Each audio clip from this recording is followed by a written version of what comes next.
Welcome to the Westline Anytime Conference Center. Please enter your passcode, followed by the pound.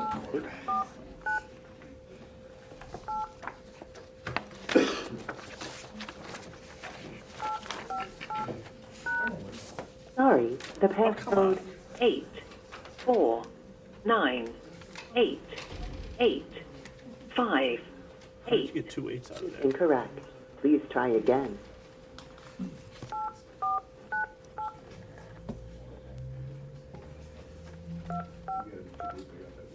If you are the moderator, press star. Please enter your moderator code, followed by pound. If you are the moderator, press star.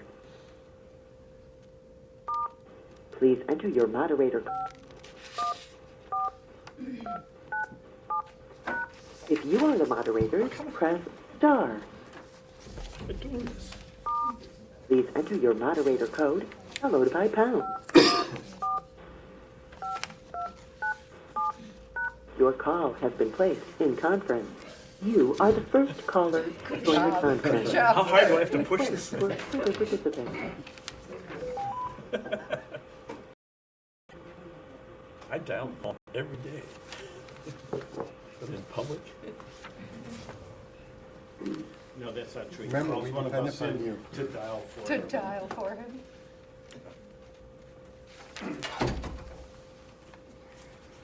So Judge Frankie called just a little while ago to say he, and we're waiting for Judge Nickel to dial.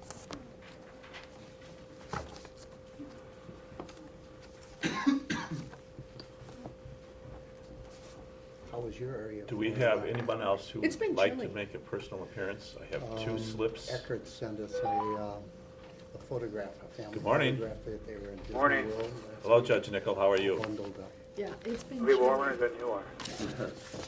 Oh, I don't know, it's pretty hot here. Anyway, We have everyone present except for Judge Frankie, who we expected to come in shortly. okay. And Judge Lamalis is poised, although she shoved the gavel at me, I don't know why. I'm sitting in your chair, Judge Nickel. That's good. Called the hot seat.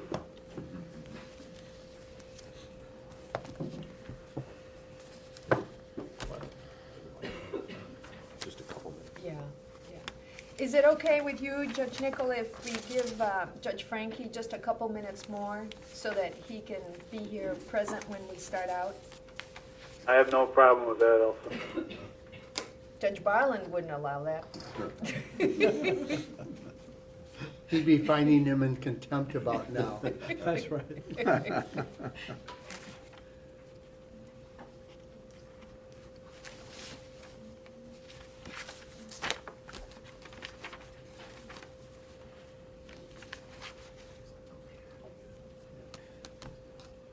We'll have to refer to him as the late John Frank. Ooh.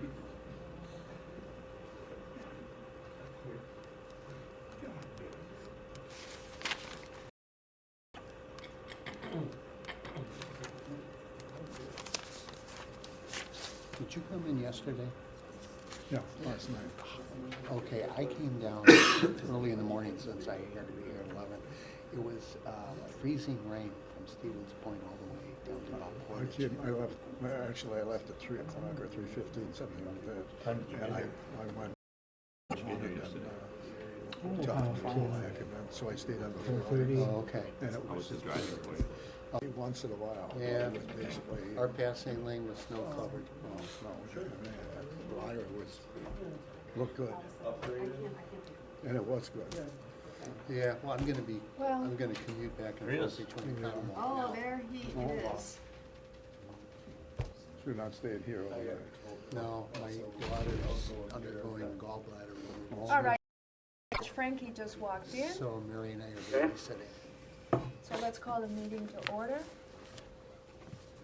Morning, John. Morning.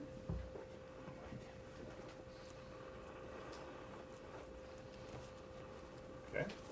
Shall we call the I think you just did. Okay.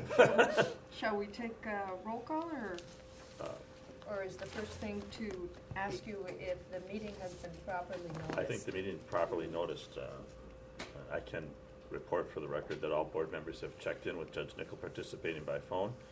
We have appropriately noticed the meeting. We've also noticed it in case the board chooses to go into closed session and come back into open session and return to closed session. You have that flexibility given the length of items on both agendas. If there's a need for flexibility for board members, we've noticed it for that. I'd also like to draw your attention to the fact that red folder, there are some supplemental materials. There is just a very short voting equipment update, which will be the first item on the agenda after personal appearances. That just provides information about late information we got to complete that report. There's also some information for agenda item F that provides some additional information about staff, ensures compliance with the filing fee requirements. And also, you might recall at our last board meeting, the board agreed on a set of lobbying and ethics law legislative changes, which was to be mailed out to board members, but since it didn't get in the mail, we put it in your folders for your information. And in your blue folder for the closed session, there are a couple of items that you may want to review before we get into closed session. I won't discuss them now in open session, but just to draw your attention to the fact that there are some things that you would have, that you would want to see before we get into those items. And as we take up the agenda items E and F. The first one, the first minutes being for the January 13th meeting at page 3 of our materials. Are there any comments? I move that we approve them. Second. The motion has been made and seconded. Any objections? All who support the motion, say aye. Aye. Any opposition? No. We move the minutes of the January 21st, 2015 meeting, page 12. I'll make a motion that we. Second. Any further discussion? All in favor say aye. Any opposition? No. I think the motion carries. Now, one of the things that I had asked to have on the agenda, which I think did not make it on the agenda, was the timeliness of the minutes.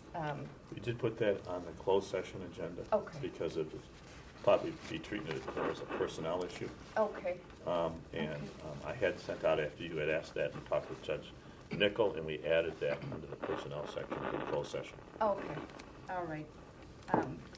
Because my thinking has been that the sooner that we get the minutes after a meeting, the better off we all are in terms of our ability to review the accuracy of the minutes.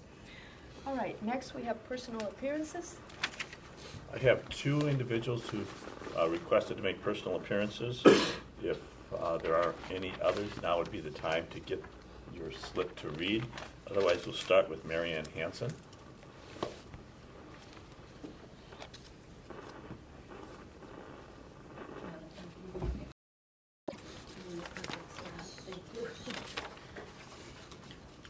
Good morning. Good morning. My comments, and I'm Mary Ann Hansen, speaking on my own behalf. My comments pertain to some of the Audit Bureau recommendations as printed in the agenda. It was rather extensive, so I zeroed in on some things that I have addressed before. I looked at some public concerns that I raised at the meetings of the Government Accountability Board back as far as August 30th, 2010. And in those comments, I actually referenced comments I made as far back as October 2008, which is when I started attending GAB meetings. Guess what the topic was? The implementation of the section of the 2002 Help America Vote Act, the HAVA law, which required the creation of a statewide voter registration system, our SVRS, which would be a single, uniform, official, centralized, interactive, statewide voter registration list maintained and administered at the state level. This list was to be coordinated with other agency databases within the state, and regular maintenance of the statewide list was to be done to remove ineligible or duplicate voter registrations. So here we are in March of 2015. The recommendations of the Audit Bureau in part suggest that the GAB use the SVRS to audit voter records to be sure that voters who have died prior to an election do not have a ballot cast in their name in a recent election, that clerks have mailed the required letters to individuals whose voter registration was inactivated due to an ongoing felony conviction, and perform an audit to assure that inactivated individuals have not voted in a recent election, and that clerks have sent a timely voter verification letter or postcard to all newly registered voters to confirm the name and address of that registrant and to update that registration in the SVRS as per the response or lack of response of that voter. A complaint process for public use was also recommended to be part of this process. It's a good thing that we finally have the complaint process available so the public can file a complaint and be assured that the board will be made aware of that complaint and that a required response will be made to the person filing the complaint. Wisconsin taxpayers paid a good deal of money to provide the Wisconsin SVRS system. As a matter of fact, Wisconsin taxpayers paid twice for this system due to the poor workmanship from the first company hired to build the system. Some clerks may choose not to use the SVRS to record the required audit data, but I question whether that should continue to be an option. It is available. Some clerks may wish to communicate on their own stationery or by phone with the voters they need to audit to verify a recent voter registration. The results of that audit need to be reported to the GAB by a date certain in order to update and keep current our SVRS system. It may be necessary to require either by GAB rule or state statute that a certified report of a clerk's audit responsibilities be filed by a date certain with the GAB, documenting that the clerk's audit responsibilities have been completed and the required registration information is verified. This required audit reporting would allow the GAB to have a timely record of the required audits of the above information. GAB staff could enter audit information into the SVRS for clerks who do not use the SVRS. Those clerks who do use the SVRS can, by a date certain, verify their election audit responsibilities electronically so that a timely audit of their responsibilities is recorded into the SVRS. If clerks prefer a prototype of a letter generated by the GAB for their use to do this, such a letter can be generated by the SVRS. Through the SVRS. GAB, if it feels it requires statutory language to get the required election audits completed by a date certain, should request that statutory language from our legislature now. The purpose of the SVRS is to have a statewide database of current, accurate, timely voter registrations in the state of Wisconsin, and it is the job of the Government Accountability Board to see that that purpose is achieved. Thank you, as always, for listening to my comments. Thank you very much. Do you have any questions? Ms. Hanson, just one comment. You comment that the taxpayers paid twice for the SVRS system. I'd like to correct that. The former elections board entered into a contract for $9+ million with Accenture, and while they did perform most of their duties, they did not meet them, and the elections board negotiated a resolution with them where we got $6 million of our money back, continued to have access to the code, which we use now. So in fact, unlike many failed state IT projects, when the developer did not meet their responsibilities, we exercised our contractual obligations to get them to pay back money and our holdbacks. There really were no additional costs, unlike some places where now they had to start over. we actually continue to use the initial system that was developed, but have enhanced that, and we're able to recoup 2/3 of the money that was initially put into it. 2/3, but we did pay twice then. No, we didn't. Well, not totally twice, but we've paid a great deal of money for this system. We need to use the system. And that you they do. gave us. And I'm just saying that there are uses that the audit pointed out that underutilization of it, let's put it kindly, that need to be part of regular required audits that have to be done to verify the kind of information that system is supposed to contain. It's a database that needs to contain current, up-to-date information because it's used in many, many different ways. And that is what I'm getting out of the audit recommendations to the board, that there were things, one of them is the felon reports, that were not always currently available for a number of years. Those things need to be updated, and we have IT people that do that sort of thing, but you need to get the information put into it in a timely fashion by the clerks who have a responsibility to submit that. So I'm saying a date certain for getting those audits done. And I think that's something that we can expect to have done. So those are my comments, and sticking to them, you know that. I was only correcting you. I know. One And, you know, comment, I and I think actually the others have, will. and I have not ever heard that explanation, to be honest with you, so I accept the correction. Yeah. But we paid mightily for this system, and it should be put to every bit as good a use as it can to provide the data that is used by all of you people and clerks and others, and trust that information is reliable and there. Before you go, Ms. Hanson, do any members of the board have any comments or questions of Ms. Hanson? Thank you as always. Ms. Hanson, I heard that there's a problem with the sound system, which Seems to be better back there. Is it back there? Yeah, we'll. Yeah, I'll tell you the same thing and everybody else that I used to say when I was on the bench, which is if my voice level goes down too much, wave at me, get my attention, do my very best to be Okay. heard and make sure that everybody else Mike is heard. can wave it. And the rest of us will just wave back.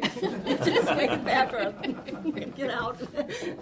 Mike is also very hard to hear from the back of the room, so. Try harder. Thank you very much. Thank you very much. Mr. Kennedy, as to her Thank last you. request, on the audit, date certain. Are there any dates certain on any of these matters?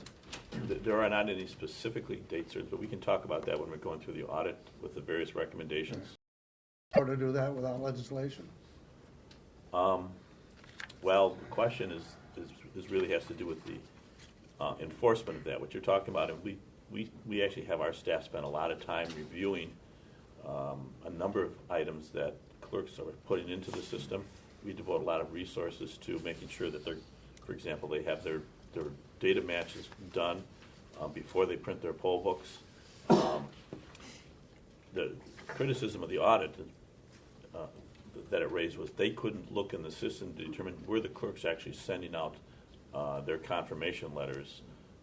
Our system is designed to enable them to do that, but a number of them either do them outside of the system on their own stationery, or just of our system, if you generate the letter, it's automatically recorded in the system. Can we require them to use? We can require them to use the system. It comes at certain costs that I think the board has to evaluate on that. Well, if a majority of the people, the clerks are using the system, why does that cost more money for more to add on? The cost, it's not our cost, it's the cost of the people who are using the system. I mean, if they use our system, it costs them more than if they send their own letters out? Yeah. I mean, we're going to be talking, I guess we're going to be talking about these items specifically under item F. Okay. Where we talk specifically about what the challenges are, because they have more, when I talk about costs, I'm talking about the time commitments of the locals. We have a certain partnership set up that we will talk about as we get into these. Okay. Okay? I mean, I we will think- certainly be able to address her specific concerns as we walk through each of the items Yes.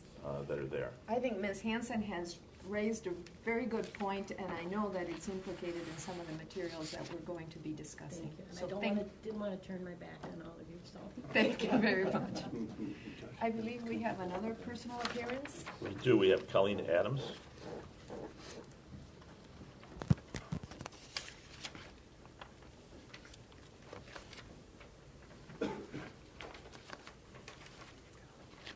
For the record, Colleen is a former employee of the Government Accountability Board who worked in both divisions. So, I'm back, yay. I had to apologize for Brian for what I'm about to ask. So, good morning, my name is Colleen Adams. I'm currently the data manager for Wisconsin Voices. Wisconsin Voices is a nonprofit organization that represents over 60 nonprofits in the state. And today I'm asking the board to revisit GAB Admin Rule 3.50 sub 4, which is the charges for voter registration data. This file that has the second highest price for the list in the nation. Currently, the price for a list of all registered voters in the state is $12,500. Similarly sized states have significantly lower prices. Minnesota's list is only $46. Michigan's is $22.25 and includes shipping.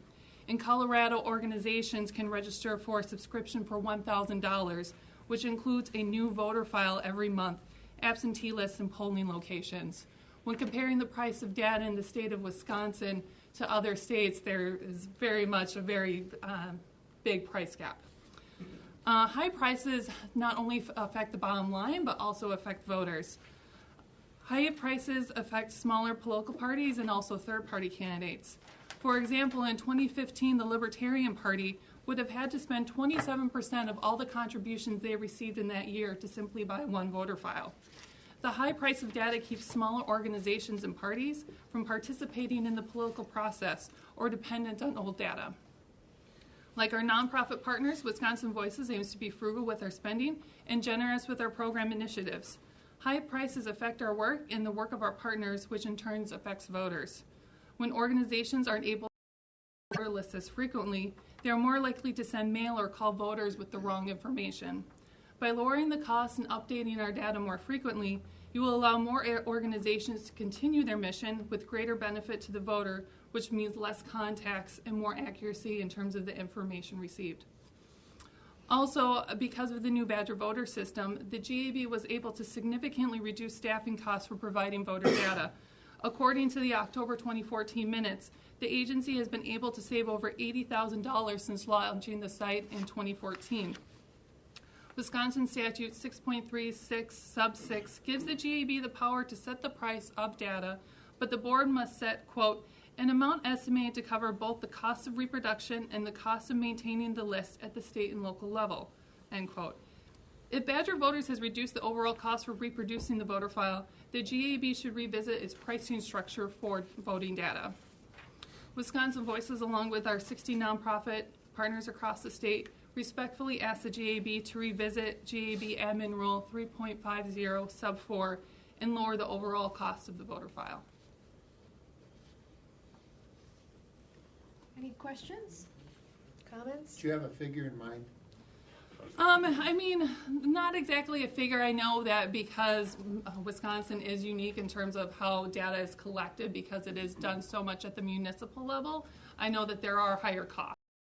I think looking at something like Colorado's model, where you charge a higher amount but you get the data more frequently, would be something, especially with the Badger voter system, would be ideal.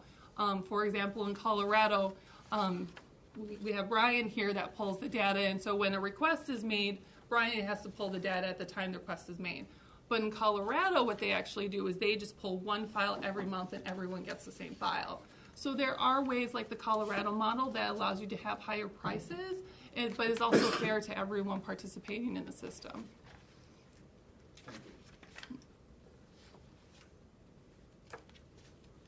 Ms. Adams, thank you very much. Mike, do you want to introduce this? Sure, I can just simply introduce this item. This is the post-election, post-general election voting equipment audit. And this is going to be presented by Matthew Kitzman, our new voting equipment specialist, who joined us in November. David Berger will also assist. So this is, of course, the first audit that has led us on, and it's been completed, and we wanted to provide the board with the results. Matt? Morning, judges. As Mike stated, I'm Matthew Kitzman, the voting equipment election specialist here. Other GAB members who participated in reconciling these audit materials are Jennifer Webb, who is sitting behind me, Mary Ann Griffin, another election specialist, and Ross Hine, who I'm sure you're all familiar with. Also sitting next to me is David Berger, who, as you remember at the November meeting, presented you with the procedures used for selecting reporting units and the process for conducting the voting equipment audits at the municipal level, which this board approved at that meeting.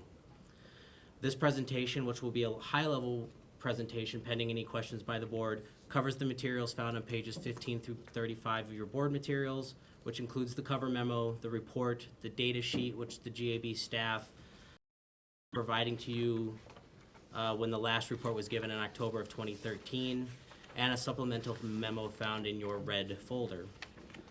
At the conclusion of this presentation, the GAB staff will ask that the board adopt the motion found on the cover memo on page 15 of the board materials and accept the attached report submitted by GAB staff concerning the 2014 post-election voting equipment audit with the minor changes proposed in the supplemental memo. Wisconsin Statute 7.08 parenthetical 6 calls for post-election audits following each general election to determine the error rate of the system in counting ballots that are validly cast by electors and not to verify the outcome of an election. As the report states, 103 reporting units were selected to conduct a 2014 voting equipment audit, and all of those have been completed. GAB staff received reporting forms, tally sheets, election and correspondence by email, ballot scans, and inspector statements from each municipality. And in 4 circumstances, GAB staff received ballots and the voter-verified paper audit trail from municipalities to conduct subsequent audits of municipal, to conduct verification of municipalities' audits of the reporting units. As of the publication date of this report, which was February 23rd, 2015, only 2 reporting units had yet to be closed out due to minor issues with their audits that needed verification. However, as of February 27th, which was last week on Friday, both reporting units have submitted the additional necessary materials, which means that all reporting units have now been closed out and reconciled to GAB staff's satisfaction. And a proposed change reflecting that information can be found in the supplemental memo that's attached. It is important to note that the Legislative Audit Bureau suggested that voting equipment audits hadn't always been done in a timely manner, and that this audit report is being submitted merely 4 months after the election date of November 4th, 2014, which GAB staff, along with the county and municipal clerks, are very proud of. In conclusion, the tabulation function on both the touch screen and the optical scan units that were conducted for the 2014 post-election voting equipment audit are within expected parameters and performed according to vendor specifications. And that is the conclusion of the report, pending any questions the board may have. Are there any questions? Judge Frank? Matthew, at the beginning you said that the purpose of the audit's not to verify or check on the results of the election. Can you repeat again what you said the purpose is? The purpose of the voting equipment audit is to check the error rate of the actual machines as they performed on election night, not to verify the results for certification or for who won or did not win an election, but for whether the machines are reading the connected arrows or the filled out ovals as the vendor indicates they should. So were they, and only for valid ballots that were cast by the electors. So did the right pen get used? Did the right ballot paper get used? And then could those be read by the machines? Matt, can I clarify, isn't it the standards that are set for the error rate by the, it's not the vendor specifications, it's the federal standard for error rates? Well, the error rate is set by the federal standard, which is 1 in 500,000 votes. However, the vendor specification is whether a ballot is validly cast because it has to follow the directions provided by the vendor for what a valid ballot is. Are we basically checking to see if 20 go in, if 20 votes are cast, 20 votes come out the other end? Yes. And the error rate established by the federal government back in 2002 or something was 1 in 500,000. 1 in 500,000 votes. Yes.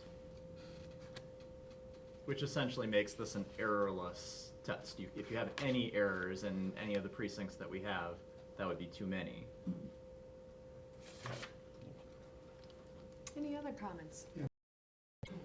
How long does it take to train the auditors? You're using temporary workers for auditors. aren't you? Most municipalities are using their poll workers. I'm sorry, what? Most municipalities use their poll workers, and they either conduct it during a canvassing meeting sometimes, or they pull in their poll workers after the election has been certified in order to conduct the audit. And the municipal clerks train the poll workers on the process using the directions that we provide them, which this board reviewed in November. And just to follow up, Judge Barlin, I don't know if maybe you're thinking about the polling place accessibility audits that the GAB staff do conduct. In that situation, we do hire temporary staff, train them, and send them out into the field. In this case, as Matt described, it's conducted at the municipal level. Anything further? One of the aspects of the report that caught my attention had to do with, what page? Had to do with the problems in the audit related to voter intent. And for instance, at page 21, I have a notation. I have another notation later on at page 28. And it seemed as if one of the hiccups in conducting the audit was that the persons who were conducting the audit got, in a sense, according to the protocols of the audit, got sidetracked by trying to figure out what voter was. And Matthew, I don't think you were here a year and a half ago or so when this really troubled me. One of the things that really, were you here? I just listened to it yesterday, Okay, so all right. I'm So- freshly aware of all your concerns. Okay, on that. so one of my concerns about the equipment is this sense of how useful is the audit if it fails to focus on voter intent? And I was just wondering if you have a sense, after having conducted this audit, as to how large or how significant the problem was with the machines performing according to vendor specifications, but failing to capture the intent of the voter. I don't believe it is high. For example, the town of Menasha had 1,208 votes, I believe, cast on their optical scan machine. And when me and Mary Ann Griffin conducted the verification here in the office, there were 8 ballots that we initially had counted based on voter intent, that it was clearly marked for a particular candidate. But when the audit was completed, we were missing 8 votes in one category, which basically meant that 8 votes were counted as undervotes because they weren't actually counted for the candidate, because they filled it out with pen. Regular ink pen instead of a felt tip pen, instead of a pencil. They were absentee votes, you could tell, because they were folded. So percentage-wise, that's fairly low on 8. It's not a systemic problem. And again, the point of the voting equipment audit isn't to verify voter intent. That's what the canvassing process is for. That's what the recount process is for. So this is just another tool in the box of 6 other tools we have to ensure the accuracy and integrity of the elections. All right, thank you. If I understand the report, you found no instances that you could attribute to machine error. Any discrepancies were attributed to a voter error in filling out the ballot? There were no instances of machine error for tabulation. There was one instance of machine error, but not for tabulation. It was in the city of Racine. They are using the old Eagle system, which is older than I am. So it's Careful old. there. It's pretty new. Doesn't sound old to me. You've just managed to insult everybody on the board. Well, That's first. it is older than me, so it is quite old. And because of that, You've done it Keep again. Well, Let me help you out here. Page Yeah. 28, is the Racine example one of the two being yes, talked the about? second one, it is the second one with the unprocessable error. That's the Racine example? Yes, in that particular circumstance, and I was talking with Chad from Command Central yesterday about this problem, and that is basically a dried up pen in that particular compartment, but that doesn't affect the actual tabulation of the vote. It affects the marking of a ballot so that when auditors would be reviewing it or people would be recounting it, they would know that that ballot was treated differently by the machine. Is there any counter estimate? There's references to discrepancies here, there's some examples, but is there any counter estimate on how many ballots were filled out incorrectly? Do we have any sense of that through this audit? I could guess at this point. I mean, less than 1%, based Less on. than 1% of the test. It sounds like it's relatively limited. But Yeah, less than 1% of the votes cast. I mean, there are circumstances where there was 90 votes on a machine and they had one problem, which would obviously then be more than 1%. But then again, in the town of Menasha, where there were 8 ballots that were filled out incorrectly by voters that the machine didn't count for the particular candidate, that is less than 1%. So when everything Stevens out, we're looking at less than 1% of voter intent being excluded because the machines are incapable of reading the ballot. that sounds like a lot to me. And it's not a problem with the machines. No. No, actually, it's a problem that you run into in any vote tabulation system. I mean, what you're looking at here is, are the machines able to count the votes if they're properly marked? I mean, when you do a hand, and we do it by doing a hand count, and sometimes they have to do 2 hand counts because the hand count is incorrect. But any time that you're doing a counting, you see a voter error, like if we had hand-counted paper ballots, the exact problem that Matt was describing, a voter may miss, or in the initial counting on election night, they may miss counting the vote because as they're looking at this, they, they would see, for example, the one where there's an erasure, they might not count any votes saying it was an overvote, when in fact, going back and looking at it, you say, oh, really, they tried not to vote for this person, they changed their mind. That's where the review process comes in. And the review process really only kicks in when you have a recount or an election challenge. But the purpose of this audit is to make sure that, the machine isn't doing the kind of things you read about in the press, where every time someone marks a Democratic vote, every other vote really gets translated to a Republican vote, or just the simple process of reading the marks on the paper shows that its error rate is higher. When you get to the actual issue about the outcome of an election, you really only focus on the errors when it's close. And that's true whether or not you're looking at voting equipment or hand-counted paper ballots. If the example that Matt gave, where 8 votes in one of the 3 contests that were being audited had been close, the recount would have been looking at this and said, well, the machine didn't pick up these 8 votes, but we need to include them in the final result. And that's, I think, the reality of any tabulation system, is there's a recognition that whether it's hand-counted and human beings are making the decision, or whether machines are doing it and the voter fails to follow that, you look for the problems there. I think the question that you asked about the estimate of how many errors are because of human error, can we change that by better instructions to the voters?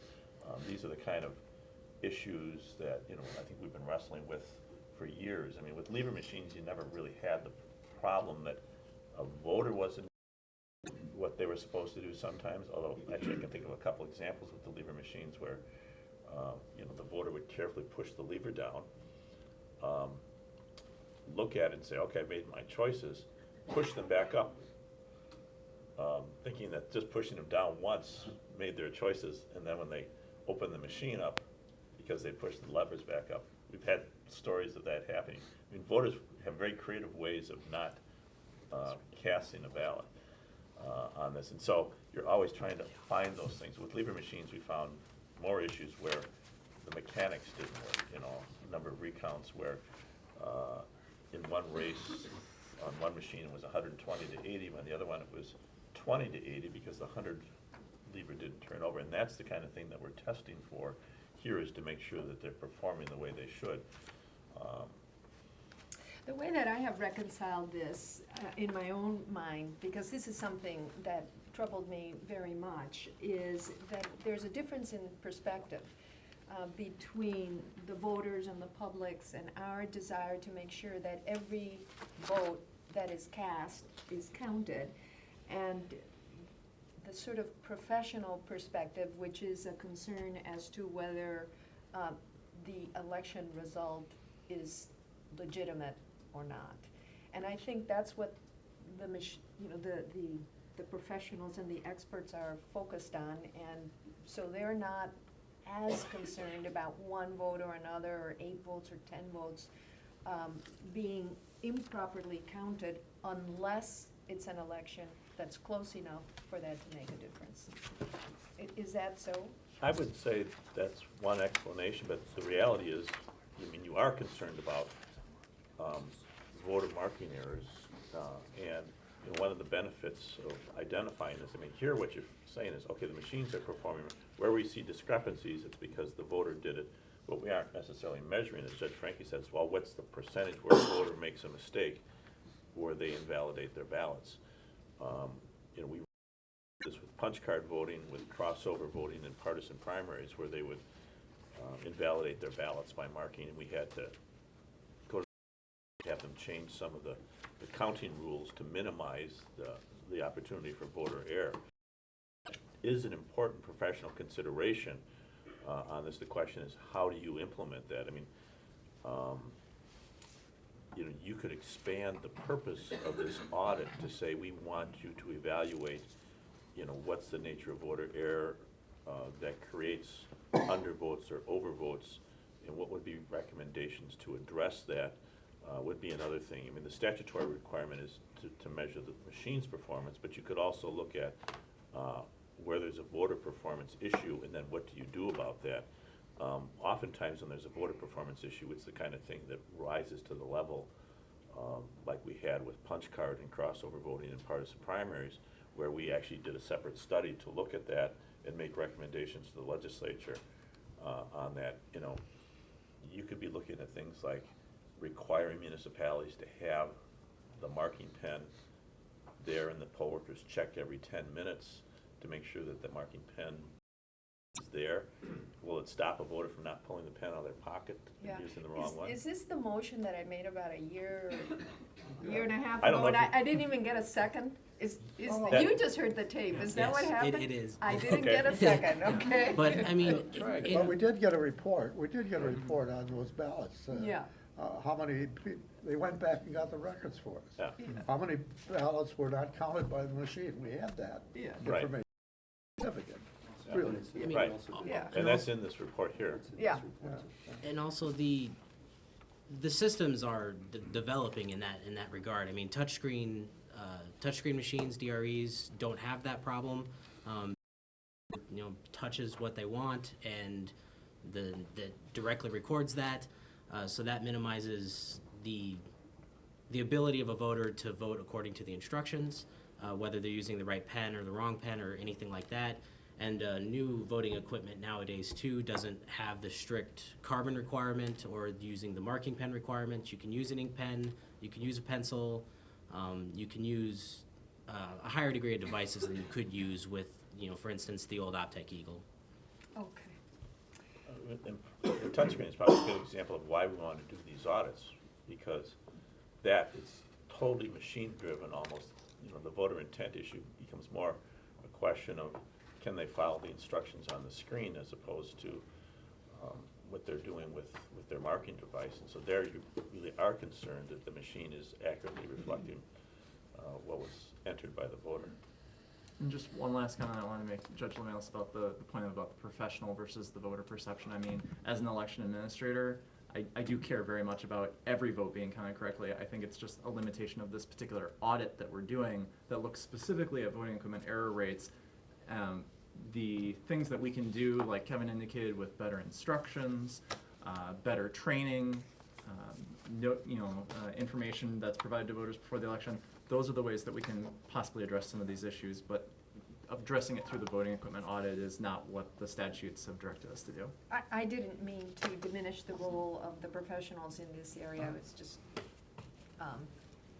noting that voters and the public have a natural desire to see that every single vote is properly counted.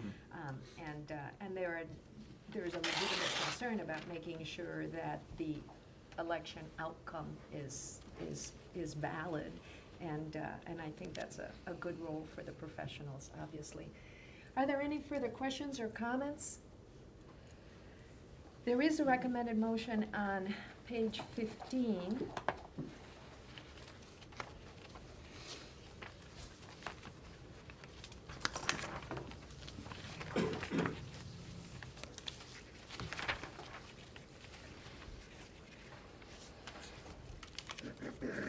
I would move we accept the attached report concerning the 2014 post-election voting equipment audit.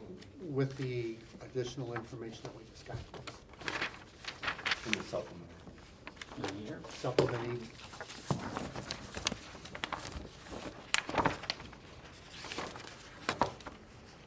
I suppose before I move, I need to look.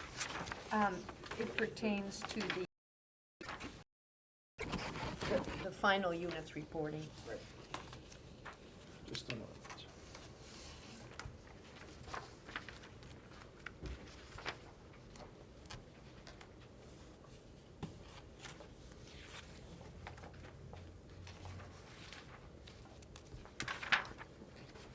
Yes. The motion is to accept the audit report with the supplement provided today. I'll second that motion. Any discussion? All in favor say aye. Aye. Opposed? Motion carries. Thank you very much. Thank you.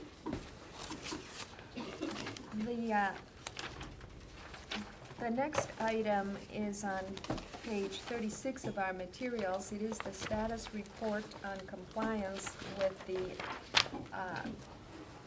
Legislative Audit Bureau Audit Report recommendations.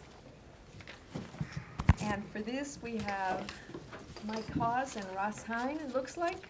Yes, good morning. We're going to tag team this item as well. So this is a continuation of our reporting to the board regarding the recommendations of the Legislative Audit Bureau. And I'm going to first apologize in advance for my voice. I'm at the hopefully tail end of recovering from a nasty cold that laid me out for a couple days. So hopefully that doesn't distract from the presentation. But we are going to present the recommendations, each recommendation of the LAB, and what the status is, what the staff has done to this point, whether or not we feel like the recommendation is complete. There are several items where we are asking the board to make a decision about whether or not the board feels our work is complete, whether the board accepts the LAB recommendation, and we have some alternatives that we're asking the board to entertain and to provide direction to staff. So the way we plan to do this is that Ross and I would present on the Elections Division recommendations. I'll start out with a handful, and then Ross will finish up, and then Jonathan Becker is going to take the Ethics Division recommendations that follow. So this does start on page 36 with a cover memo, and the first recommendation on page 37, we have a couple recommendations having to do with administrative rules. As you recall, the Audit Bureau recommended essentially that we try to catch up with our work on administrative rules. This specific recommendation has to do with an administrative rule prescribing the content of training that clerks must provide to election inspectors and special voting deputies. We took the first step with this recommendation in January when the board approved sending a scope statement to the governor, and that has been sent to the governor. So as our recommendation here and several other places subsequently notes, Director Kennedy has indicated that this administrative rule project will be the focus of our new attorney when that person is in place. We have made some progress on this one, but that's where we're at with that recommendation. So we don't really have any requested board action for this item, unless there's any questions. Next on page 38 are a couple of recommendations. As you'll see, we have combined really the substantive recommendation on each of these with the recommendation to report to the Joint Legislative Audit Committee by April 15th. And so this has to do with Havlicek letters. And so we briefly explained what a Havlicek is, what these letters are all about. It's essentially a letter that a clerk can send to a voter after the Havlicek is completed, after their voter registration information has been compared to either the DMV database or the Social Security database. If that information does not exactly match, we advise the clerks that they should send a letter or at least contact the voter in some way to try to resolve that. The information might be, the individual may have filled out a form incorrectly, the information may be incorrect or outdated in one or either of the databases. There's a number of reasons why it may not match. That does not affect their eligibility to vote. SVRS does provide a template letter that can be sent by clerks, but not all clerks use that letter, as we indicated. And it's not a requirement currently that they do that. In any event, this recommendation was that the GAB regularly monitor SVRS to identify clerks who have not mailed a letter to those registrants when their Havlicek has not completely matched. And then to contact those clerks who have not mailed letters to those registrants. And as we explained, there are a couple of concerns that we think the board should be aware of, and part of it is that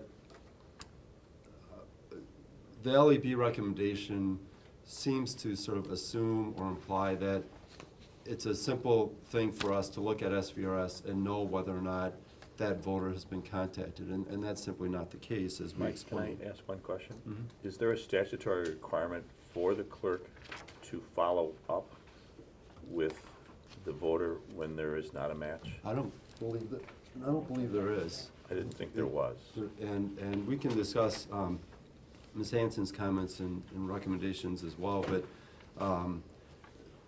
the HAVA law and the state statutes require that the match be done. There isn't any specific requirement after that about what the clerk is supposed to do. And so we make recommendations to clerk, we make tools available to clerks within SVRS. And the reason why we want to get that information to match is so that when we're doing other matches with death records, felon records, or duplicates, we're cleaning up the voter rolls to make sure that we don't have someone registered in two places, things like that. Exactly. It's all about having accurate information about each voter, as accurate and up to date as we can get for the poll list, for subsequent matching processes that happen. But it's a continuing process. A voter might send a letter to, a clerk may send a letter to the voter to say your Havlicek has a match. There may be back and forth that goes on for a while to clear things up either in the DMV database or the voter registration system. And so, there isn't necessarily a clean date where we can, I think, in my opinion, where we can say all Havliceks are resolved or need to be resolved by a week after the Havlicek is done or a month afterwards. It's a continuing process to always try to clean up the information in SVRS. So getting back to this specific recommendation, the concerns we raised are, one, this is not a requirement currently. Clerks would need to We would be imposing a new requirement upon clerks, which is not always the most popular thing for clerks to hear. Some of these tasks are done by SVRS providers and some by reliers. They would need to sort out who's responsible for ensuring that a letter goes out, whether it's an SVRS letter or their own letter, and then who's responsible for reporting to the GAB that that has been done. The other issue we raised is, if this is to be done within SVRS so that we can monitor it. Mike, I did not follow in the materials the distinction between providers and Okay. reliers. Okay. Is that something that Russ is gonna talk about? We can cover that right now. Sure. So within the statewide voter registration system, you essentially have 3 different roles, and it all relates to who's actually doing the work in SVRS. A relier clerk is a municipal clerk that relies on some other entity to do all of the work in SVRS. So in Wisconsin, out of our 1,852 municipalities, over 1,300 of the clerks are in that some other entity, mainly the county, will do the work, will enter the voter registration applications. So you're talking about township clerks? Many towns, Villages. certainly, I would say, wouldn't be considered clerks. There are certainly town clerks that are what we call self-providers, and that's essentially the third category. A self-provider is somebody who actually will do the work on behalf of their municipality. Generally speaking, that's a larger municipality like Madison, Milwaukee, Green Bay, some with a larger population, a larger staff. But many of the small municipalities are reliers, and that some other entity, mainly the county, will do that work in SVRS. Can I stop for one moment? What's important to know is that under state law, the election official responsible for voter registration duties is the municipal clerk. So each of the 1,852 clerks have that responsibility to do whatever is required with respect to voter registration. Prior to the Help America Vote Act, we didn't have voter registration in 1,500 municipalities, these small places. So they never had to do this. When we designed the system, because we stayed with, and this was a legislative decision, because we stayed with the responsibility for voter registration at the municipal level, we had to figure out who's going to be responsible for carrying out these duties and tracking them in the statewide voter registration system. So we developed this provider-relier relationship model, and the statutes allow a contractual relationship between a town and another municipality or the county clerk. We don't allow them to do it with a private entity to do that. They can hire a private entity to do the data entry for them, but they can't, the private entity can't be their provider. And that was a recognition that 62% of our municipal clerks are part-time, that to use a sophisticated system requires, some of these people have 10 transactions in a year. So that was sort of the accommodation. I mean, there are other ways to deal with this. You could make, as in other states, county clerks be fully responsible for voter registration. But that would have required a change in state law and a recognition of a shifting of resources. So that's why we have this setup. But it does, so just to explain how it falls into place. I apologize for sort of throwing out that lingo and not making sure that we're all. You're not busy. as bad as Jonathan. So, All right. And I Thank think it is, worthwhile to spend a little bit of time on this recommendation because some of the factors we're talking about here show up subsequently related to another recommendation and how SVRS works and what's required, what we recommend, what's not required.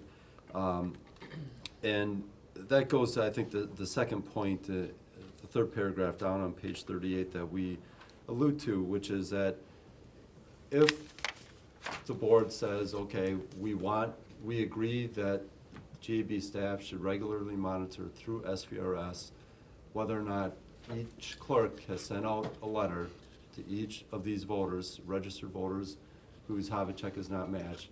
We don't want the board to take that lightly. That is going to take some work. And it's doable, but there are two aspects to it. One is making changes to SVRS so that we have the tools to be able to do that. Then, of course, communicating to clerks, you are now required to do something you were not required to do before. And whenever we communicate that to clerks, One question we get is, tell us in the statutes where it says we have to do that. Not that they necessarily don't want to perform the task, but they may have their own way of doing it that is effective for them. And if we are saying, okay, now you have to go into SVRS, you have to either use our letter or you have to record in SVRS that you have contacted the voter and on what date you contacted the voter, that's an additional task. It may seem minor, but all of these add up. And then on the GAB side, anytime we are monitoring 1,852 clerks or the work of those clerks through their providers, that is a significant task to monitor and to make sure it gets done, that there is compliance. And again, it's doable, but it takes a lot of effort. And I'll give you some examples. We have a lot of deadlines, post-election deadlines, where clerks have to enter in voter participation, which voters voted in the November election. And that has to be done by date certain that are actually in the statutes. We send out reminders ahead of time to clerks. We send out reminders close to the deadline. We send out reminders probably for a month afterwards, because inevitably clerks don't get it done by the deadline. And in those cases, we need that data to report to the federal government on election statistics. And those are requirements that are right in the statutes, and we have a hard enough time getting all clerks to comply with them on a timely basis. And so then what we end up doing is Brian Bell will send out another letter saying the deadline's passed. We'll contact the county clerks and say, can you please help us with these municipal clerks who haven't gotten their information in? We'll make phone calls. We'll do everything we can to try to get the data in. And so I say that not, I explain that not to say we can't do it, but we want to make sure the board appreciates, we've had so much emphasis on what's required for us to do in the statutes. What the LAB found was not always being done in a timely manner. And those are things, to a large extent, that the statutes require. This is a recommendation that the LAB has made, and that's not a requirement of the statute. The statutes will take more effort on the part of clerks, more effort on the part of staff, and before we embark on that effort, we want to make sure that we have direction from the board and that the board appreciates what will be involved. Mike, what is the point? Just a really fundamental question. What's the point of the statewide voter registration system? Is to have, well, first of all, is to comply with the federal HAVA law, to have one electronic unified system that each state manages, to have accurate voter data. The end result, it's things like printing poll books, making sure that all voters wind up in the right poll book and in the right voting place. In our case, it's an entire system to manage the elections, to track voter participation, update registrations. We check, do the felon audit check, do the felon check, check against death records, a number of matching things. We use it sometimes. It comes in handy when there are prosecutions that DAs are looking at and they need to verify voter information. But as we've talked about always with any of these matching processes, the matching is just not foolproof. There's always follow-up investigation that needs to take place, whether you're looking at felons or potential deceased individuals, or somebody whose name did not match in the DMV database and in the Havlicek database. And so for the board members who were not around, when the GAB originally started, this was a big bone of contention at the beginning when SVRS was implemented. The GAB was sued by the Attorney General, who thought that the Havliceks, if a Havlicek did not match, the Attorney General thought or filed suit, implying that there should be a consequence for that voter, that maybe that voter shouldn't be able to vote without having that data cleaned up in the database. And the GAB prevailed in that, and the board's policy was, if my middle initial doesn't match in the DMV database and in SVRS, that doesn't affect somebody's eligibility to vote. So the purpose is to get clean data, make sure things are as accurate and current as possible, because all the way down the line with all of these creating poll lists, tracking tracking voter participation. If the data is not clean and accurate, it causes some complications. Isn't one possible use of a statewide voter registration system is if it's compatible with such systems in other states, you can then undergo studies to make sure that people are not voting in two states for the same election. That's something that's become more prevalent in recent years. There's a couple of different multi-state matching where the voter registration databases are matched against each other, but it's not because the systems are necessarily completely compatible. There needs to be a lot of technology to make that happen. But yes, it provides a centralized tool to be able to do that, rather than having each municipality or each county have their own registered voter database. It also gives you the opportunity to check on things like, voters are people, so they don't tell you when they move to another state. So they stay on your list and you don't know that they've registered somewhere else. When voters die outside of the state of Wisconsin, that record does not get transmitted to Wisconsin. Similarly, if someone from another state dies in Wisconsin, Wisconsin doesn't tell the other state. So, the better your data, the better you are then able to reach out to other entities to keep it clean, because there are going to be a number of human factors that always have that implication. As Mike said, I've got one staff member who doesn't have a middle initial, and a lot of times when you're formal, you want to make sure there's a middle initial. I have to remind myself that person doesn't have one. There are a lot of issues that come up, and we try to find ways to keep it clean. The whole idea of doing online voter registration is to eliminate data entry errors that a clerk who's entering 1,000 voter registration forms might do, as opposed to a voter putting their own information is more likely to get it correct and spell their name properly when they do it, or copy their driver's license number properly. So this is a tool. One of the issues that comes up with this recommendation is, and it comes up, is we have the, because our practice is you notify the clerk, the voter, that you did it, that there was a mismatch and you're taking steps to correct it. What LAB is saying is, how do you know that they've actually done it? The next question is going to be, what did they do about it when you notified it? Do they have to do a follow-up report that says, yes, there was a mismatch, but the person never responded to me, or yes, there was a mismatch, and we were able to reconcile it, or we weren't able to reconcile it? That's the next thing, which is not part of this recommendation, but once if we are looking at this, what do you do with that information once you? And again, the question becomes, what resources are you going to put into this, whether it's state resources or municipal resources, to get to a certain level? And that's the judgment call that we make as an administrative agency, under the direction of the board. Initially, there was an approval. If you do this match, you better tell people when there's a problem. That just makes sense.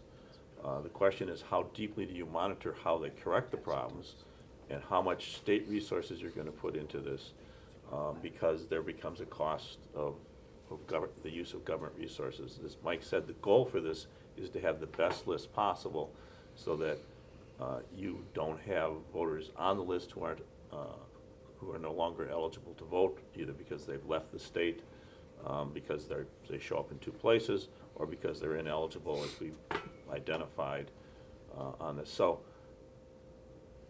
as the board looks at this recommendation, it has also to evaluate what's the best procedure that it thinks should be done, what do we recommend to the legislature. As Judge, you had asked, what can we compel them to do? By administrative rule, we can lay out, these are the procedures you follow to do this. Then the question is, how do you ensure compliance with that? And then it becomes a question of applying the resources as they go forward. So as you look at this recommendation, those are the things that the board has to consider. What form is are you going to report this to the legislature? Is this the form it's gonna be in when the legislature gets it? Or is there gonna be another way of compiling this and rewriting it for the legislature? We're actually talking about that because, you know, we want the board to see the final report before it goes to the legislature on April 15th. But we're trying to figure out what's the best way to give the information. And this is why we're looking for direction from the board on this. Obviously, we could back up. I mean, we want to say, here's the recommendation from the legislature. Here's what we've done to comply. Or, you know, when this report was first presented to the board, Judge Frankie said, are we going to talk about whether or not we think we should follow all of these recommendations? And that's really where we're at today. That's why we're taking, 2 days to very intensively look at what the recommendation is and talk through it. Because there are consequences when the Audit Bureau says, we think you should be regularly monitoring whether or not they're sending the letters out. That's all they're saying in this thing. So the question becomes, how do you regularly monitor? We can, our recommendation is essentially, we tell them you have to do this and you have to keep records so that we can go back either randomly or the Audit Bureau can go back and check with the municipality for the records.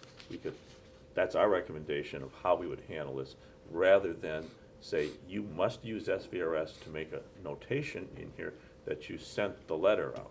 Because the next audit's going to be, well, what did you do after they sent the letter out?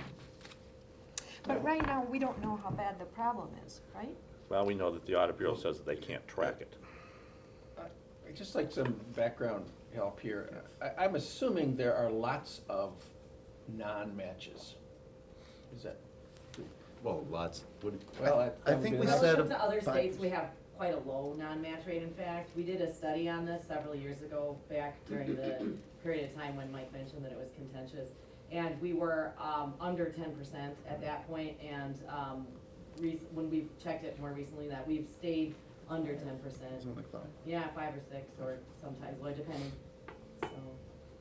But in terms of numbers, that's a lot of people to check on. 10% of the registered voters don't match? Well, and what you have to look And at what, I'm not surprised. I'm assuming, besides the question I have about how many non-matches are there, I'm assuming that the primary reason there's not a match is that somebody moves. a lot of the actual non-matches are data discrepancies between the two different databases. With SVRS Okay. and the Department of Transportation, when clerks enter data, they have a typo, there could potentially be a typo in DOT, or the naming convention that they put into DOT doesn't match what they put in SVRS. Although we recommend when they register, they should use their name as it appears on their driver license. That doesn't always happen. And that's where this process about following up with the voter is highly recommended. But we've said that you can use a letter from SVRS, you can use your own personalized letter, you can call the voter. I mean, essentially, you need to follow up with that to find out where that data discrepancy is. And, you know, the recommendation by LAB, I don't believe will necessarily lead to better data because it is just essentially an auditing, assuming that clerks aren't following up. And we can tell in SVRS how many HAVA mismatches there are with DOT, and we actually periodically we can. And we periodically follow up with clerks prior to elections to say, you need to make sure you have these number of outstanding HAVA mismatches. You need to to correct these essentially. So if you move across the street, there's going to be a mismatch. It's not the matching doesn't do with address. It does with name, driver's license number, date of birth. If there's no driver's license number, it's the last 4 digits of your social security. We're not matching address issues here. We're matching. I'm glad I asked that. I was assuming that was a. Right. No. And to one, I guess, stark example that came to light, I think, when this was all a big issue, is that many of the members of the board, five of the judges on the board, they did not match. The data in DMV for those judges did not, name was entered into the voter registration system. No. So That I hope they were immediately removed from the board under such circumstances. we don't let them vote anymore. Actually, that was the board in 2008, so only Judge Nickel remains from that group that didn't originally match. Judge Freilich, I think at one point you wanted to say something. We, as a matter of fact, when there's legislation introduced that costs money, we provide the fiscal note, don't we? Yes. Okay, so when we make this report to the Legislative Audit Bureau, it seems to me that we shouldn't say, this would necessitate investing significant staff time to follow up with the clerks and to confirm that they mail the letters. The recommendation is we're not gonna do that, we're not gonna monitor it. It seems to me a couple more sentences in there say, if we had to monitor it between this many and this many hours of staff time, so they know a cost. In money if it's involved. Yeah. Well, The other point I would make, which goes to, some of the input that Ms. Hanson provided is, voter registration is ongoing every day. It's not like there's one voter registration day, we do all the HAVA checks, and then there's an audit done. It's every day of the year. And so it's a continuing process. And we can't say, okay, as of October 15th, all your HAVA checks should be completed. What we can say is that, you should send out a letter or make the contact within a certain amount of time after that. I mean, when we set our rules, one of the rules that we're required to draft is the procedures for using that. We can say, we've already said in our instructions, you have to send this letter. I don't know if we have a time frame for how quickly we do it, but we could put in, that this should be done within 7 days of receiving the HAVA checks. Or you could pick another time period for doing that. And those are the kind of instructions you want to give them. The point that there's never perfection, because it's an ongoing process. The fact that it's never going to be all done reminds me a little bit of the argument some of the guys in my family make about not wanting to clean, because if you clean, it's just gonna get dirty again. And my comeback I have is, two daughters who make the same statement, okay? It's not. Sorry to be gender biased, it's mostly guys in my family. But so I don't find that a particularly compelling argument. So what? So it's never perfect. That doesn't stop the endeavor from being valid and legitimate. And I think the question is, how much do we want to make sure, as Ms. Hanson is urging us to do, to adopt a rule or a protocol where the statewide voter registration system is, which is, as I understand it from how you describe the system, the fundamental statewide system that we have to know who our voters are and how accurately we've registered them. Are we prepared to urge the state to spend the money and to devote the resources to make sure that that system is as accurate as possible or not? Or are we satisfied with what we've got right now? I mean, to me, that seems to be the question. So I think a statewide voting system is essential in this modern age. If you're going to administer supervision of voting systematically, it's proved, has developed so far to be immensely helpful to the state, particularly if you're tracking possible felony votings, if you're tracking people who may be voting in 2 or 3 places at the same time. And I'm prepared to move the first sentence of a recommended motion and adopt in that Judge Freilich's suggestion that the report back to the lab committee include an estimate of the cost of doing it. So your motion, Judge Barling, is with respect to the recommended motion It's on page 39. First sentence only. Is that correct? That's what I'm suggesting.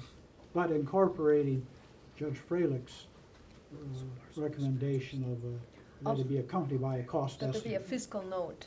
Fiscal. And as well as hours, both money and hours? Well, Because as Maybe- I understand it, Judge Freilich, one of the things that you were suggesting was we put in the number of hours that would be necessary to comply Well, with it, as well as a fiscal. There are a number of places where we say this is gonna take staff so many hours to do something. Well, give us an estimate. And give the legislative audit bureau an estimate, give the legislature an estimate, so that if they want this done, this is what it's gonna cost you. We don't have the staff to do it now. And I would just add too that, I think we can provide an estimate for GAB staff. However, there would certainly potentially be a cost at the municipal level, like we talked about with the provider relier, if there is some type of tracking within SVRS, that may be difficult to quantify because a lot of that is based upon the individual relationships at that local level. So I think we could come up with a rough estimate for GAB time based upon the number of follow-up that we have to do for other data quality checks.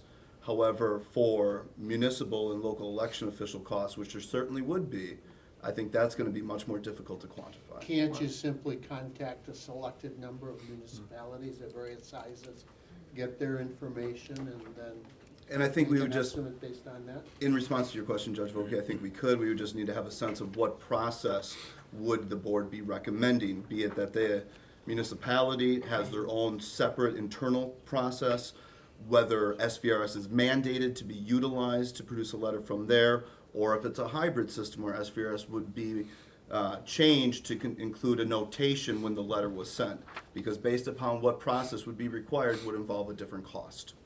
And I think that's the point I always want to clarify. When you recommend, the first step, there's really no, there is a cost, but it's not a cost I think we'd want to object to develop a procedure that says, clerks, you need to document your actions on how you're correcting the non-matched information, whether it's in SVRS or elsewhere. What we want where the cost estimate becomes important is if we're going to require as part of the documentation that they at least enter into SVRS that they sent the letter on a particular date, or if you want to take it another step, that they have to use SVRS to send the letter out. That's the question I wanted to ask Judge Barlin, because it seemed, Judge Barlin, in the preface to your motion, that you believed in the statewide registration system. But when I look at that first sentence, it says in SVRS or elsewhere. Well, striking elsewhere might be a good idea. Okay. I'd accept it as a friendly amendment. Well, no, I didn't mean to get so formal, but, Judge Frankie, you. I agree with the discussion about trying to get an estimate or handle on the cost here. Maybe I'm just really dense about this or missed something earlier, but I'm trying to understand what the value of this exercise is. And I know that we'll all sleep a lot better if we know that the names in the SVRS look like the names in the motor vehicle department records. But what are we catching when they don't look the same? If we're not catching new addresses, people who don't live in the registration area anymore, what kinds of things is this leading to? And if I could just respond to, or just add something, and with this,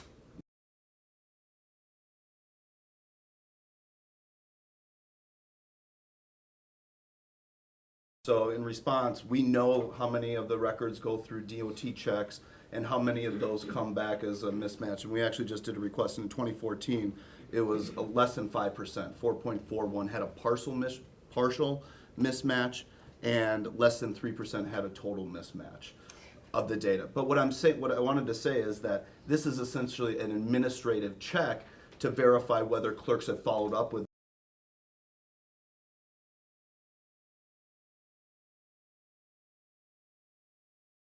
because that's automatically done with the current processes. It's simply that administrative functionality. And that was what LAB was recommending, is because many clerks call voters, they send them an email, they use their own template.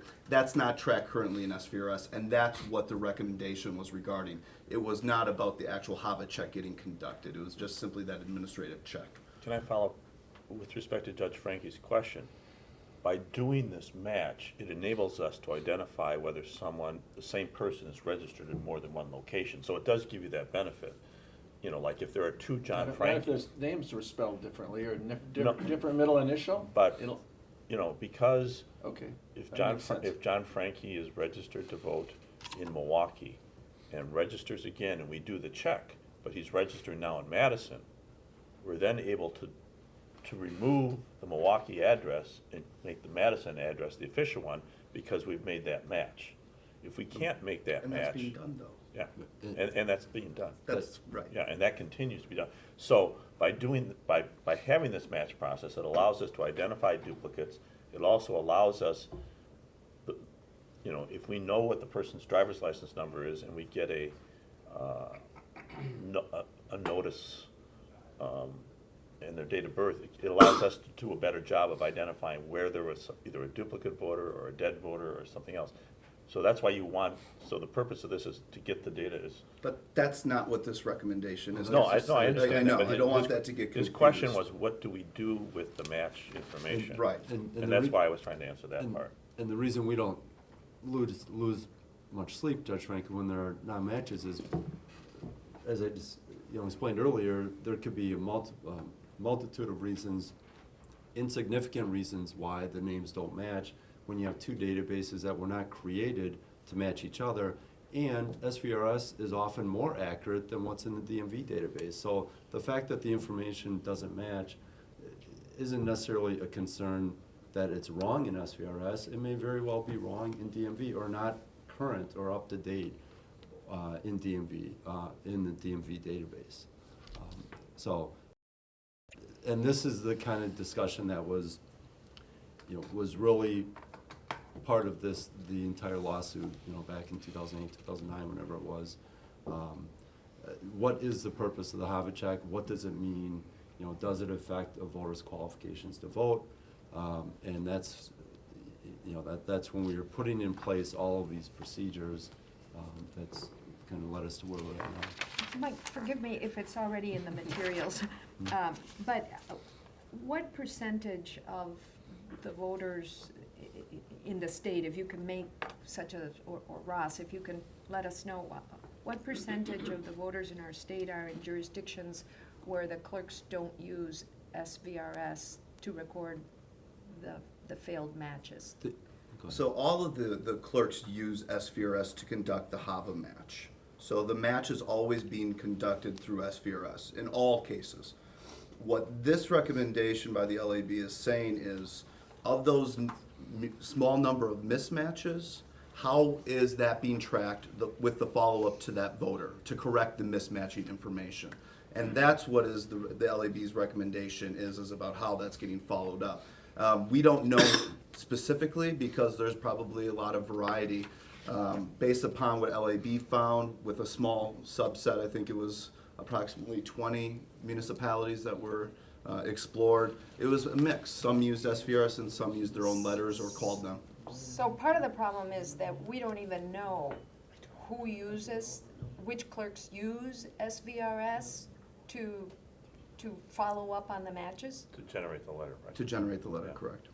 We don't have any idea. We could run queries. I don't think it would always be, you could have various clerks at different times that might use SVRS and now that they might not. So we could run a query based upon what letters have been sent out of SVRS, but it's not conclusive that they necessarily always employ that process for every follow-up with the voter. I would be speculative to say with any degree of certainty that just because they might have used a letter from SVRS in the past, that necessitates they'll be using that for a future follow-up. So we don't really know how diligently the clerks are following up on the non-matches. We know that there are matches and non-matches, but Correct. we have no real grip on how diligently they're, I how think the committed the sample- effort is to clean up the reasons for the non-matches. I think the only sample that's really focused on that is when the LAB looked at a small number of municipalities and found that there was a mix. Some used SVRS to generate the letter, used their own letter, some did phone calls. But a clerk may say, you know, just because it says in SVRS, the clerk sent the letter to voter A, when it gets to voter X, the clerk may say, I know that voter, I'm just gonna call up and we'll talk about how we get this reconciled. As Ross said, it may not be an all or nothing that they always use a letter, or the SVRS letter. They may just clean it up on their own Right. without contacting anybody, which is what happened to me, right? My mother passed away, had the same name, and I was struck off the voting list. Nobody called or sent a letter or anything. I just showed up at the poll and was told that I had.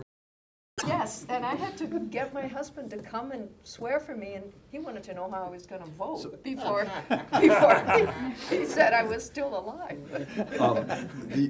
And to get back to the recommended motion, and you know, part of the discussion here has been what do we bring back to the legislature, and the audit committee itself has not looked at the report and said, we agree with all these recommendations. You know, they want to give the board time, give staff time to look at it, but they also have, the audit committee itself has not said, we agree with this recommendation from the Audit Bureau. We're insisting that it be implemented and that we are or are not going to enact legislation to require it.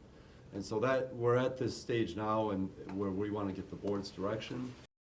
We can certainly try to you know, assess costs and time and all that, but we wanted to get the board's direction before we went off on a tangent and started to research all that as well. Judge Barlin's motion, as I understand it, is the board directs staff to develop a procedure for instructing local officials to document their actions to correct non-matched information in CVRS, and then a second sentence, and the board directs staff to state the approximate cost of developing and implementing such a procedure. I'd say an estimate of cost. An estimate of cost. So the cost that we're trying to track is that the clerks have to enter the fact that they sent the letter. Or That's what I'm clarifying. It doesn't say that they have to use SVRS to generate it. They have to record in SVRS that they reached out to the voter, because they may reach out to the voter some other way. Right.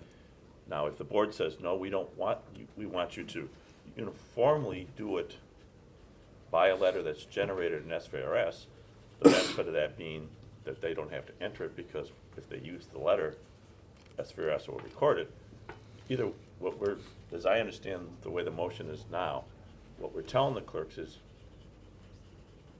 as we've directed, you have to contact the voter and you have to document it in SVRS.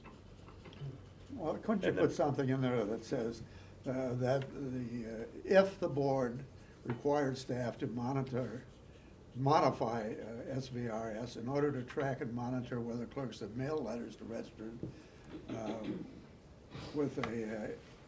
have a check non-match, it would cost so many hours and so much dollars. Simple as that. Mm-hmm. If the board required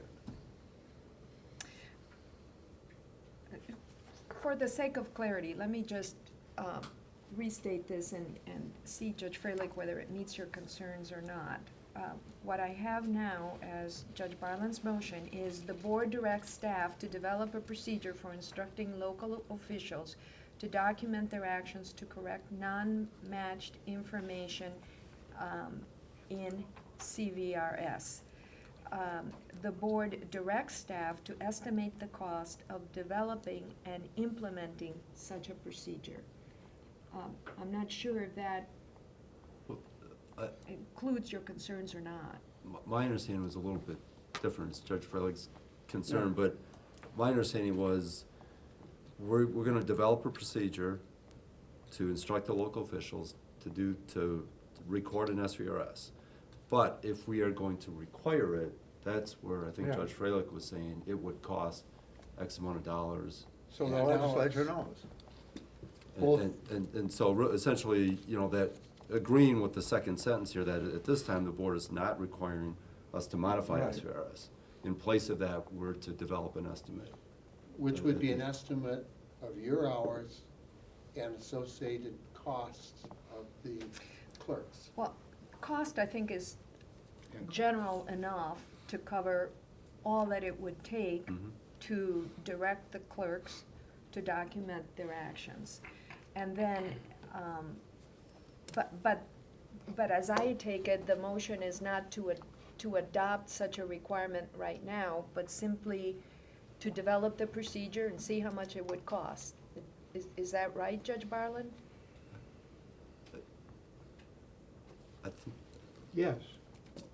But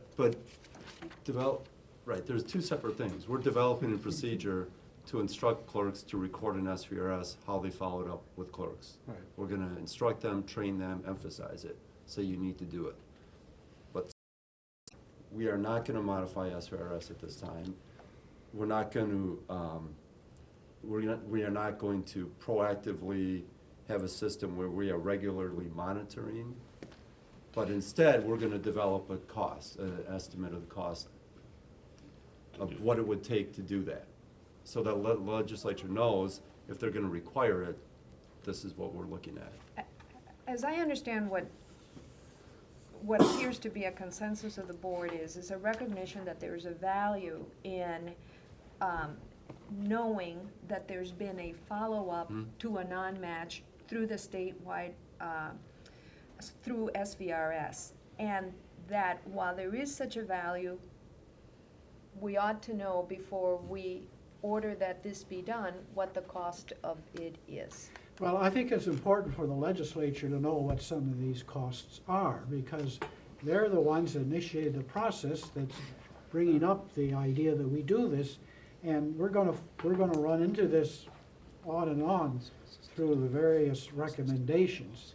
And so what we decide in this first one may be a policy that will carry over in the others.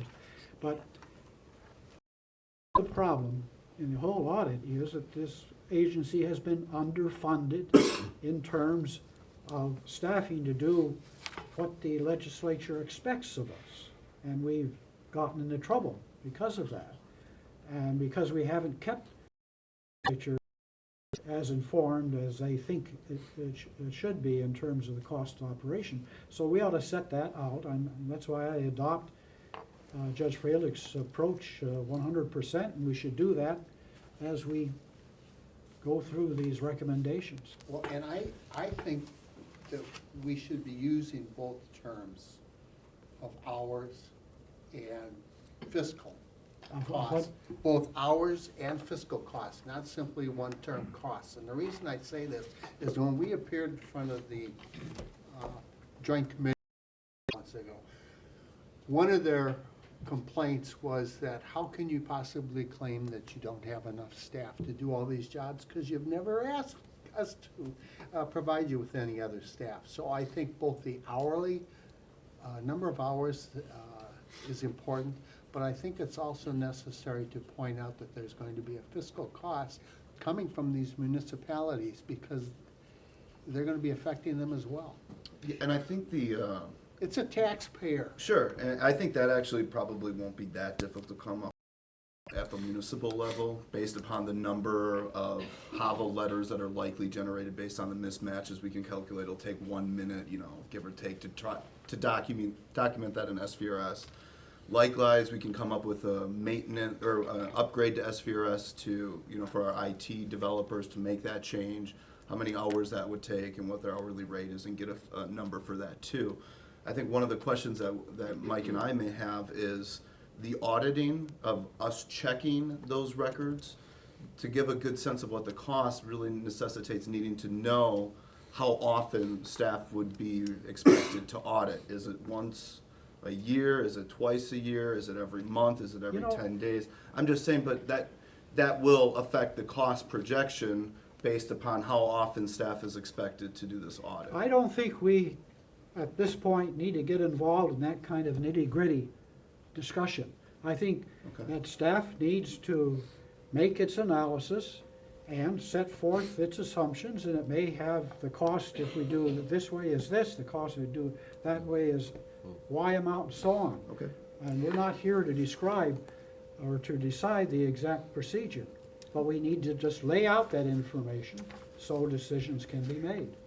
Judge Barlin, bearing in mind what Judge Volke has just stated, I'm looking at the second sentence of your motion, and one possible way to adopt Judge Volke's thinking is to state the second sentence as follows. The board directs staff to estimate the cost, and then in parentheses, including staff hours and fiscal expenditures, close parentheses, of developing and implementing such a procedure.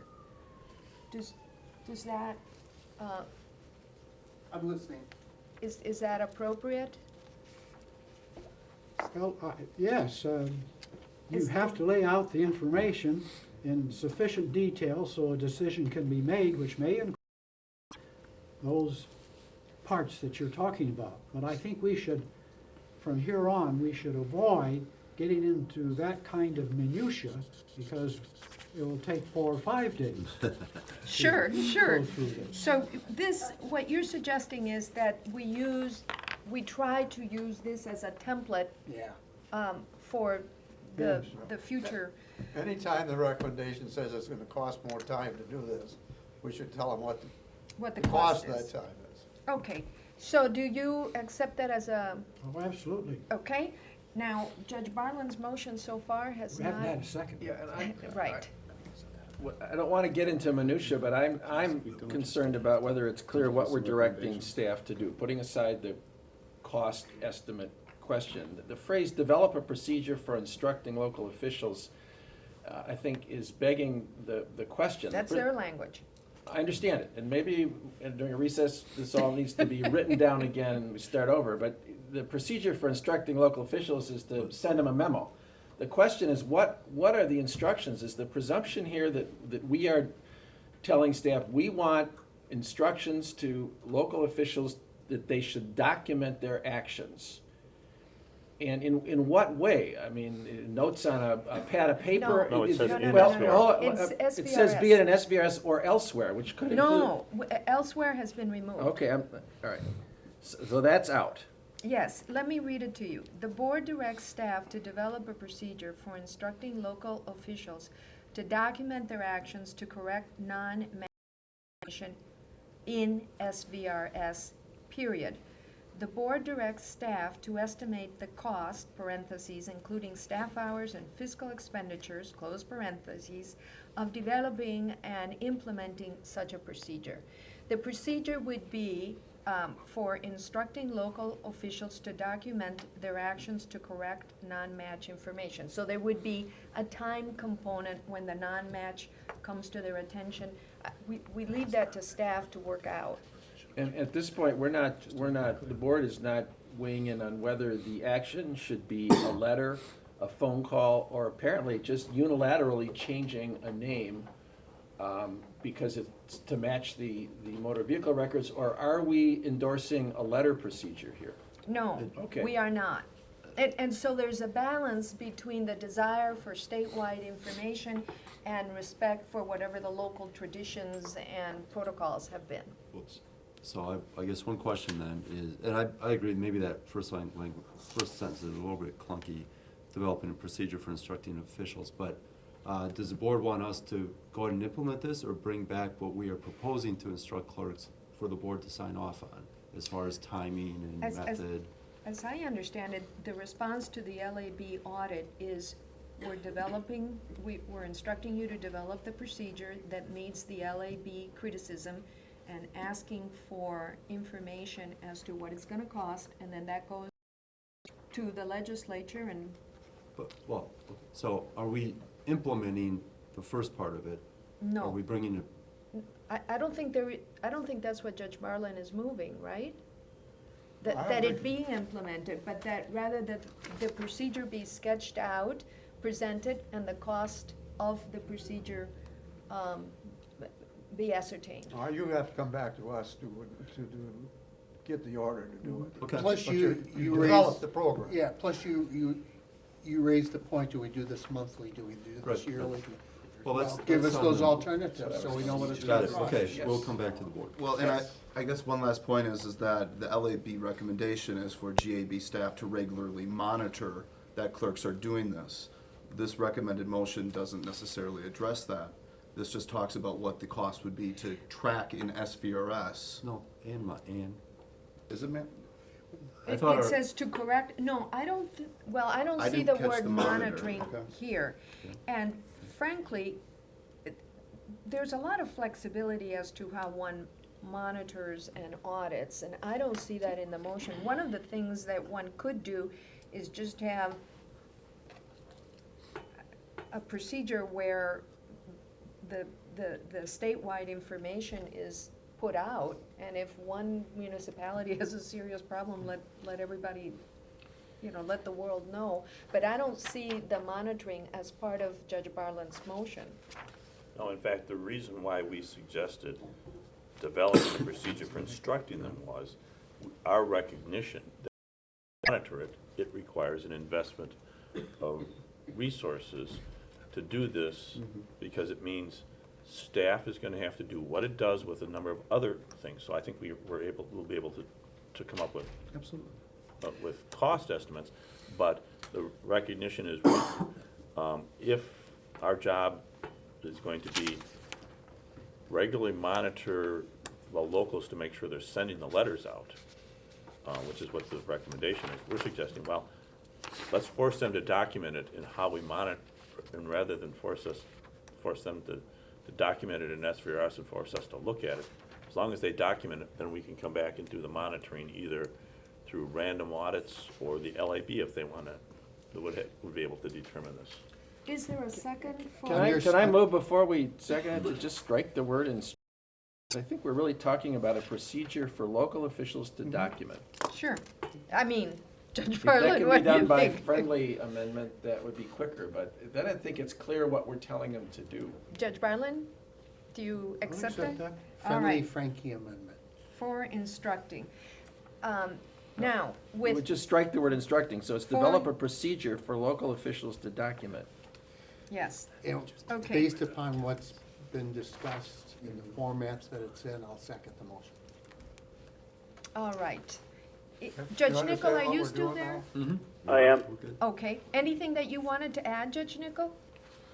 No, I think the observation's really correct, and I really welcome Harold's input there to let him know what it's going to cost, because it seems to me, as we went through all this material in the open, addressing this audit and what's going to happen in the budget and what they're doing with positions, we're going to be in much worse shape staff-wise than we are right now.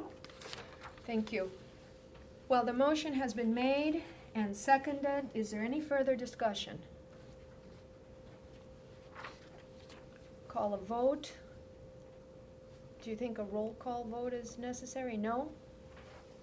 All right, all in favor, say. Aye. Anyone opposed? Motion carries Unanimously. unanimously. Yes, I didn't say aye, but it's aye. Okay, Okay, so the next recommendation, I don't think they're all gonna take that long. oh, But- you. Yes, they are.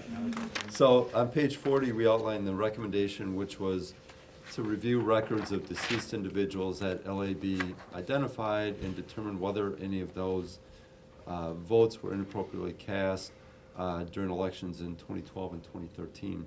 So to be clear, these records were, LAB had identified these records and provided them to us after the audit was completed.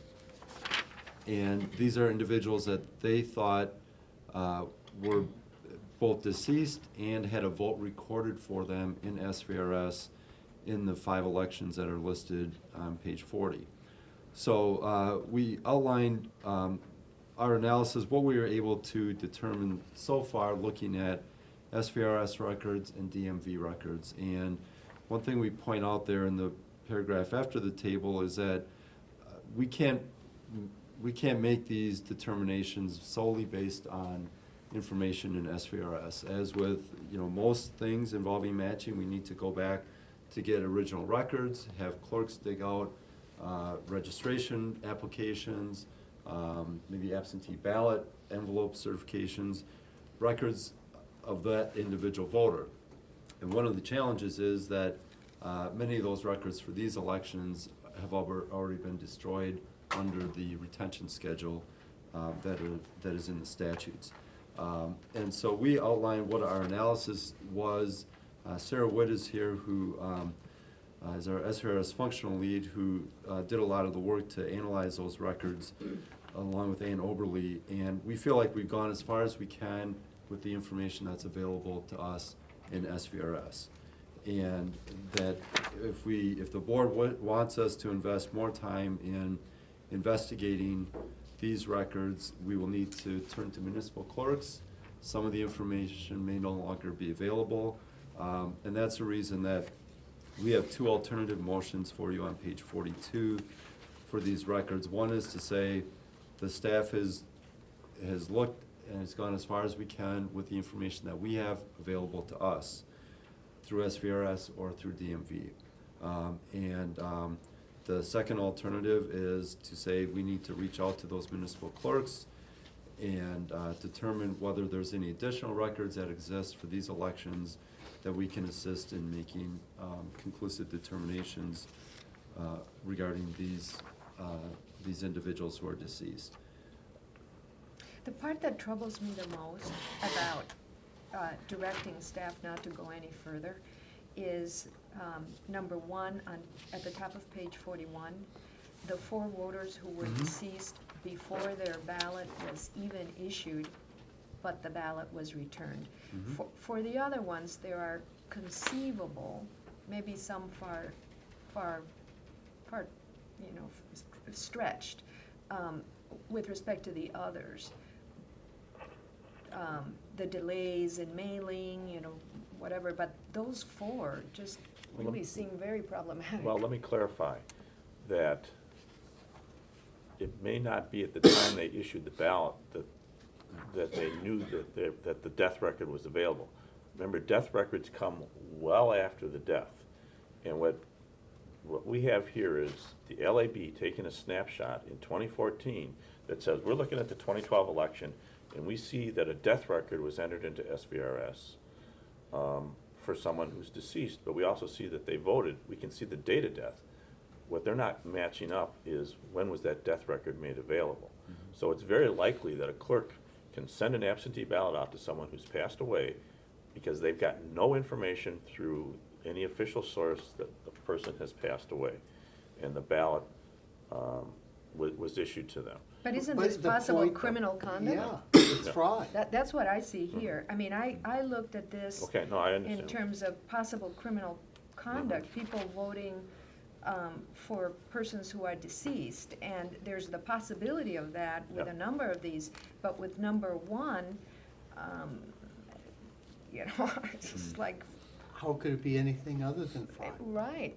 Unless they entered the data wrong as to when they sent the ballot. Well, we should find out. Yeah. But it's hard to say, oh, well, we found out about 4 dead people voting, and we're just gonna say... And it also may be that they weren't, that there was an error in recording the vote, too. Well, yeah. Sure. Well, let's find out. So you're saying find out for those 4? That's pretty important, I think, because the way it's stated, it appears like a fraud was committed in 4 cases. Yeah. We ought to follow up on it. And if those ballots are still existent, it seems to me, I don't know. Judge Barlin? I agree that the perception's out there, that there are a number of people voting using deceased voters' names and addresses, and we need to respond to that. So I'm prepared to move the motion on page 42 to include sub 2, strike sub 1. Sub 1 is do nothing. With So reach out for all 88 records. yes, the 88 records with Judge Freilich's recommendation of estimation cost of doing that. I don't understand number 3, it says. Number 3? Yeah. 6 voters died after the ballot was issued, and the SVRS indicates the ballot was not returned. However, the votes, how could that be? If the ballots weren't returned, how could the votes be recorded? It was likely a data entry error. There's this process after the election where clerks will record participation with a barcode scanner from the poll book, and so they scan in that barcode. In some cases, they might choose the barcode above for a voter that was deceased and actually may not have voted instead of selecting the voter that voted. So it could potentially be a data discrepancy error. The issue that we were seeing is that because this is from in 2012, statute allows these records to be destroyed 22 months after the election. So it's probable that many of these records, when we follow up with municipal clerks, may have already been destroyed, so we won't be able to conclusively say one way or other whether that individual actually voted because the materials may already be destroyed. And that was the only reason why number 1 was even floated as an option for the board to weigh in and give us your recommendation. I second Judge Barlin's motion, and personally, I think since we're talking about potential fraud, I'm not really concerned about the fiscal cost of it. Yes, Is the I mean, assumption, or is there some evidence to indicate that all 88 involved absentee ballots, or is there some group, especially the 48 under sub 4, who may have apparently walked in and voted after they died? All of the 88 were absentee voters. We know that? Yes. Okay. Based upon what LAB identified. That's good news, I So- think. Yeah. So is there any way to check the people that walked in and voted after they died? That's None not- did. None on this. No, that's not that recommendation, but is there, I'm asking the question. And Is just there a way to check death records and voting without, not absentee, but actual? And that's a recommendation that's coming up That's further. that'll be a Later. That's coming up later. that's the next one. Okay, at any rate, I second the Judge Barlin's motion, and I don't think we need any language in there personally as to what this is going to cost, either fiscally or time-wise. I think it's something we owe the public. And one reason for, I was ourselves to do gonna say, it. one reason for that is if we do the fiscal estimate, it means that we're gonna sit back and wait. yes. And if we just. Records will be So, destroyed. Judge Barlin, I think If you they're not have a already. friendly amendment and a second in one. Yes. You accept the friendly Yes, I amendment? do. All right, so number 2 on page 42 has been moved and seconded as written. Is there any further discussion? All right, all in favor say aye. Aye. Aye. Anyone opposed? Nay, none, motion carries unanimously. Did you say aye? I didn't say aye, but Opposes it, then okay. it's a fair statement. You nodded your head. yes. Okay, so we go to page 43. right. Does anybody need a break? Yes? Mr. Becker? Board can continue. Anybody need a break? No? Okay. All right. So This is fascinating stuff. I don't want to leave. We appreciate that, Judge. the next That's why recommendation we come to work every day. from the Audit Bureau is on page 43. They're recommending that the GAB review SVRS records after each election to identify and investigate instances in which votes were cast in the names of individuals who died before Election Day. And the reason this analysis is pretty short is it's essentially asking the GAB to implement something similar to our felon voter audit, post-election felon voter audit, which is spelled out specifically. And here, the LAB is recommending a similar procedure, which is not required in the statutes.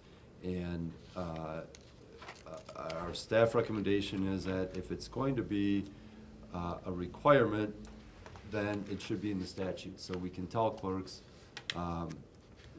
this is a requirement, we need their assistance with this.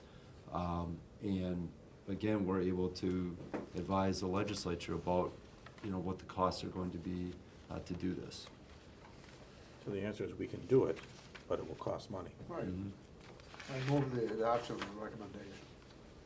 And would you want Judge Freilich to, it to include the language that we developed with respect? It's all here. I think that you can read it. Including the anticipated personnel, administrative, and IT costs and resources required. Well, and the motion says simply, it is a little general, it says that we explore with the legislature and clerks the feasibility of implementing it. So if the board further and say, we develop an estimate for implementing it, that, I think that's a little bit more specific than just us going to talk to the legislature about whether or not they're interested and whether clerks are interested and, you know, a ballpark figure. Would it work if we follow Judge Freilich's motion, would it work for us simply to, in our report, say, in order to do this, there should be a statutory requirement and our estimate of the cost is gonna be this? Wouldn't that be a satisfactory response? Well, hours and fiscal. Yeah, no, that's, and I think that's there. I second Judge Freilich's motion. Judge Freilich's motion, as I understand it, is the language on page 43. Correct. And that's what you're seconding. I am a little concerned about explore with the legislature.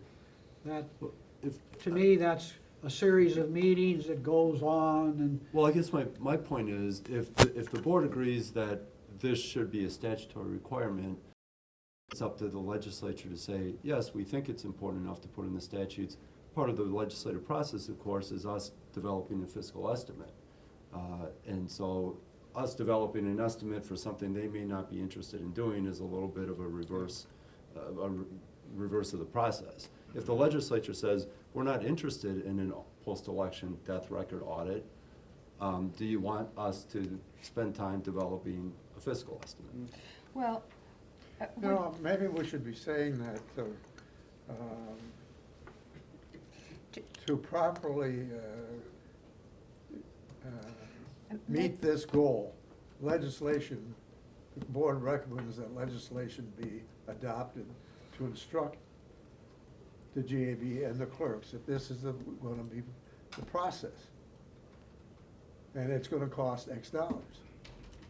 So it still requires us to do the fiscal estimate, which I think makes sense Yeah. for us to say, if you want to, in our report, to say, the GAB thinks this should be done, and for it to be done, it requires legislation. perhaps it could say, the board directs staff to estimate the cost, including staff hours and fiscal expenditures of a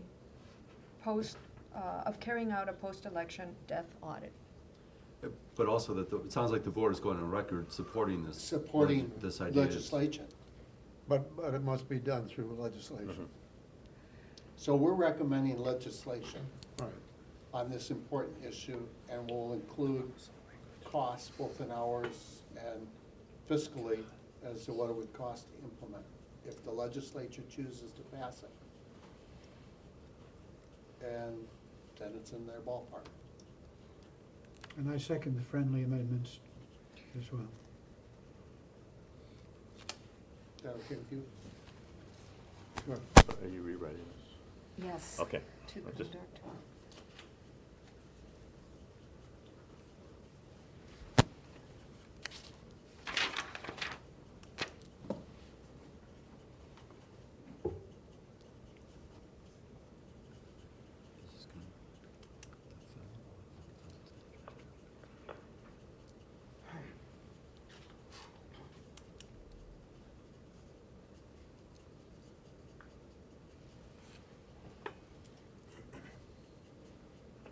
I should give her the computer. So as I understand it, the motion would be, the board recommends that the legislature require the GAB to conduct a post-election death audit and direct staff to estimate the cost of implementing such a statute, including staff hours and fiscal expenditures.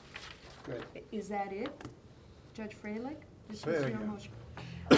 The board recommends that the legislature require the GAB to conduct a post-election death audit and direct staff to estimate the cost of implementing such a statute, including staff hours and fiscal expenditures. Is that what you want, or? The board requires the legislature, I don't particularly like that word. Request the legislature. Request. Recommends that the legislature Recommends. require the GAB to conduct a post-election death audit. Well, but they have to do that by passing a Right, statute. through legislation. Through legislation. The Through board legislation. recommends that the legislature enact legislation requiring There was that. the GAB to conduct a post-election, maybe authorizing and requiring, because that would connote that we don't think it's now within our charter. So the board recommends that the legislature enact legislation authorizing and requiring the GAB to conduct a post-election death audit and direct staff to estimate the cost of implementing such a statute, including staff hours and fiscal expenditures. Sounds good. Period. Was your motion? I done. I'm second. Okay, any further discussion? All right, all in favor say aye. Aye. Aye. Aye. Anyone opposed? No, okay. This takes us to page 44. Right, and this recommendation is the one I alluded to earlier when we discussed the Havlicek letters. The LAB recommended that we monitor SVRS to contact clerks who have not mailed letters to individuals.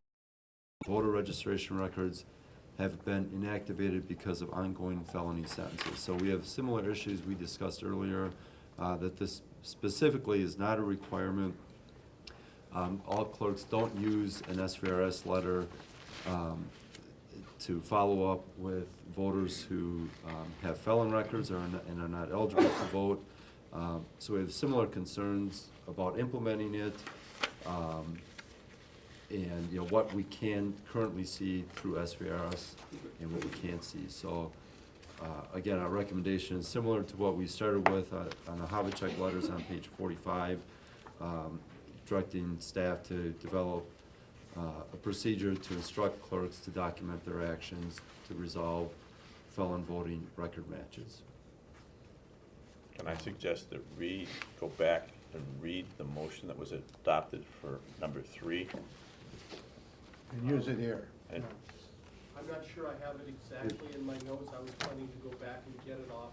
okay, well then Judge I- Lemalis has. I think I have has it. The motion with respect to the first recommendations was the board directs staff to develop a procedure for local officials to document their actions to correct non-matched information in SVRS.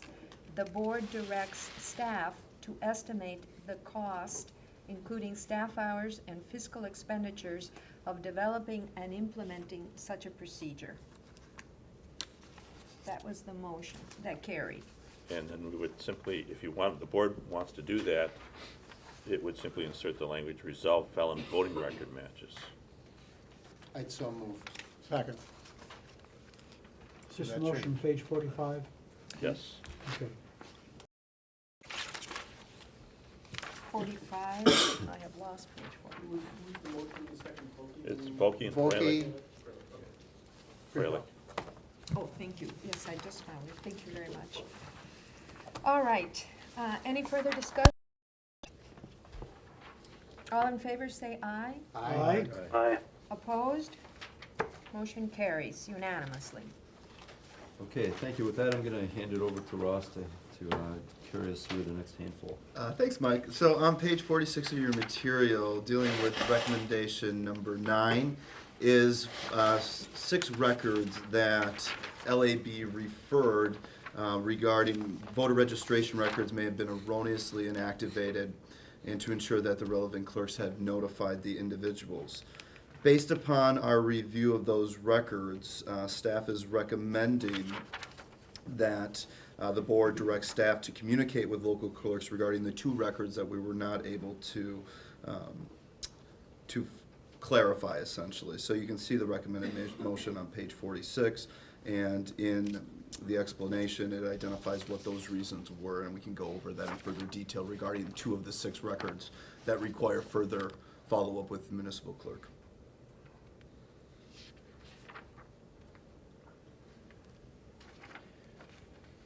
Why wasn't this done on your own prior to this date? Why do you need authorization to do this kind of a checkup? Judge Barlin, I think the reason being is we wanted to just give the board a sense of the issues that were being identified, and before we took additional action. I mean, yes, it is only 2 records, and it won't take nearly as much time as it will for the 88 that we have to follow up, you know, with regarding the absentee for potential deaths. But in that same regard, we just wanted to make sure before taking additional action that the board was in agreement with us. I move that we adopt the motion. I'll second it. Any further discussion?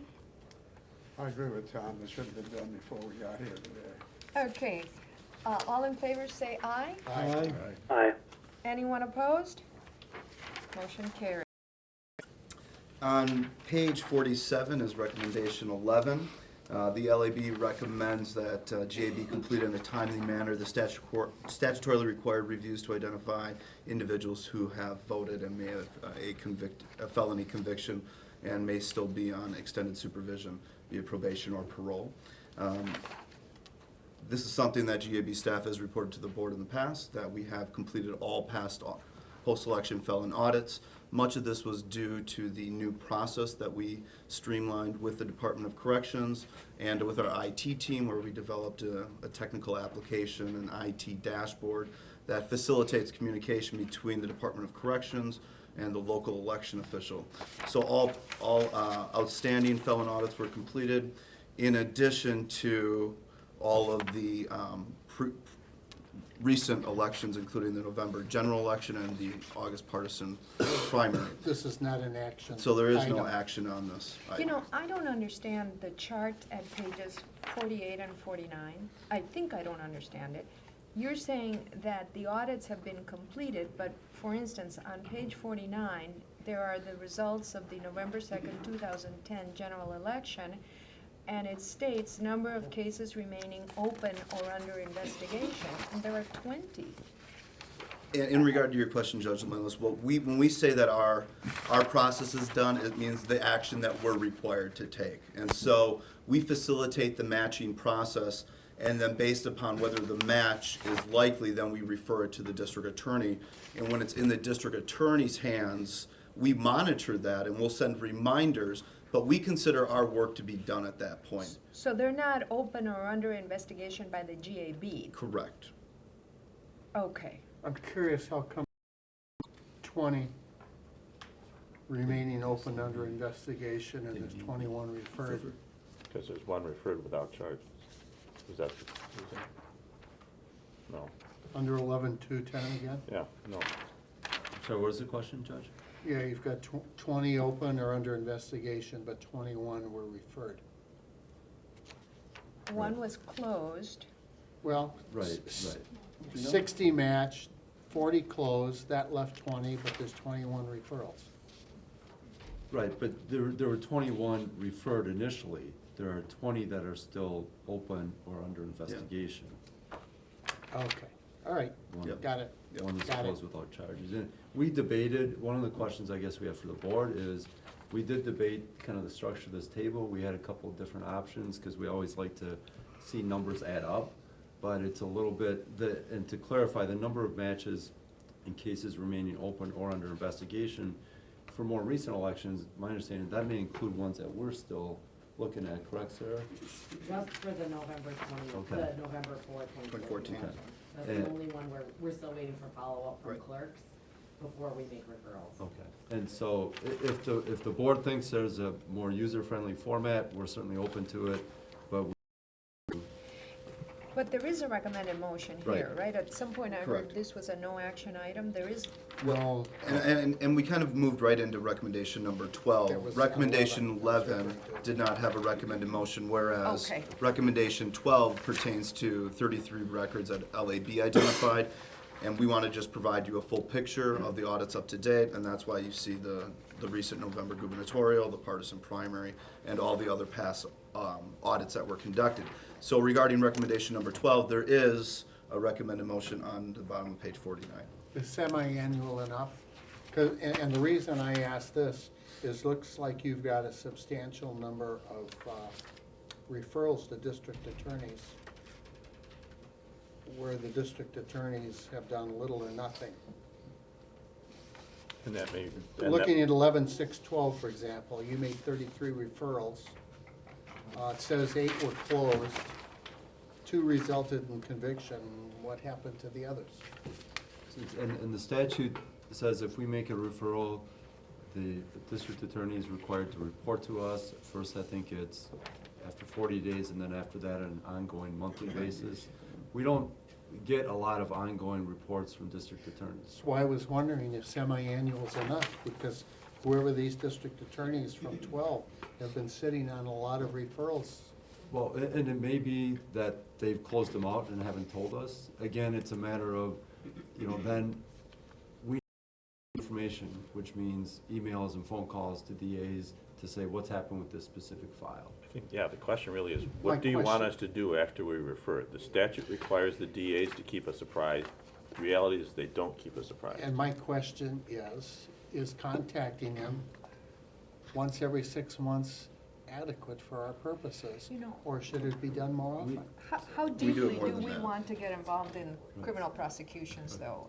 Just to know what happens to our referrals. Well, and Judge Vokey, just to clarify, the recommended motion is for our report to you every 6 months. It's not our statutory responsibility for DAs to remind them. So the DAs have a statutory requirement that when we make a referral, within 45 days of the first referral, they're supposed to give us a status report. And then every 30 days thereafter.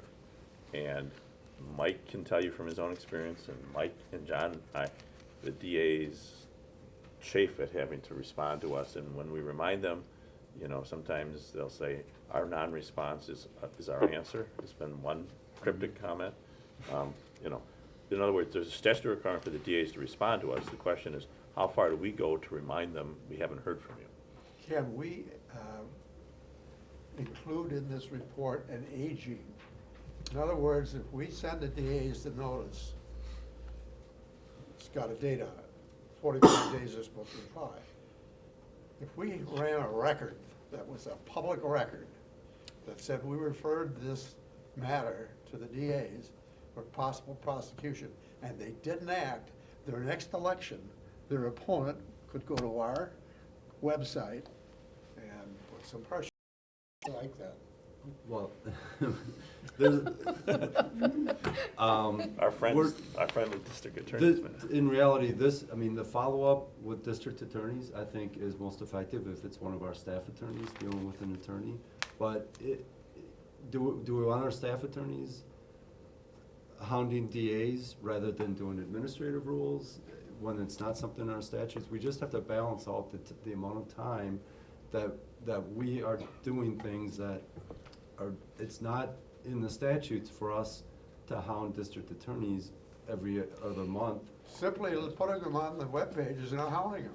Judge Freilich, I'm concerned about going out of our way to embarrass them when we don't really know the strength or lack of strength of the case at the time that we They can make the report referral. back, and it comes off of it. You have another problem there, and the problem is sitting as a reserve that the DA staff in the state have not received an increase in staffing, I believe, since 1988.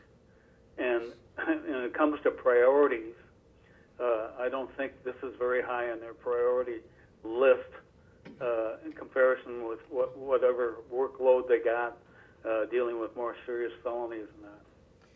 Well, all they'd have to say is we've closed it without charges, rather than just sitting there in limbo. How much time and how much expense do we put into making this report, and then nothing happens? It isn't followed through. Doesn't make any sense to me. And it's the GAB, not the DA, that gets the criticism. Right, and as somebody who did the follow-up with district attorneys, you know, at one point on some of these cases, that was the attitude I took. This ought to be simple. They ought to be able to just tell us. But, you know, as Judge Nickel pointed out, when you start to talk to the DAs and they say, you know, I've got this case going on, that case going on, what are you bothering me for? We'll get back to you when something's Because happened. the statute of limitations is running while you're sitting on your rear end, And- saying and doing nothing. Not referring to you. No, but again, I mean, we're not the prosecutor. And so, again, how much time should our staff spend monitoring the work of an elected official who's charged with prosecuting But in a crimes? way, we are the police officer who made the arrest and made the referral. And police officers have an interest in knowing that they're being taken seriously and that they either did it right or they did it wrong. And if the DA wants to tell the police officer, I don't have enough resources to charge this, or you didn't give me enough evidence, fine. But to say absolutely nothing and let it sit out there? So Judge Freilich, what you're suggesting is that the staff develop a chart that goes on our website that lists the referrals made to a district attorney with the county that the referral was made to, and then the action taken. And as soon as we get the message that it's completed, either they aren't gonna proceed, or it's closed for whatever reason, or it's prosecuted, it's done, it comes off. And the name of the district attorney and their home address and phone number. No. Email? Oh. So how about if we come back to you with a proposed chart that you can look at? Sure. Yeah, At our next that'd be meeting. nice. Is there a formal motion that's been made? No, No. I just was throwing out, how do you want to respond to this? Because I think I recommend, Well, maybe it's just something we use, yeah, sure. you know? So we're doing all this work and then nothing's happening on the other end. Well, Well, as actually, far as the semi-annual report to us, that's fine. Okay. I mean, I'd move that we get a semi-annual report. But in addition to that, I would like that report to be aged. yeah, that's So- probably what we just add to this, to the report. Okay. Yeah. There was a for- reference for- earlier to the statute requiring the DAs to respond to us.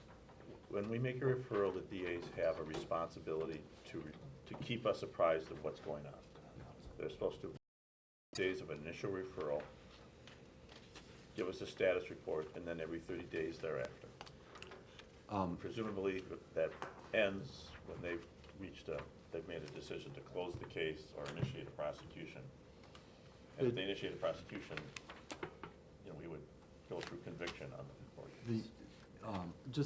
I want to just clarify, for instance, under November 2012, you know, 23 cases remain open, 33 referred to DAs.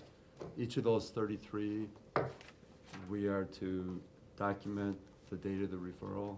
That's what the board is looking for. And to whom? Um, By county. okay.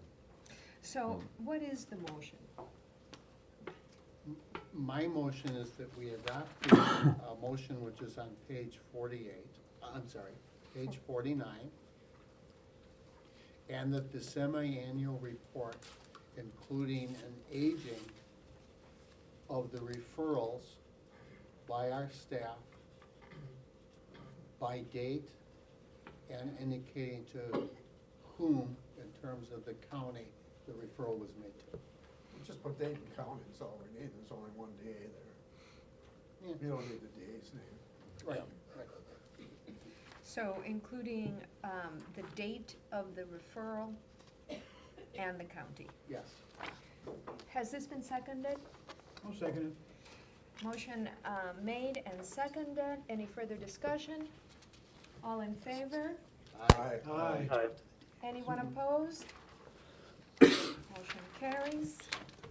Related to what we just did, but going back to recommendation 11. Every 30 days.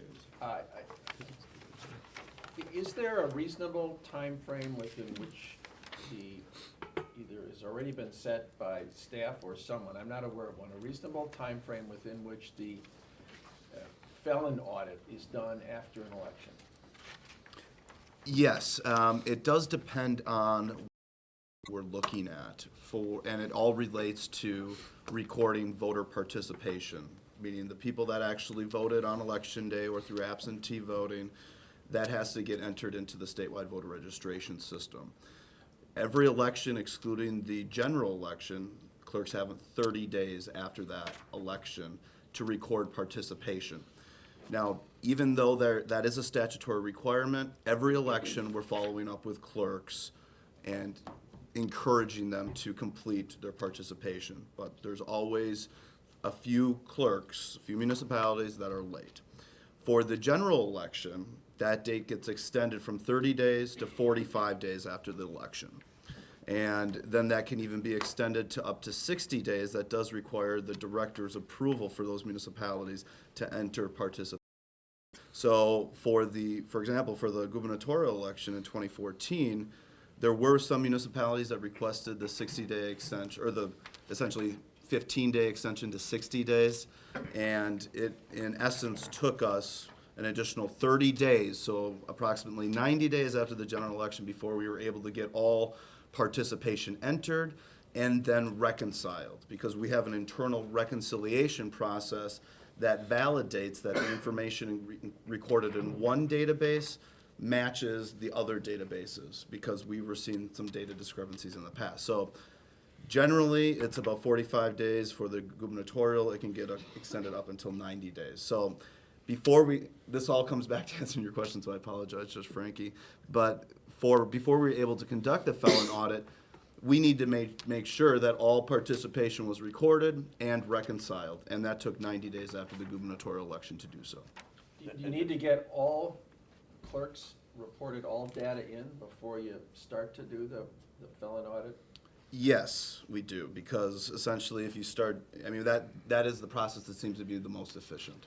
Once the clerks have the data in, then are you working, is the DOC giving a current updated list for each election? Are you getting that?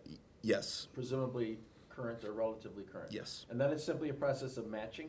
Correct. And if you get a hit, you get a match,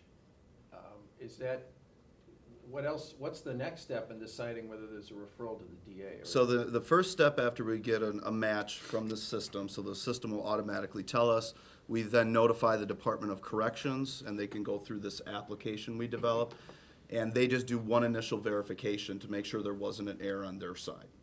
And that's actually where you see with the 2014, there were a number of those 229 records initially identified that were incorrect. So they corrected that information, the DOC corrects that information, then it goes to the municipal clerk. And they verify that there was no error on their side, that they didn't record participation incorrectly, that there was no other issue. If they're able to verify there is no other issue and DOC is on board, then that gets referred to the district attorney. So essentially there's checks and balances built into the process. And where we're at right now is we got 60 cases in this referral that we're still working with the municipal clerks. And once that's done, they've said no mistakes, then we'll make the referral to the DA. And obviously, the sooner the DAs get this stuff, assuming they are going to do something with it, the easier it is. And I'm still looking for then some kind of time frame, either for getting past the point of doing the initial match, or really the important date is getting to the point where you've decided that there's enough to refer. And Judge Frankie, we talked about this a little bit in the past, but that was the whole point of this improvement of the process that we made while this audit was ongoing and the prior audits were completed, prior to this legislative audit report being issued. But we built this dashboard for us to communicate more effectively with the Department of Corrections. We worked extensively with them to make sure that the information was accurate, and then to follow up with the municipal clerks. They grab that information off the dashboard, do their investigation, and get back to us. And that was all intended to get at this problem where on the one hand you have the timeliness, but on the other hand DAs were telling us that the referrals you were giving us were bad, and they were losing confidence in the referrals that we were giving them. So it's a quality check to make sure that we're trying to give them the most solid case that we can. So what's the time frame or the range that ideally, after an election, we would get to the point of making a responsible referral? I would say, depending on the election, between 45 and 90 days. Well- We don't even, you just said we were doing the November check 90 days. Well, Oh, but I'm for sorry. So to initiate the actual check is between 45 and 90 days, let me clarify. That's the first To- step. Correct. To complete the process, you're probably looking between 90 to 120 days, based upon how responsive the municipal clerk is. Hopefully no more than 6 months from an election. to Yes. have got to the point where you've either buried it or you're referring to the DA. I think that's a safe time frame. Yes. And that's essentially what the criticism of the audit was for the prior ones, was that they didn't use that time frame, but we clearly did not get, prior to August of this year, we did not get them done within 6 months of the election. They're all done, but they certainly weren't done within 6 months. Now, what Ross is saying is that, we are about 4 months out and prepared to start making referrals. And ideally, there should be no reason that by next month, all the referrals would be made. That'd be 6 months, right? Shall we move on to page 50? Did we do this already? do the motion already? I don't think there was a motion. Let me ask a question. On the referrals, when we make the referrals, how is that handled or made? Is it done in writing with a letter and a? Yes, there's I think it's usually an email, right? We send everything electronically with any supporting documentation that we have or that we've gathered from DOC or the local clerk.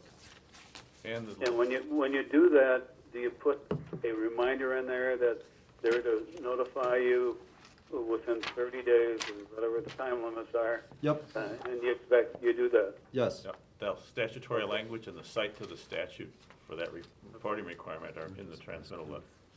Okay. All right. Judge O'Malley, can we confirm whether there was a recommended motion made and where we are with On that on page page 50? 49? 49. Was it- 49? was that Yes. one passed? Was it- I think Judge Yes. Volkey, you We had all- some. That Yes. one we did Yes. Did it carry? Yeah, I- yes. unanimously. It did? Yes. Okay, good. Okay, so recommendation number 13 is regarding improving the relationships between the GAB and DOC, specifically regarding individuals convicted of misdemeanors. The GAB has taken additional steps in the past. One of the steps was through this automated post-election felon. Misdemeanors involved in here as well? Yes, it is. So the first thing was the DOC's new offender tracking system, which has been incorporated into the statewide voter registration system. And so we feel that that has improved the quality of the data.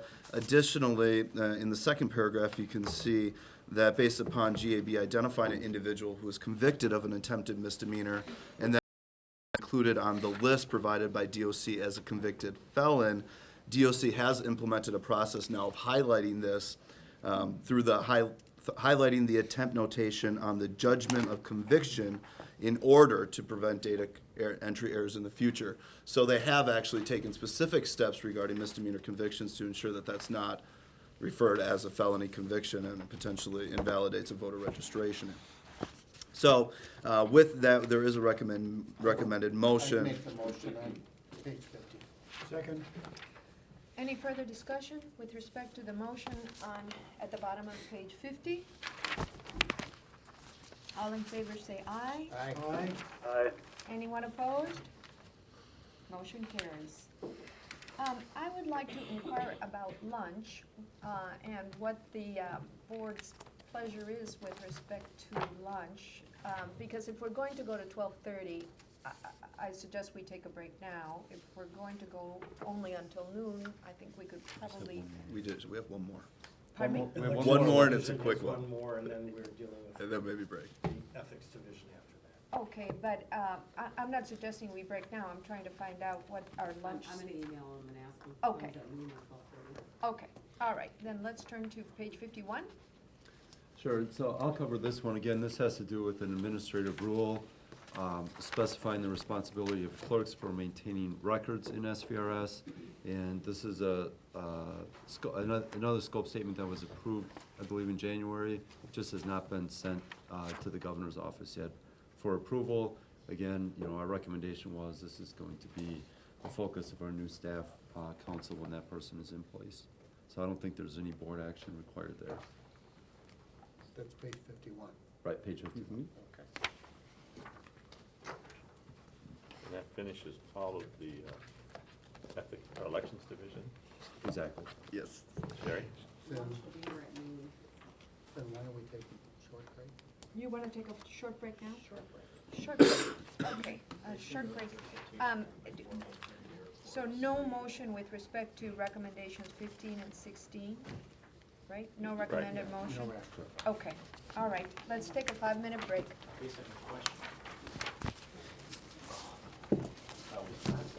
But thank you anyway.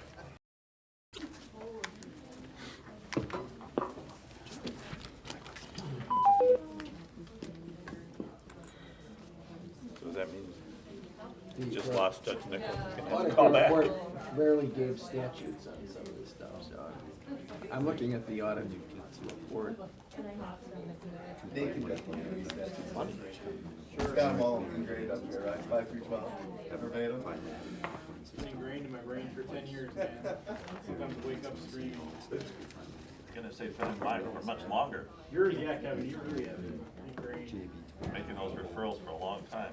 Oh, yeah, for 40 days, not 45. Do these meeting materials go out in electronic copy? Yes. But, we always send them out electronically. I just, they would have gone out Wednesday electronically. And towards the end of the day. Yeah, I copy. because I've had board members sit there and just read it, you know. Yeah, I've Judge done that. Doniger- Judge Doniger would not have his paper with him, he'd have his electronic copies in front of him. Yeah, I will my double- assistant has been out. She was gone on a trip, so maybe that's, Yeah. but I usually, I Yeah, would we get always it have an too. electronic version of it. Yeah. And even I thought if so. we, even if we didn't, they're posted on the website electronically, except for the closed session stuff.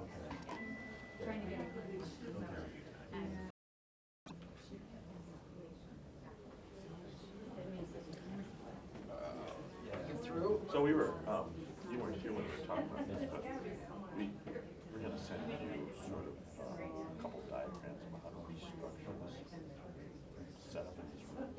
Get complaints that people can't hear in the back. And we set up a model where the board was sitting here, with some people on the left, some people on the right, the speaker was here. Judge Volke didn't like that because you had some people that would be behind, because the tables would look like this. You know, some table would be another one coming this way, with just the board at the table, and then staff would be, you know, complete the area in the presentation, but that way you have people on either side that there was maybe, and in fact, we tried to put election meeting and things worked much better for people to hear, as an alternative to trying to start putting some more speakers into the system. If the room were a little wider, you could do an angle, straight Yeah. angle. Right. But it's- And what's so, anyway, we're going to give you a couple different diagrams to look at, just for thoughts for people.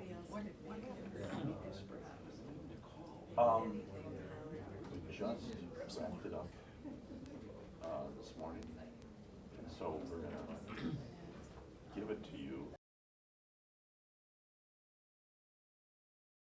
We need to do a lot of things. Yeah, well, Are you talking yeah, I'm just saying, Shamika's brief, all the changes have been accepted. And we're, I'm sorry, what are you talking the about? amicus brief. Yeah. So we were gonna put it in your materials, give it to you today, I think we'll- and in closed session, say, when do you wanna talk about it? Do you wanna take the time to read it, what, about 35 pages? I don't think it's that. No, but, you know. But let me make sure that it's in the folder of the resolution. Okay, it's not in the folders now. I understand. No, but the reason why we're not doing it now is we're in open session, and so. Yeah, because it's related to litigation, so it'll be closed session. The question is, do the board members want to try to do that tonight? Or do the board have a telephone conference meeting on it sometime next week? To determine whether he wants to. What's the due date? The only thing I know is that. I think around the 14th of March. If we at least have a preliminary discussion. How long is the meeting supposed to be? We'd like it to be done by midday. If not earlier. If not earlier, you know, ideally, If we it'd be get nice to done get with through. open today, there's really only, I think, one Yeah. Yeah. The closed session will go fairly quickly tomorrow. We get up through all the open stuff today, which would be our goal. Email was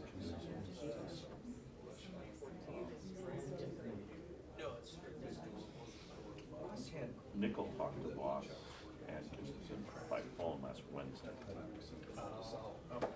They sent notices to South. Oh, yeah. Did you go to that? Yeah, I went to it. Oh, we had two people there. I went at the last minute, so. Yeah.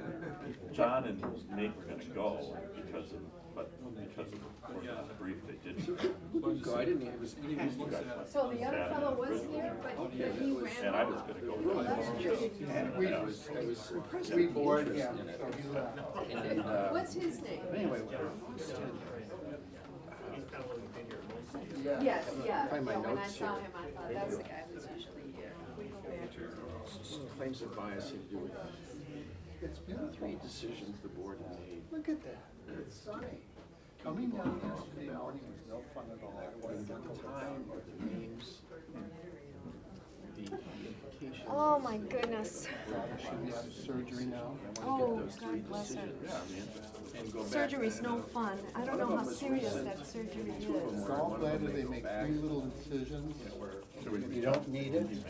And repairing a gallbladder generally is of no use at all because you have to go in to clean them out. They have one-way valves, which means if you stick something in to clean it out, you probably rip up I'll be honest, the valve never when you heard. pull the implant. So they just remove it. You know what the gallbladder does. So it would be It interesting. helps with digestion and makes bile. After 2 months of the So if you had indigestion, it might cause bad gallbladder. In her case, she said it was pain. It was just pain. Pain. Poor baby. One way for a Republican and a different way for two Democrats. Well, of course, part of her problem is she's a nurse and she's got her friends working on her, which really bothers her. I won't be wearing any clothes, it'll just be a gown. Okay, well, that went to court. The court upheld it. All right, I see Judge Freilich coming. Yes, I thought he was yes, coming. no, he's coming in the door. Oh, okay. On one more. But I'll tell you, so far,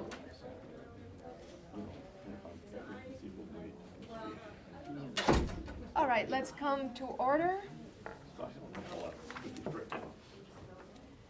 You're supposed to swing that gavel. I was never a gavel hitter. In front of Judge Warren once when he got mad and he was doing this and he broke it. Judge Warren? Judge Warren, God bless him, yeah. He was so calm. He was such a sweetheart. I loved him. Gave but him yeah, a ride on my motorcycle. he was irritated and then he, I remember him saying, "Ooh, all right, we are up to page 53. 52. 52. 52? 5-2. 5-2. Thank you. All right, Mr. Becker. Thank you. There were a series of recommendations in the LAB's audit, all related to the forfeiture schedules that we use for various transgressions of the laws that we administer. Let me just make sure. Judge Nickel, are you there? I am. Thank you. Campaign finance, lobbying, and the filing of statements of economic interest. Just some background.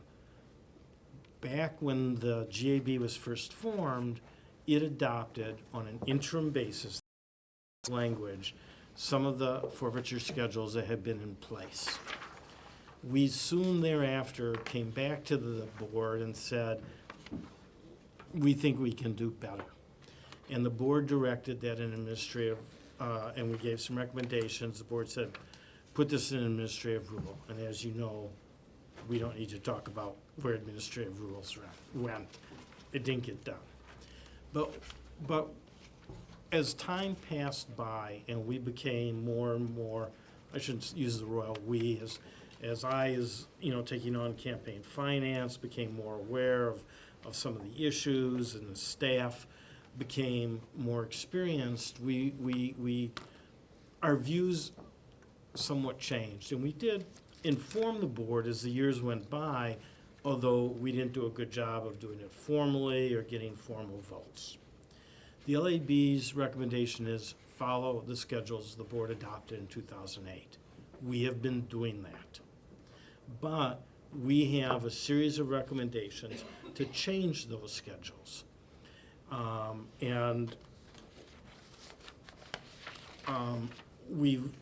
And that really begins, and the recommendations, we put them all in one memo, even though unfortunately the recommendations are, I think they're throughout recommendations 17, 19, 20, and 22. Beginning on page 53 is the memo that we put together with our recommendations on forfeiture schedules for campaign finance. Now let me say two things. One, of course, is that a forfeiture schedule is really just a settlement schedule, because we don't have the authority to impose forfeitures. We can ask for forfeitures, and if someone refuses, we can go to court, but we can't order Going to court meaning that we would have to authorize one of our attorneys to file a lawsuit. Correct. In a local court, pay a filing fee. That's right. And so we always have to keep that in mind, that someone can say, no, I'm not going to pay. No one does that. But our general, pardon me? It's happened. It's happened. It's happened, but no one has done that in a long time. And obviously there are certain kinds of things that happen that we would always come to the board on, always, because they're all different. And I'm talking there about violations of the ethics code, substantive violations of the ethics code or lobbying law. But in terms of the filing of reports and information with us, whether it be for lobbying, campaign finance, or statements of economic interest, it makes sense to have a schedule in place. But the schedule, in our view, I think, is that it should help us get people to file on time and to file full information. We're not a district attorney. We are the administrators of this law, and as we view it, as I view it, as our staff views it, our job is to get people to provide the reports and information that the statute requires. And being able to threaten forfeitures if they don't, or to simply put neutrally to indicate, here's the penalties if you don't, our view as staff is that those forfeitures should be set in a way that gives people an incentive to file on time, or if they're a little late, not penalize them, but then to see a gradual increase in forfeitures the later they are in terms of filing. And in some ways, the old forfeiture schedules didn't work that way. In fact, with at least one of them, the forfeiture amounts went down as the time increased, which made no sense to us as staff. So we've put together a series of recommendations beginning on page 53.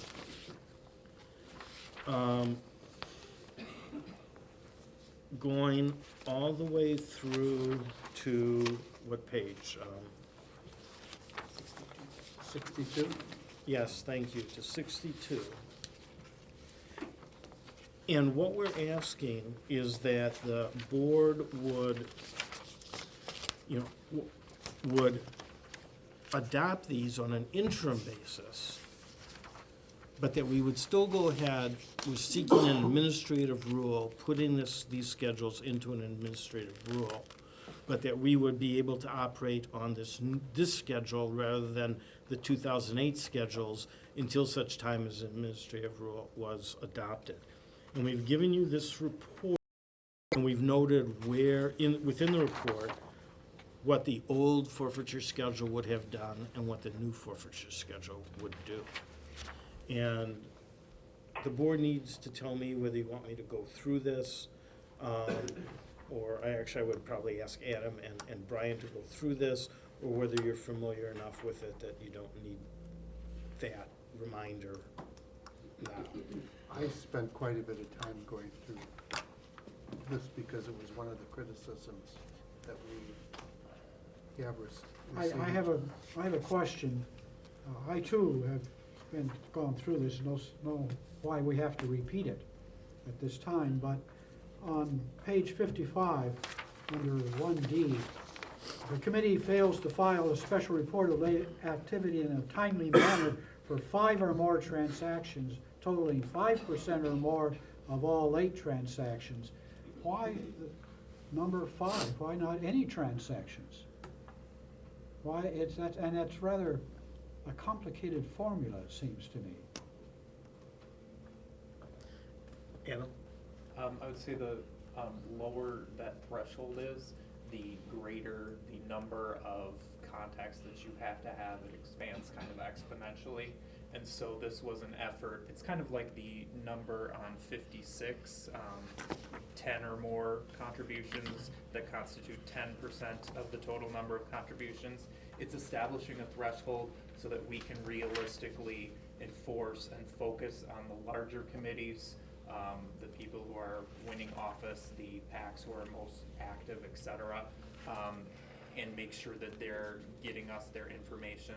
And the small committees that have 1 or 2 violations, we're not spending our time on them. We're focusing our time on larger, more active committees.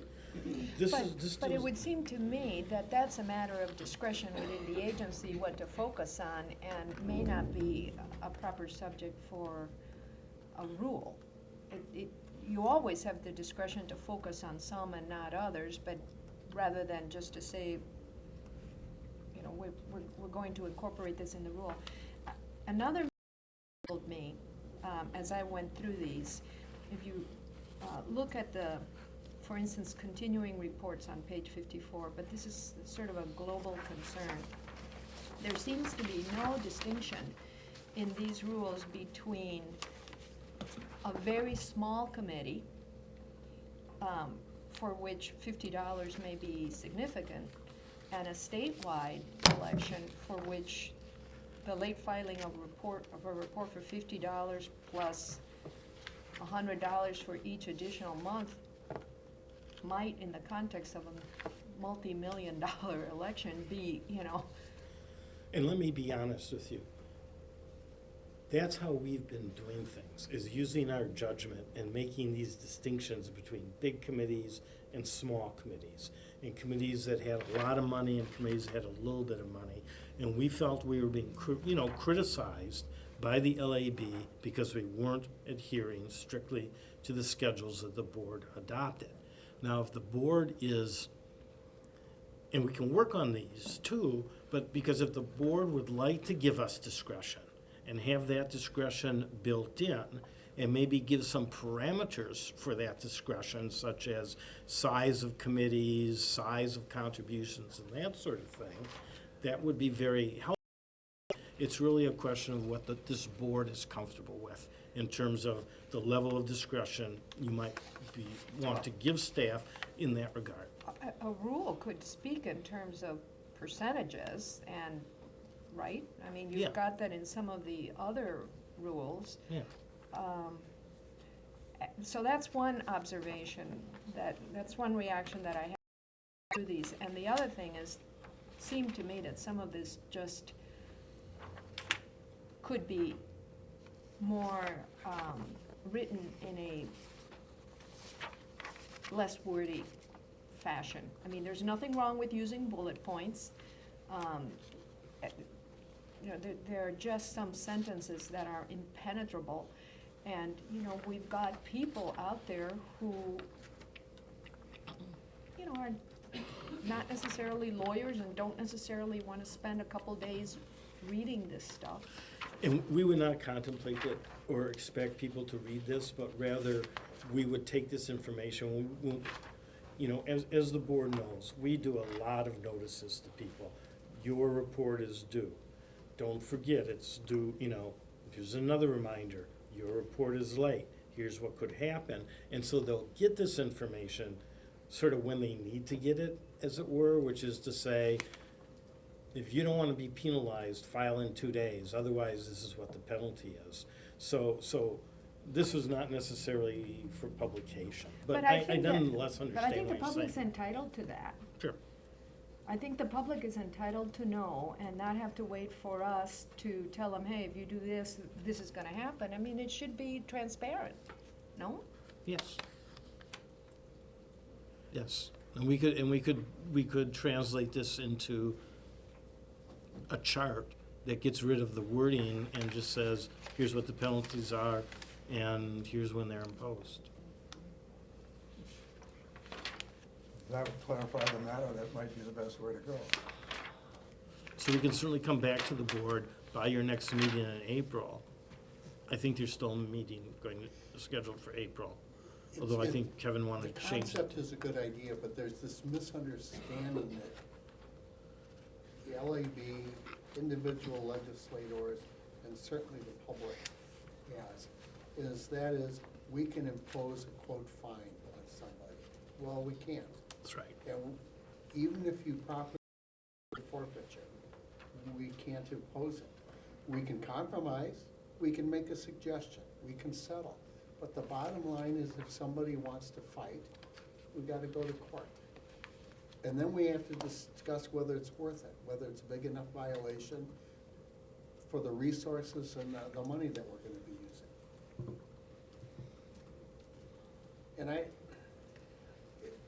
people should know that it's not automatic, but they should also know the consequences of what could happen, having to go into court, appear in front of a judge. And the consequences are that if someone has been late or done something that violates the law, that there are higher penalties than what we're suggesting.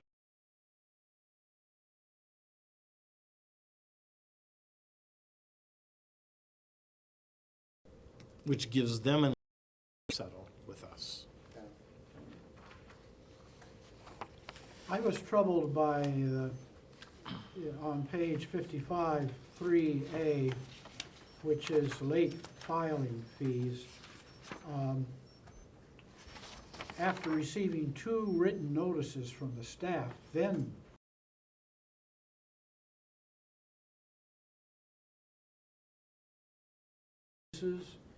how about, what's the time period between notices? It could be 3 months, 1 month. It's too much uncertainty, it seems to me, that's involved in that. And the GAB would be controlling. Yes. Right, that's true. One written notice always goes out before the filing deadline to tell committees they have to file. And then a second one goes out within a week of the filing deadline. We have to wait for the postmarks deadline to come in, but it's a couple days to a week after the filing deadline to let them know we haven't received. Well, if we're gonna retain that, I'm not sure that we should, but if we do, it seems to me there should be a time limit. A time certain. A time certain, yeah, yes. I also wondered about the references to charities on page 58.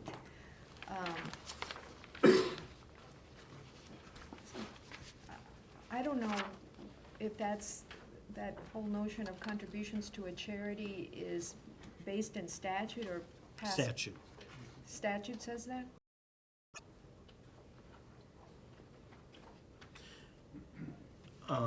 And then what about the following paragraph, that if a contribution is returned, the board will view it as any legal loan? Is there a basis in statute for that, or is that history? Well, the basis for the statute is that if you don't do it within a certain time period, you're required to return it within a certain time period, so if you don't, and you've kept it, then we're gonna treat it as an illegal contribution. A loan specifically. Yeah, Yeah. yeah. Why is it? Because, well, it's called a loan because they do eventually return it. They just aren't returning it within the 15-day requirement that they're supposed to. So if they keep it for 30 days, then they've held on to it for 15 days too long, and so. But do we have to presume that they made use of it in some way? Is there Well, I think interest construed with it if it's a loan? Well, no, but I think that we have to construe that they had the use of that money. Yeah, And I- not- yeah. Maybe not calling it an illegal loan, just saying Right. that penalties will be assessed. Right. And, Right. Yeah, a loan has a specific, pretty It's true. specific meaning. but the charity is found, the determination Jamboree. that it's okay to contribute it to charity is based in statute. Yeah, let me- And the reason that I'm raising this is I used to require charitable contributions sometimes as a condition of probation, and until I had someone who made his contribution to charity to an entity that was a charitable institute, and it was the, I don't know, a museum of Mercedes-Benz or something like that, and it just wasn't exactly what I had in mind Yes. when I ordered it, so after that, Do you know your I was more definite about, Well, there's that paragraph in 5 on that page that dealing with the contribution of the common school fund or charity. Is that within the 15 days, or is that after the 15 days? It says, you know, first we say, there shall be no penalty for excess contributions returned within 15 days. That's returned. Then the next paragraph says, if you give it to a charity, there's no penalty. Is that any time after? which- Where return? he- Is it he's within here. 15 days? on page 58. Sorry. Okay, I think the distinction we're trying to draw, if you get a contribution that exceeds the limits, if you give it to the common school fund or charity, you've given up you've, in essence, you don't have that money anymore. And no one has that money who could use it to give you another contribution. But if you simply have returned it to the donor, which you can also do, then that means the donor could give that right back to you right after the election, because that donor will have that excess contribution, and therefore you should pay a penalty. But aren't you worried that people, if enough money is involved, will come up with charities that have a specific purpose that's may not necessarily be toward benefiting people who need help? Well, that could certainly be. What I would My need a question statutory is section. I would point you 11:16. to 1126 sub 11. This is 11.122 and 11.232, both of which specifically mention the common school fund or charitable organization. So Right, that's right. That's the tool basis. we have. That's the basis. Excess contributions shall be returned to the donor or treated in accordance with these other provisions. And if you look at 11.23, And charitable organizations defined. Now, my question is, does the 15 days apply to the second paragraph that you're giving to the charity, or can they return it to a charity anytime? they can return to a charity at any time. So, to avoid a penalty, if I give it back to the donor, I gotta do it in 15 days. But if I give it to the charity, I can give it back 60 days from now. Right. But I don't think this is clear enough. Okay. I mean, basically, you're saying, Some of this is just very complicated to try to understand. What about on page 60, when you're talking about the performing of audits?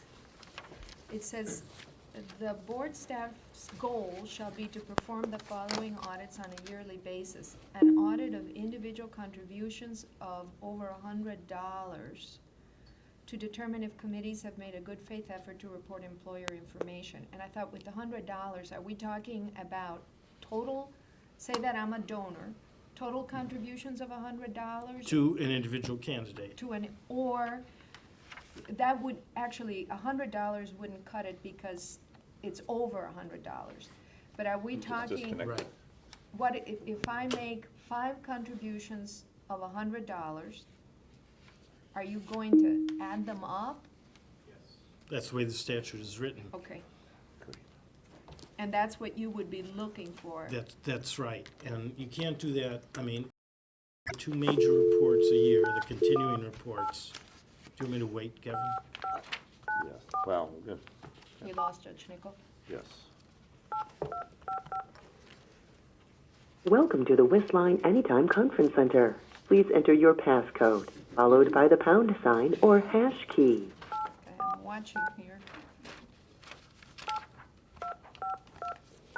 If you are the moderator, press star. Please enter your moderator code, followed by pound.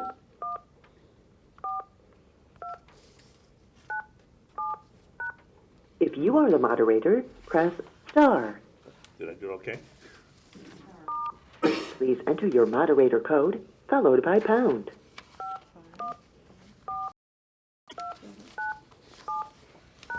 If you are the moderator, I think you're press not holding star. it down long enough, maybe.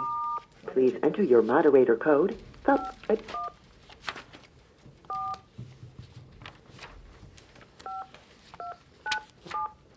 Your call has been placed in conference.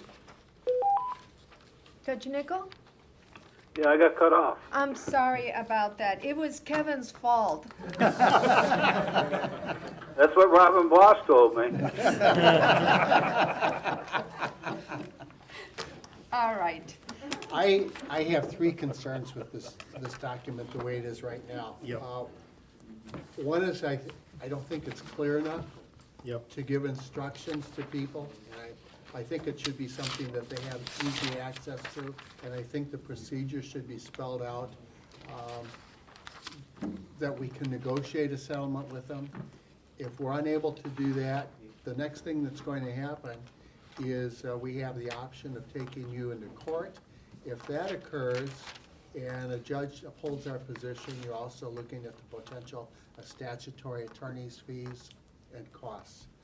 Number 2, I have problems with that word charity, because we've all had the experience that Judge Lamelas has with charities that aren't really charities as we know them. And then finally, I'm not sure we should be referencing Chapter 11 for much of anything at this point, because it's clear that that's a transition and we're going to be getting another Chapter 11. Well, it's certainly true that all of this could change in the next year. And so it may be that, and and it wasn't that the LAB recommended a new forfeiture schedule. It just that we thought that a new forfeiture schedule was in order, but it may be that events have overtaken that at this point in time.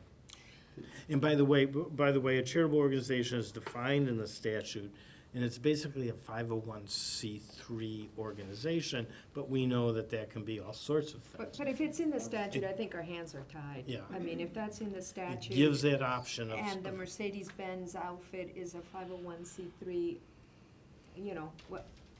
that statute, that's my sense anyhow. But I do think that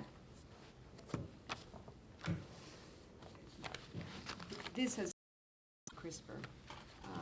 So I think there's 2 options that we have. One is we can certainly rework this, become clearer, and I've written down everyone's comments. Become clear, make it clear that this is for purposes of negotiating a settlement and what the consequences might be. Address some of these issues that we deal with, percentages or 5 or whatever, at least give that some more thought. And we can do all of those things to make this a better document, or we can just hold off entirely until we see what reform there is to the campaign finance laws. I think we need to do something rather than just sit on it. Yeah. Okay. I was gonna say, you don't wanna sit on it, because you've already adopted this to take out the things that the court has struck down. You know, the settlement offer Yeah. doesn't deal with things that are not gonna be in any future version. It deals with things that are very likely gonna continue, which are contribution limits, the timeliness of filing reports, and attribution statements. Well, I think then that we should bring this back to the board at the April meeting. Or sooner for maybe a special meeting just on Okay. this, because it was one of the biggest critiques. Right. And I think it is important to educate people. I saw the need for more careful editing, the wording. There's a lot of instances of subject pronoun disagreement as to singular or plural, Okay, and it makes rough reading. okay. So we will revamp this and make it its own item on the agenda rather than as part of this massive review of the LAB's. I think that'd help, and as I understand it, we may not be having a meeting on the 15th, no? Well, I was simply suggesting that because of the timing of meetings, if we're gonna have a regular meeting, that we put the regular meeting later, but we would probably have a special meeting to review the report. Because we don't wanna because we're gonna send the report over on the 15th based on the recommendation, and board members should have a chance to read the draft report, offer any edits. I figure that could be done by teleconference. Sure. So sometime late in March, or first week of April? It would probably be the second week in April, would be the week before the 15th. Oh, my gosh, I think that's too late. I do too. It's I mean, not a too late lot for- of, a lot of what this needs, I mean, there are some substantive concerns here that board members have talked about. But some of what this needs is just a wordsmith to go through this with a red pen. And there's a lot of repetitive stuff, sentences that could be crisper. And I know that the staff has had a tremendous amount to do, but now that you've gotten this far with it, and I know that there are time constraints getting all this out to us, but, The only, let me just, there are no more campaign finance reports due until the Supreme Court, with us until, when's the Supreme? when- March. March 30th or something. Yeah. You're right, you're right, so we should do this quickly. That's up to the board when you, I mean, we can do this quickly, it's up to the board when you want to Could set the we- next meeting. Could we have a meeting by phone on the 30th or 31st, or is that too late? Of March? 31st, I think, does not work for me. I'd have to pull out my calendar, but probably the 30th. I mean, but that's the time, and we can figure that out, but that's sort of the time. Today's what, the 5th? Today's No, the 5th. 4th. Fourth. 4th. How long would it take you to get this redrafted? What's today? Still the 4th. What day of the week is it? Wednesday? Wednesday still, what? Today is It's Wednesday. still I mean, Wednesday? 2 weeks, to me. By you the know, middle of next week, we could get to, certainly by the end of Let's next make week. Judge Frankie do it. So Friday the 13th, It's fine with me. Now, that's just for this. yeah. We'll get it done. Jonathan, I haven't ran for office since 1982. What's a continuing report? That's the twice-a-year report that everyone has to file. In other words, for campaign finance report, every committee file a report of its activity since the last report, and you have to do that 2 You have to file by January 31 for the last 6 months of the prior year, and then you have to file July 20th. July 20th for the first 6 months of the year. Those are continuing reports. Those are distinguished from if you're actually running for office in that year, you have to file a pre-primary and pre-election report. I want to get to that pre-primary stuff. If you're not on the ballot in a primary election, you require a report to be filed. Why? The statute requires it. The statute requires it if you're. For state offices, If you're it does. not Yes. in an election in that primary? Yes, That's stupid. yes. Please, It Judge is, Freilich. it is. They get a pre-primary report now on March 30th, Judge Freilich. before the election You in can't April. talk about the legislature No. like that. I was there, I can too. In fact, I think And when that I said yes, I was agreeing with Judge Freilich, not criticizing the legislature at all. I think the requirement was put in 1983. 1983?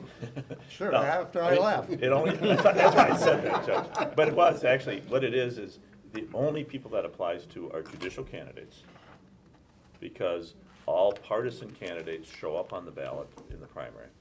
You know, if you're running for the legislature, you're on the ballot in the primary, even if you don't have an opponent. Well, how do we recommend that be taken out? Which part? You don't have to file a pre-primary report. If you file a report that says, this is the money I got, this is the money I spent, and the election is. Excuse me if I move bad. Well, I mean, with respect to, we're making recommendations. with respect to, We can put that on our list of campaign finance things, you know. do you but really want to make such a recommendation to the? Well, if we're gonna legislature? make any recommendations on elections, that should be included, in my Okay. opinion. Okay. Probably separate from. Sure. The point is where it only applies to, that change would only apply to judicial candidates. For example, we have about, is there more, Rich? Your independent partisan candidates, if they don't have ballot status, are no longer on the primary ballot. Okay, that's right. Because we had that issue last fall, Mhm. they have to do a pre-primary.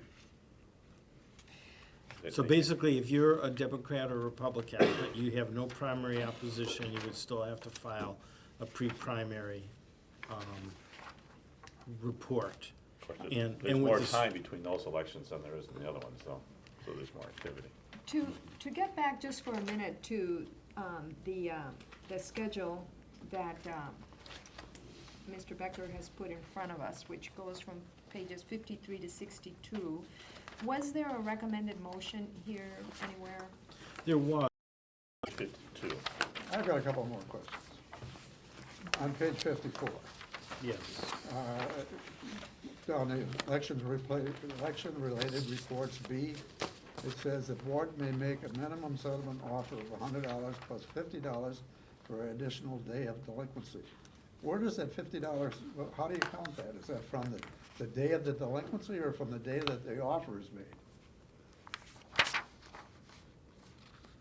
Adam, do you have an answer? It's the deadline that they're supposed to be in. I expect we would probably say the first day you're late, it's 100, and every additional day is 50, regardless of when we offered anything, just to make sure that we kept it consistent for each committee. And of course, the reason is this is an important report. This, I mean, do I understand now it's from the day the delinquency started or it's from the day the offer is made? Day that I can't tell that from this. So that should be clarified. yep. Yep. Judge Freilich, any other observations? Yeah, I want to know what, how this works. On page 59, item 6, legal disbursement. I can anticipate in a campaign that somebody is donating their time, full-time for a month or whatever, helping in the campaign. And after the campaign is over, the office holder decides that this person did such an outstanding job, never received a dime worth of pay, and gives him a gift of something. Is that illegal? I think that would be for the board to decide, but I don't think it would be. But let me tell you a question that just came in yesterday or today, which is a candidate wants to use campaign funds to pay himself for part of the rent of his apartment because he's using his apartment for campaign work. Is that a political purpose? We've had in the past an issue of someone using their campaign funds to buy a car. I remember that. Remember that, and it wasn't for campaigning, or at least we said it's gotta primarily be for campaigning, and then other incidental use would be okay. And the board said, you can't do that, that's, and the basis that we've used over the years is that, is this a lifestyle enhancement, or is it really related to running for office? And drawn that distinction, and been pretty, and this board, and the elections board before it has been pretty liberal about deferring to candidates' determinations of what's a political purpose or not. Dues for clubs and going to conventions and things have all been acceptable. And where the board and the elections board before this board have drawn that line is lifestyle enhancement. So I don't think we would come as staff to the board saying, look, they gave money to the campaign manager, even if it was after the fact. But I think we'll be coming to the board on this issue about paying rent to, you know. Oh, sure. On page 61, item E. The board may, on its own motion or at the request of its staff, reconsider any settlement offer. The board will not reconsider. I mean, first, we may reconsider, but then we will not reconsider under the following conditions. Why don't we just say the board may on its own motion or request of staff reconsider a settlement offer? Sure. Period. Yep. Well, and the purpose of that sentence was to say factors to consider, or was there material mistake or new evidence? So we should write it like that, saying factors the Right. board will consider. I mean, that's why it's, you're right, it's a very poorly written sentence, and I can't believe who would have written that. This was Was it already, you, this Kevin? is already in the Probably not on the 2008 old elections standards. board, so if it wasn't me, Right? it was somebody working. Say it again? Yes. The language you're talking about is the existing 2008 standard. Yes, and really, you know, part of the problem is we took the old document and we should have just started from scratch, and we tried to change it as little as possible, and I think that we've come up with this confusing language as a result. Okay. That's all I got. Let's take a look at what the recommended motion was. I have the sense that it's not going to perhaps even be made. The board approves the following schedule? It was I think 63. I think the consensus is they redo it and get Yeah, it to we're us not asking you to by take up Friday this the motion. 13th, and then we have a meeting. Okay. But the motion that we had recommended was on page 63. 63? Oh, it's on page 52. Where are we? I'm thought sorry, it page was on 52. 52. 52, I'm looking at These it. are all interrelated Yeah. from here on. Right, Yeah, right. It was page 52. section of both. Yeah. And then I think the board has a decision to make whether you want to do this as an administrative rule or simply a schedule. And Kevin, I know you have a view about that. As does our staff attorney. We think it has to be a rule. Why? Because the statute says that if the board wants to do a settlement schedule, it should be done by rule. So it gives you the option whether you want to do a settlement schedule or not. I mean, that's my view. If you choose to do a settlement offer, it should be done, needs to be done by rule. And that's how I read it. John reads it a little bit differently, but. Could it be called something other than a schedule? Like guidelines? And because the statute also talks about just treating like matters similarly, and I've always viewed this as a matter of prosecutorial discretion, and I don't think you put prosecutorial discretion matters into a rule. I think Nate and Kevin disagree with me. And I think the reason we disagree is that provision was added with the creation of the GAB, whereas the general concept that says the board may settle or compromise, and it must treat things similarly, gives us the authority to do that, Yeah. has been there for a long time. But when the GAB was created, I think there was a recognition that that the agency has been issuing settlement schedules, and they wanted maybe the idea of the rule was public notice. But as Nate and I read that particular provision, which dealt with settlement, it's 505 C12? Yeah, 2MC. 2MC12. I confess that I do not have a present recollection of ever having seen that 2008 schedule. probably because it was Was last. that passed out to It new was- board members? It was not passed out to new board members, you're correct.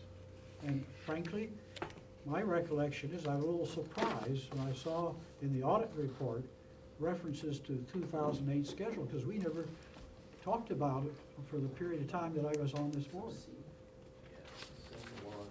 That's right, it was adopted in 2008. Yeah. But I think that was the concern underlying the LAB audit. That's right. Is there an alternative motion to the motion on page 52? Or do we just simply, by consensus, direct the staff to come up with an alternative by, what was the date? 13. By March 13th? March 13th. Any problem with proceeding in that way? It's fine with me, but I'll be out of communication from March 8th till April 2nd. I mean, no way that I could participate. That's fine. You still have a majority to proceed. And the rest of us would proceed by phone. If it's on a date that's available. Right, we'll figure out a date. Okay. All right. Any problem with proceeding in that way, simply by consensus directing Mr. Becker and the staff to come up with an alternative for us? Sounds like a good idea. Okay, all right. Should we break for lunch now?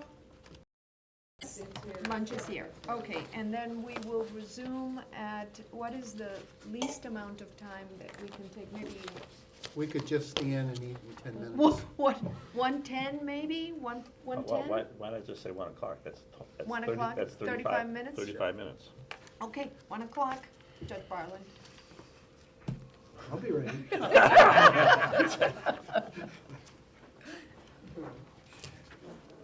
Ask your ranger son. Judge Nickel, you want to? Oh, my gosh. Yeah, you stand there. Um, You shovel it in and okay. then you Yeah. walk out. He's been in field exercises for like the last 2 months. Oh, you did? Just, I went and I visited, and he wasn't there. He was in a tent in the middle of nowhere. It's rough for those guys. They're rough. All the way through. Never been a rule. Never been a rule. And have you considered that was authority Where you to gonna settle be, Judge? without? That's how we. And no phone? Oh, because, yeah. Going up, We you're need to riding have, with you know, the statute clearly But he's promised to allows bring me this back kind a of scope of discretion when it comes to settling.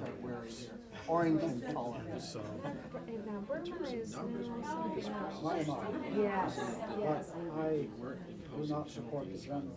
So the state, US State Department Committees. and both the state Myanmar it was is that kind of. Yes, yes, I know that there are Saying political we're not implications compliant. too. Well, they were very famous for shaving. But your proposal. That was their major would allow project. that to continue. Well, I'm not saying it shouldn't, but. I think we should probably, I think it needs. Burma we need shave? to- I think we spell it out in words that we would not impose these penalties. Yeah, I mean, I think we're trying to build in that kind of discretion here, or take account of those sort of circumstances. But I don't know that it's very clear. The other issue too, Judge Frank, is there's another section on settlement agreements too. So when you're looking at 12, this just talks about, well, this just talks about the schedule, the categories where they can settle. But you also have the authority here, you know, where you have the ability to settle. Two know your more eyes general, closed. the other one's no more specific, so that you have the categories that are set forth in that. All right, then I will. For more consistency, so that you're treating, you know, common issues. Is that where the dispute comes from, is whether there has to be a rule in order to have a schedule? And the LAB didn't suggest to us that we needed to. No, the main point was adhere to it. Yeah. That was the main, and follow it, slavish. Which we've been reluctant to do, because There's something in the audit report about not having a rule about what's in there. I have to go back. Only because the board had in 2008 directed a rule to be done. It did, not that it had to be a rule, but because the rule, the board had directed that, staff did not follow it. The board ultimately has to follow it. Everybody dropped the ball. All right. Yes. So I, the issue is to whether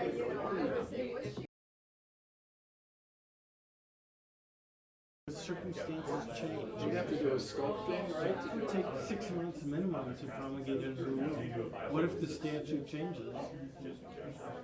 The rule becomes obsolete.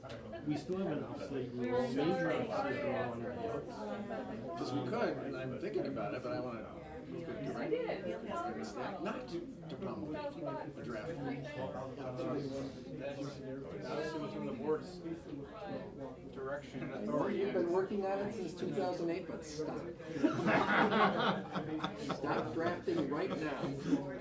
You can go home now. Count on doing something with chapter 11, they've been proposing something for years. They never get to it. If you operate on the assumption that they are gonna change it, and they never do, I mean, there was a huge bill last session. I hope we still have our audits to do this year. You're right, that's the other thing too. The world keeps moving even though, well, so we will. It's more like,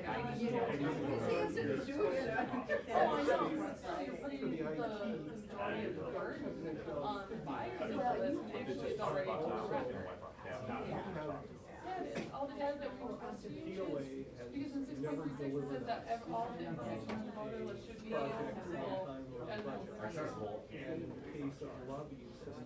No, it's a separate, it's a refresh here. Take a look at it. Sorry, we're done. That's how we've always do it, but it says voter list. It doesn't say specific whole. They built a lobbying system. 6.36, trust me. I know, but look at it again. Look at it again.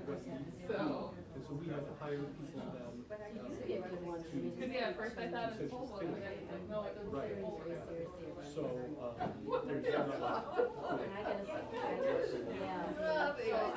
was campaign school, I didn't have to start, I wanted to know ahead of time what I have to do. And I'm listening to all this stuff, and I could hear all these teams and all this stuff. We have 2 people on staff who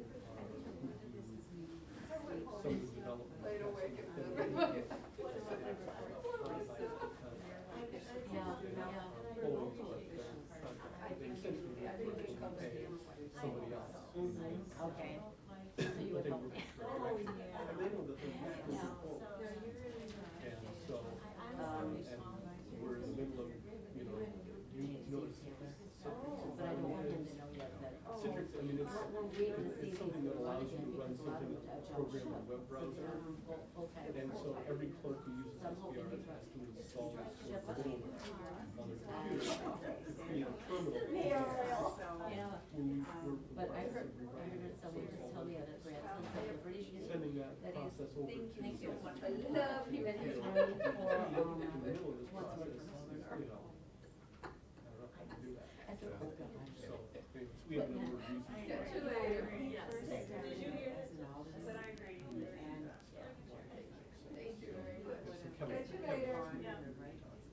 Follow the steps, yeah, yeah.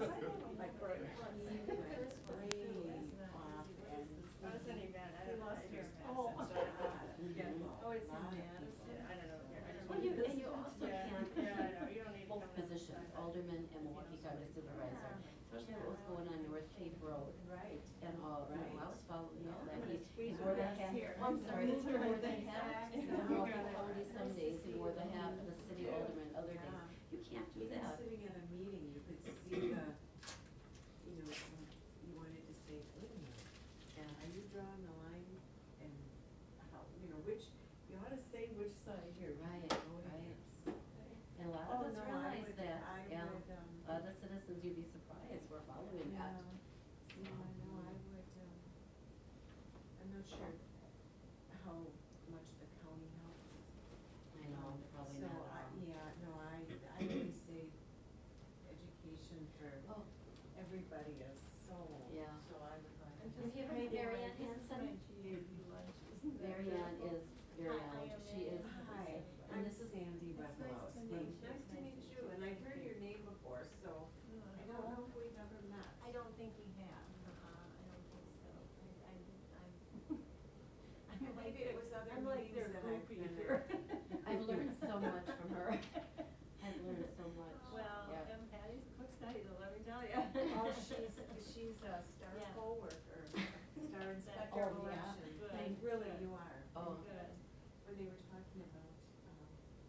forms that people fill out, and if the people who enter that information, and I was gonna say, you know, in some of my districts, I have excellent, there's not an error on the form, so.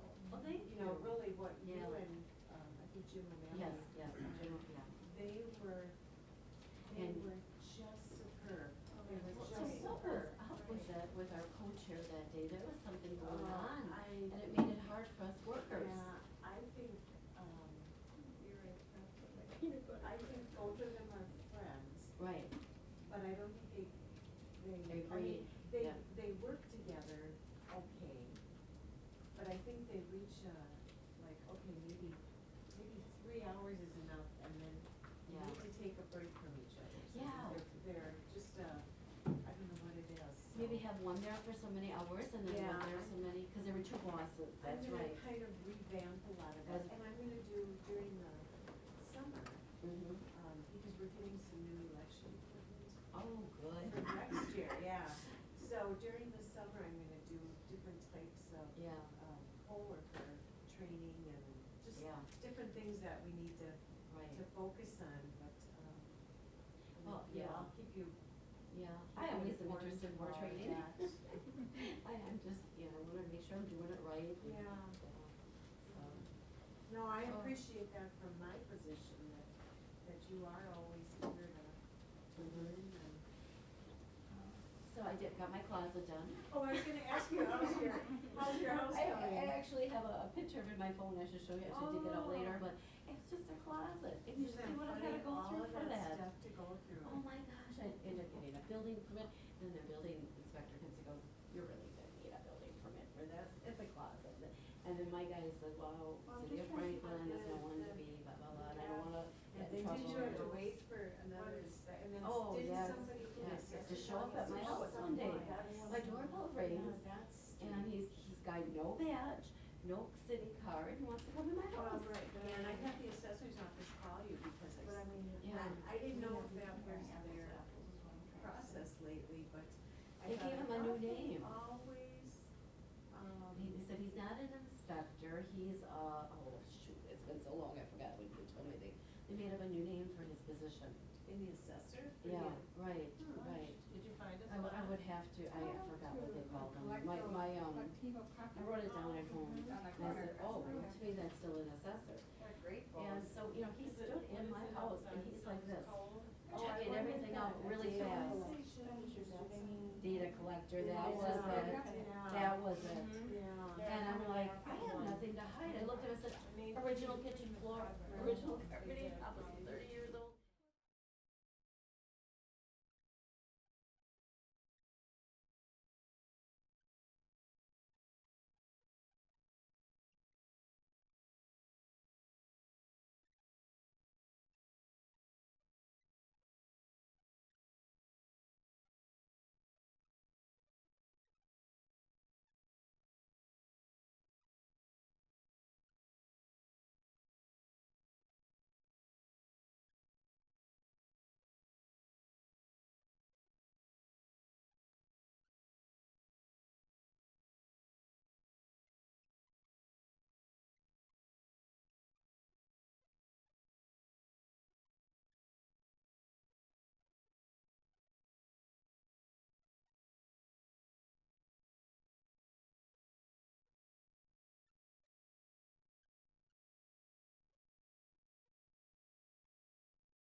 have everybody here? Judge Franke's here? I think we do. We don't have Mr. Becker. No, we don't. Oh, there he is. I was looking over there. Oh, sorry. Where is Mr. Becker? I just told him to be here. He's late again. Well, it's 1 o'clock. Do we have Judge Nickel? Judge Nickel? Oh, boy, we get to go through Nate- this Nate. 15-minute process again. Well, no, it's open. He can just call in.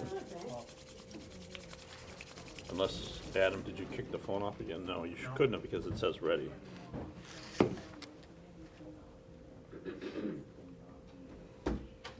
The phone says red, is it muted? It says ready. Oh, ready. Was it Ross who did it? No.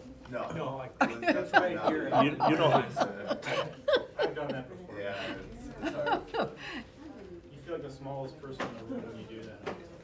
Yeah. oh, I don't know, when someone you and attributes it to a powerful Well, politician, I don't The know. corollary of that is when you're on the bench and all of a sudden, 4 deputies run in and say, "Did you hit the alarm?" No, And it not was me. like, I'll wait no, for a while, I hit it thank with you. my knee, but I didn't realize I had done that. I'm so sorry. I just went to bed. I didn't think it'd work, and it does. It was like, I'm I so emailed sorry. him, but I don't know if he's checking his email.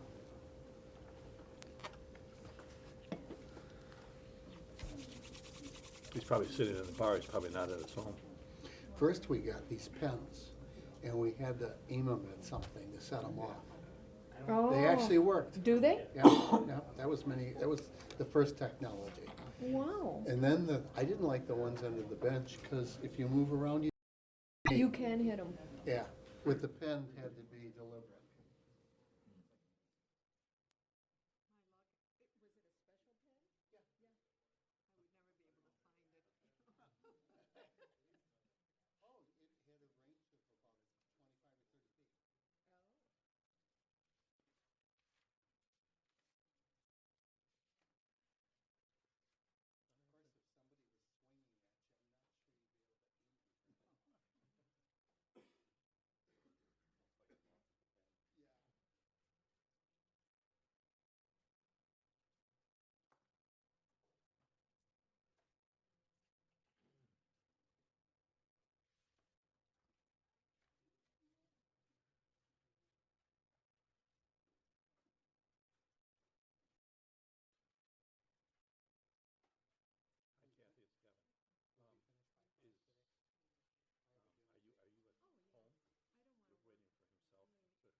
We're trying to get Judge Nickel.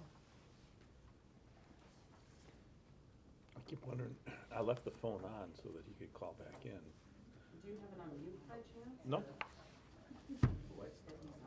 No, it just says it's ready. Oh, did Well, you turn it off? Well, no, I never turned it off. But we have to dial back in? Because it's on when the green lights are on. I can't see that. Welcome to the Wistline Anytime Conference Center. Please.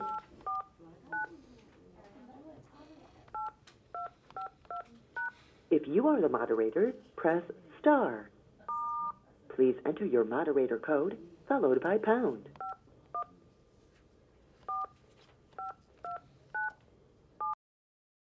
Your call has been placed in conference. You are the first caller to join the conference.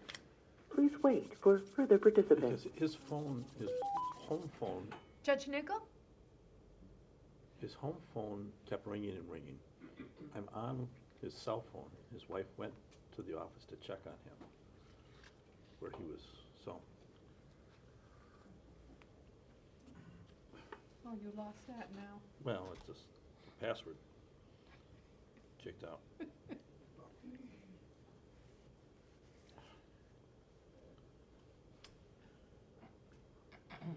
Need this complex password. Oh, I wasn't looking. Oh. First you gotta get it from me. I've got 3 numbers for him. Yeah, well, 2 of them would work. The Madison number won't work. All right, then let me try mobile. No, I'm calling him right now on that.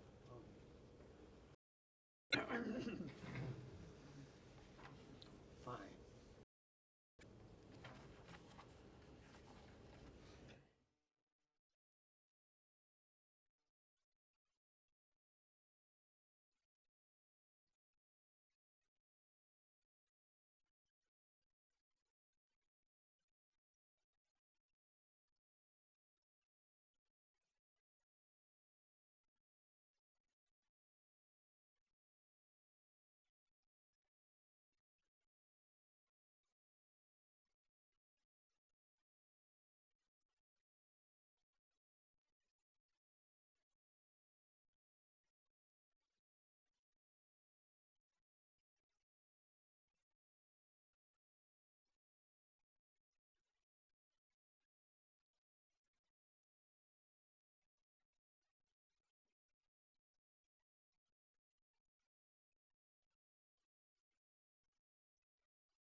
Problem was, I kept on getting music.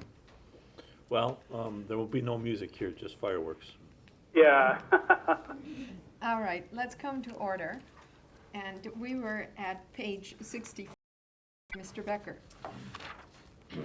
There was a recommendation by the LAB that we report to the board at least quarterly on late campaign finance reports, whether a penalty was assessed or paid. In your packet of materials, under the Ethics Division report, on page 153, we have given you a chart that deals with campaign finance penalties for all of 2014. And we will continue to give you reports like this that indicate the name of the committee that has, and this report more than just campaign finance. This really deals with everything, and it's a 2-page report. And includes lobbying as well as campaign finance. John, as long as they're recommending quarterly, why is the recommended motion semi-annually? Because we don't get quarterly, and it seemed to us kind of silly to require us to report every 3 months when we're just not getting reports every 3 months, and it also takes time to. So you'd be reporting the same stuff twice? Or nothing at all. Or Yes, nothing at all. exactly. So we thought, let's do, but we also are recommending that whenever we get stuff, if something happens and it's not time for a report, we would still include it as we have been doing all along in our division reports. But it wouldn't be the same, even though the reports are only every 6 months, it wouldn't be the same report, because presumably you would have been able, you might have gotten a payment in on Possible. something or other, right? I mean, none of this is required by statute. Whatever the board wants, we will of course do.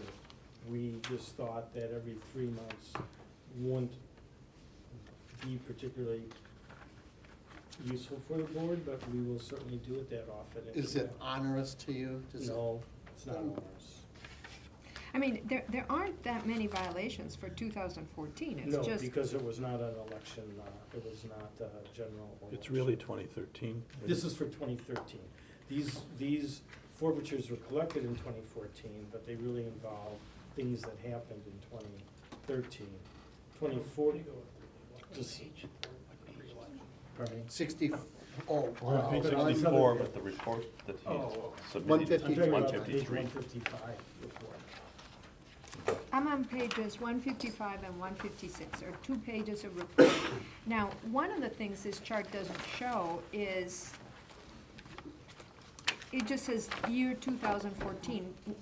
What is that? That's the year that the violation occurred, or that When the violation occurred is on the far right-hand column, where it will list, it's the late January report or late July report. When it says corporate improper lobbyist contribution, that is generally from 2013, because we haven't run our 2014 audits. We will run them soon, this spring. So the late reports are from 2014, but some of the other violations would have been even earlier, because we haven't done our 2014 audits yet. Obviously, we need to make this report clearer, do we not? Yeah, I mean, I realize that you're new to working all this out, but this notion that the report is so brief because it pertains to 2013 events doesn't really make sense. No, that's only true with respect to a part of it, and you're right about that. But if you compare it to the previous year's report, that was really from 2012 data, and it went on for pages. This is so short because there weren't many substantive violations during calendar year 2013. then it wouldn't be hard to put in over on the far right, the actual date, right? That's correct, and we'll do that to make it clear. You know, I think that Judge Volpe has a point about it being quarterly. You are working out, it seems to me, a more central way of keeping track of what you're doing. So it's a matter of just inputting events as you complete them, right? Yes. And so therefore, it would just, if you input the information as you take action, then it's just a matter of printing what's on your central source, right? I mean, I'm imagining that going forward, you would have a document be in the format that is deemed to be most appropriate, and then you would just update it as you take action, and whether it's printed up on a quarterly basis or a semi-annual basis, you're not starting from scratch to prepare the document, right? That is true.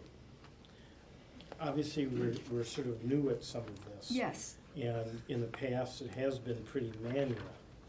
But we have created, or we have been in the process of creating a new database. And you'll see that beginning on page 93.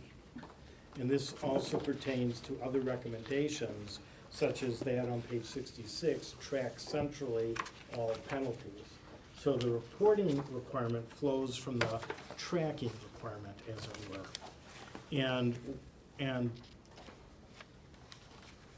Brian and together with some help from our IT person, Kavita, have really done yeoman's work in creating what is going to be a new tracking system for complaints and investigations, and a similar tracking system for our auditing, which we thought would work out better to have that separate, because that's just, we approach that differently, the procedures are different. But our plan is to,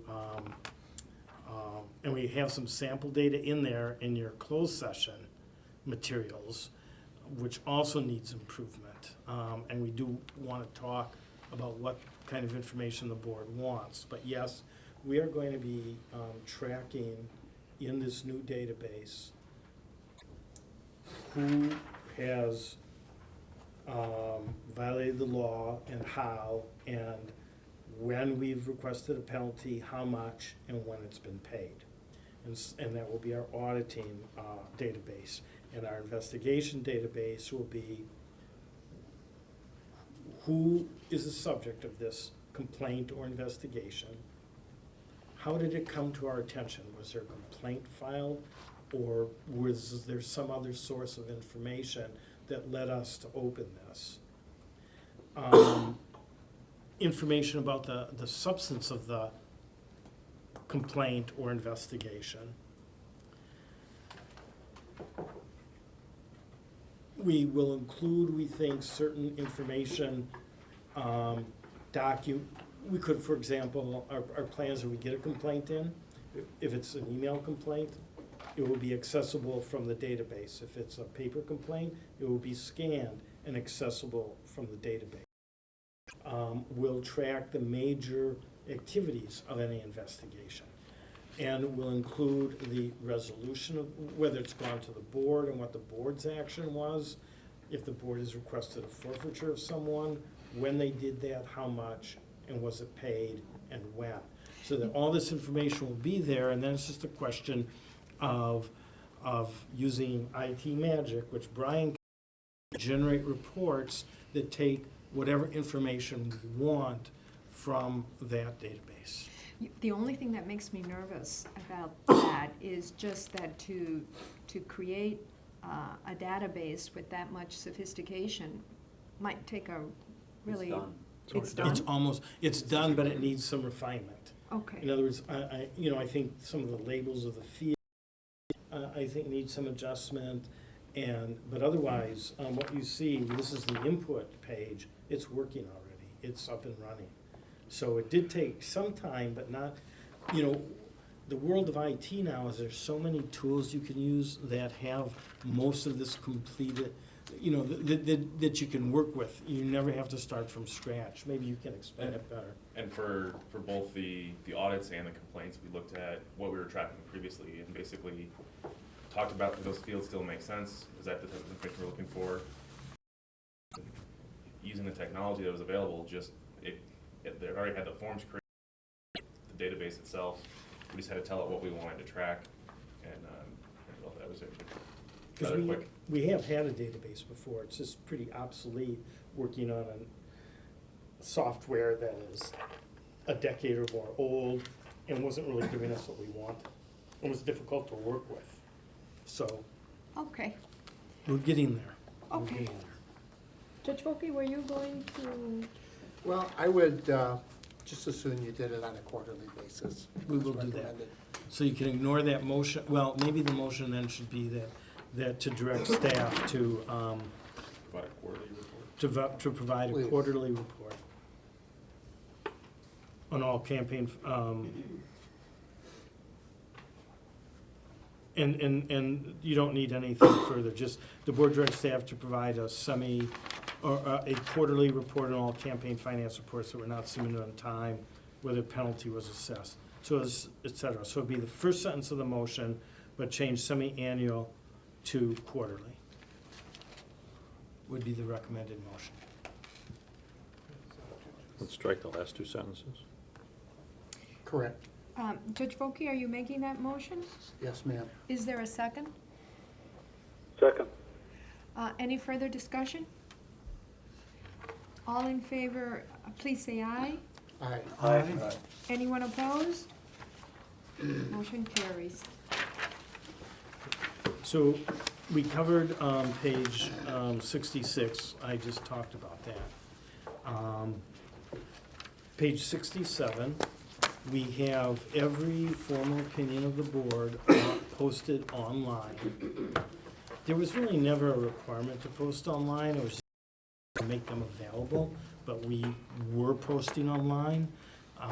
When the LAB report came out, we still had at least one opinion that had not been posted. That's been done. And what we're is that we have, when the board issues a formal, only about formal opinions, not informal opinions of the staff or board. But the statute says that formal opinions shall be summarized to delete all identifying information. And we think they should then be posted online as a simply, other than simply, they're publicly available for anyone who might know about them.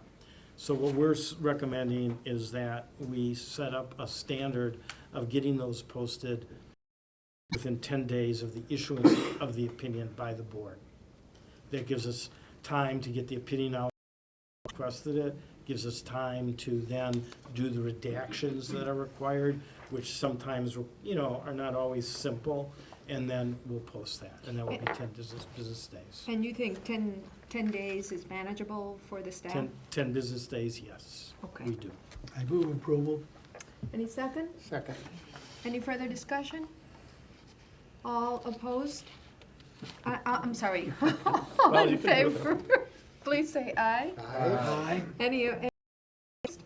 Motion carries. I'm sorry, who was the second? Judge Volkey. Judge Volkey. Yeah, Judge Barlin moved it. Okay. On page 68, the statute requires that. Now do a complete explanation I on will, this one. I will, because I used an acronym. 2, M, 3. did I? Yes, there's several acronyms. DOR, of course, is the Department of Revenue.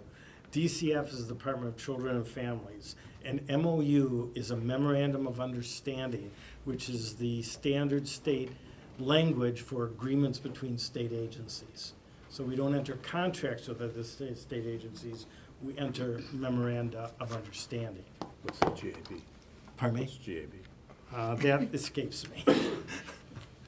So, before we issue a lobbyist a license, we are required, and we do and have for some time, done a check to see, do they owe back taxes, or are they delinquent in child support payments or family support payments?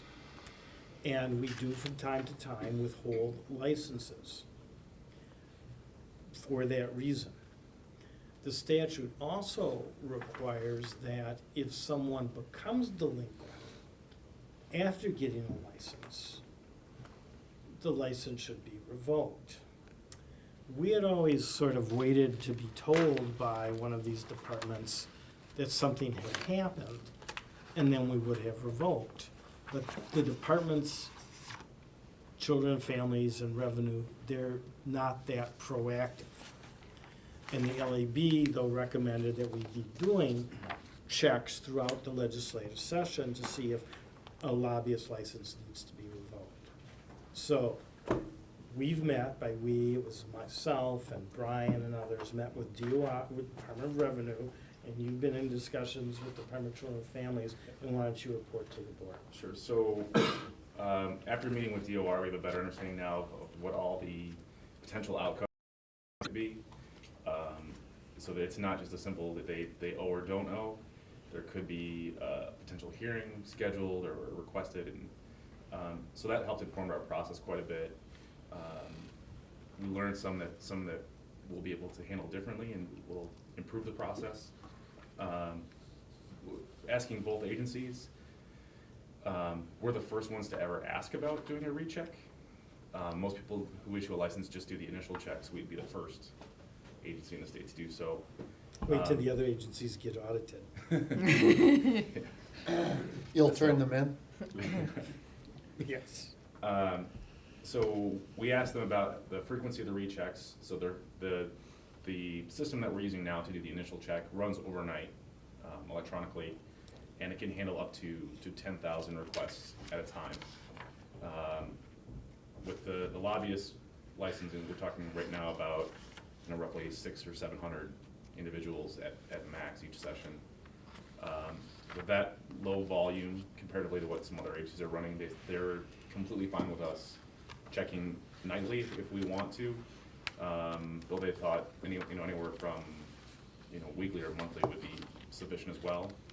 There would be the only impact how often we would do it on staff would be if by some rare occasion there were several identified in a check on a monthly basis. Timely, whereas if we did it on a daily basis, we could handle likely. There's rarely ever going to be any further issues that what they reported, but it will allow us to handle those on a case-by-case basis more quickly. So the upshot is we're going to be doing probably daily checks with the Department of Revenue, but less frequent, probably monthly checks with the Department of Children. And because, as Brian said, there's so many different outcomes, they view this as a tool to get on top of someone who's not paying taxes or who owes child support, and this is one more tool in their bucket to make those payments come forth.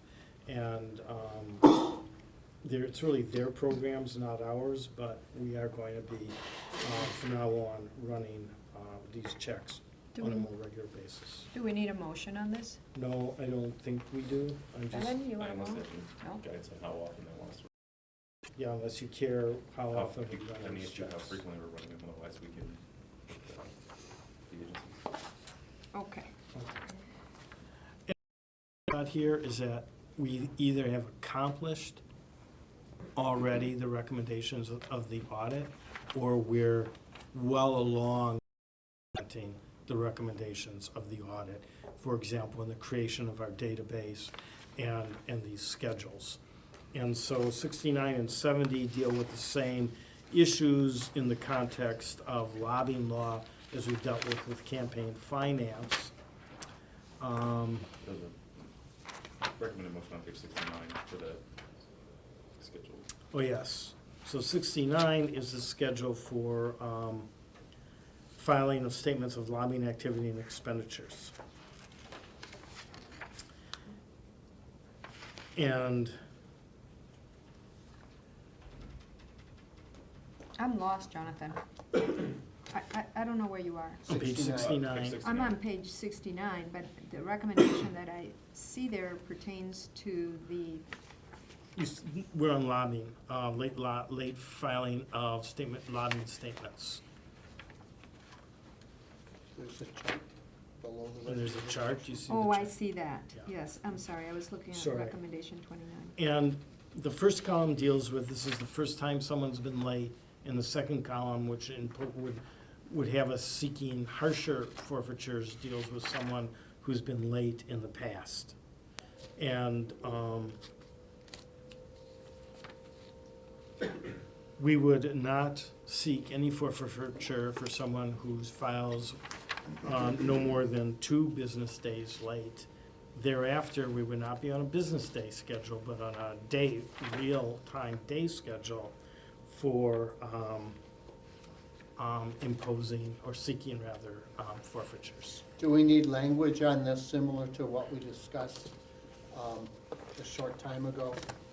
Well, we can about letting them know that this is an offer, and if they don't comply with it, one of the options available is to take them into court and talk about the potential of paying actual attorney's fees. We can absolutely add that kind of language to this and then have this schedule published on our website together with other forfeiture schedules, but include that language. To give board members a little perspective on how much impact there is, in the Ethics and Accountability Division report on page 175, it talks about the filing for January 31st.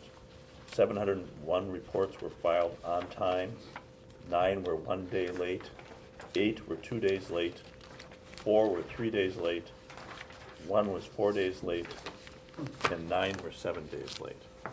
Just to give you a picture of how the... So we do pretty well on getting people to file, given that we're dealing with this last report, 701 principals, dealing with about 30 or so that filed.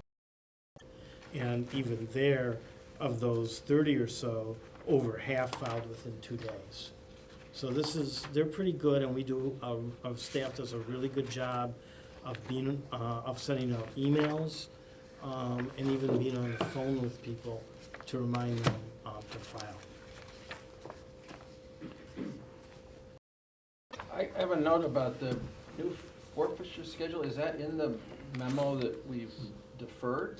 I didn't see any chapter 13. No, it's a really easy, this is really it's on page 69. Oh, that's the whole schedule? That's the whole schedule, because we're just dealing with one thing here, which is the late filing of 6-month reports. And was any of this in the 2008 No. standards? This is new. Well, I believe it was the ethics boards, or its older schedule that the GAB never really did anything with.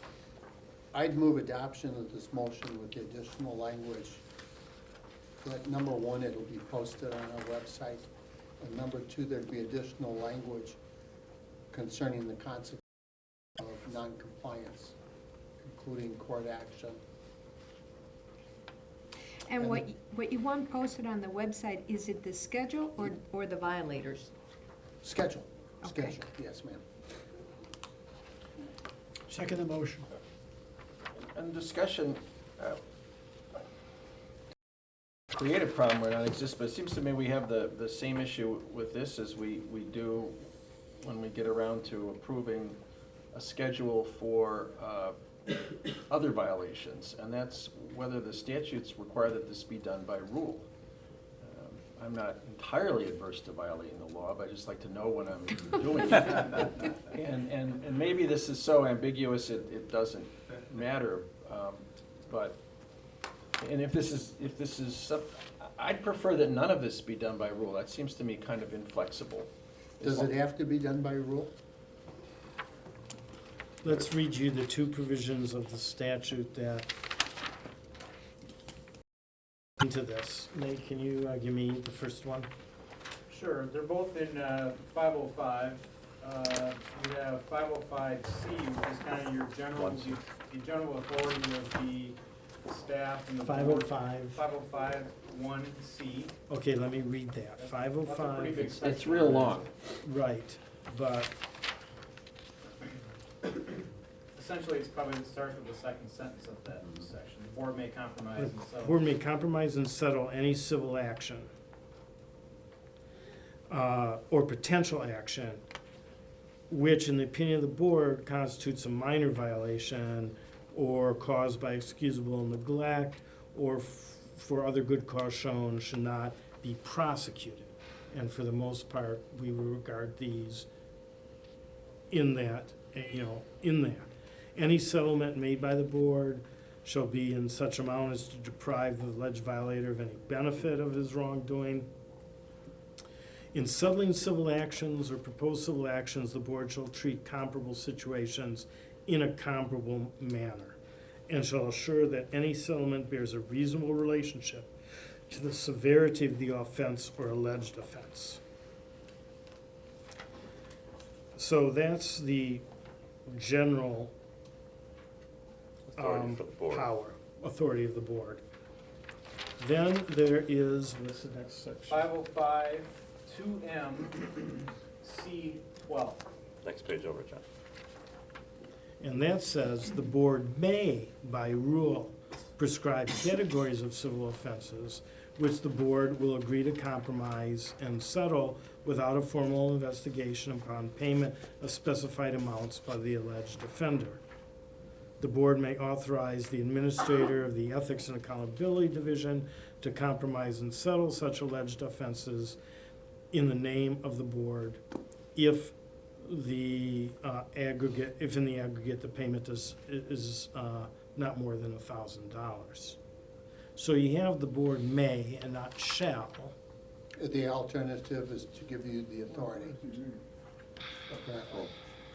I don't see a violation of the statute in what I just heard if we have a settlement schedule.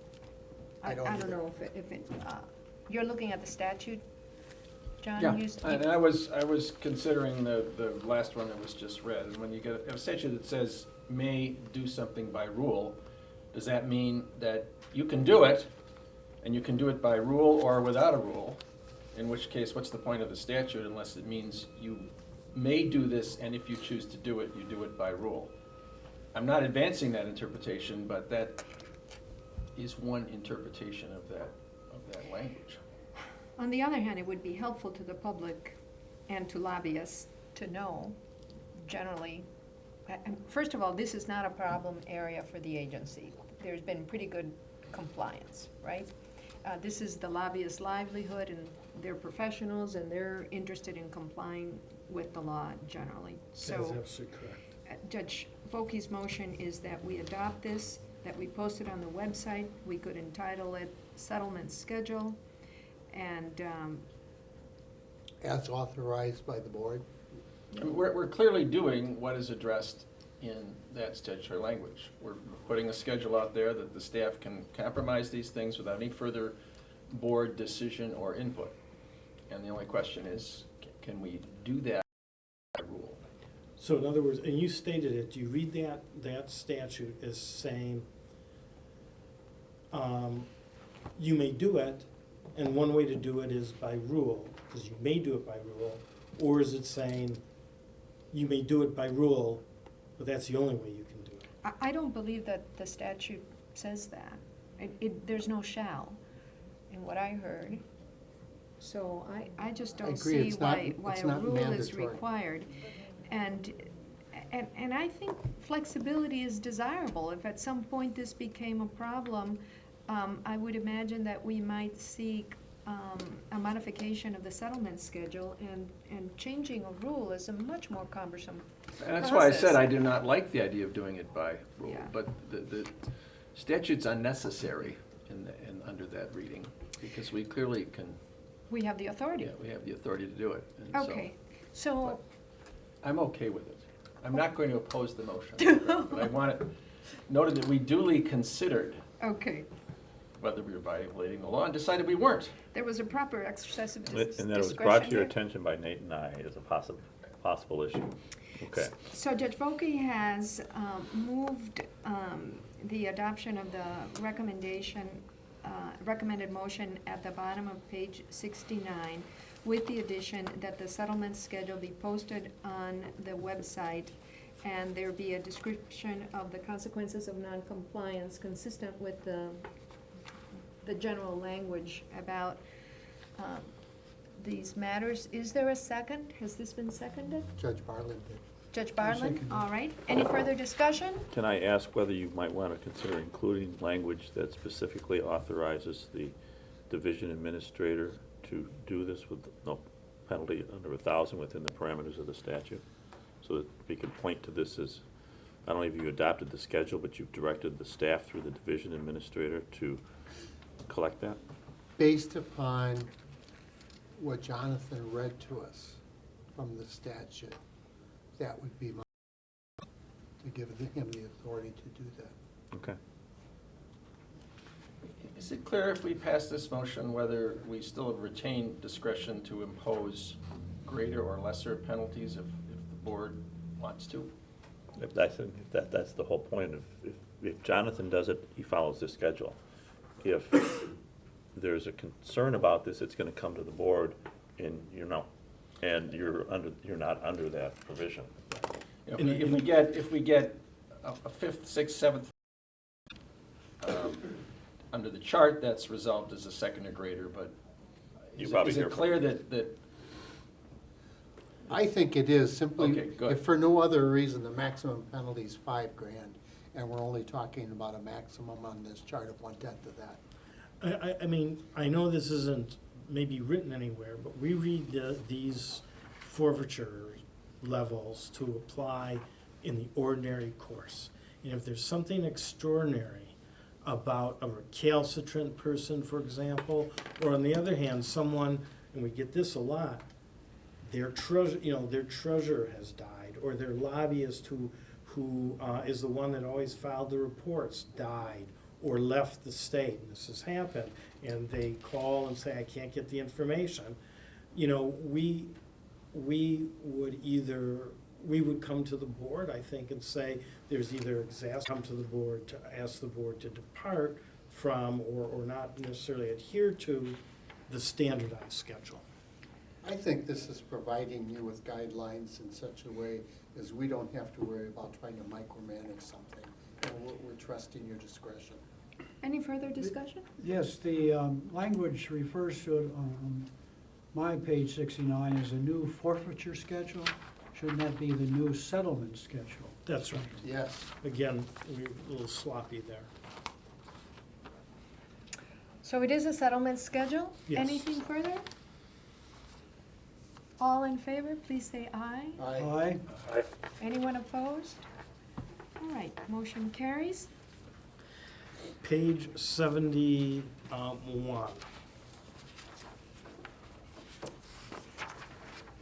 The statute says that if a principal does not file one of these semi-annual statements on a timely basis, that the board cannot or should not allow any lobbyists to lobby on behalf of that organization.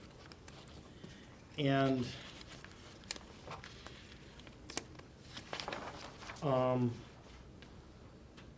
as you can see from what we gave you, it rarely happens that anyone is very late.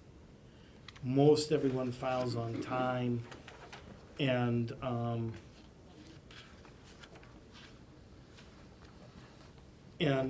we've never, that I know in the past, have ever had to, where we ever had someone never file.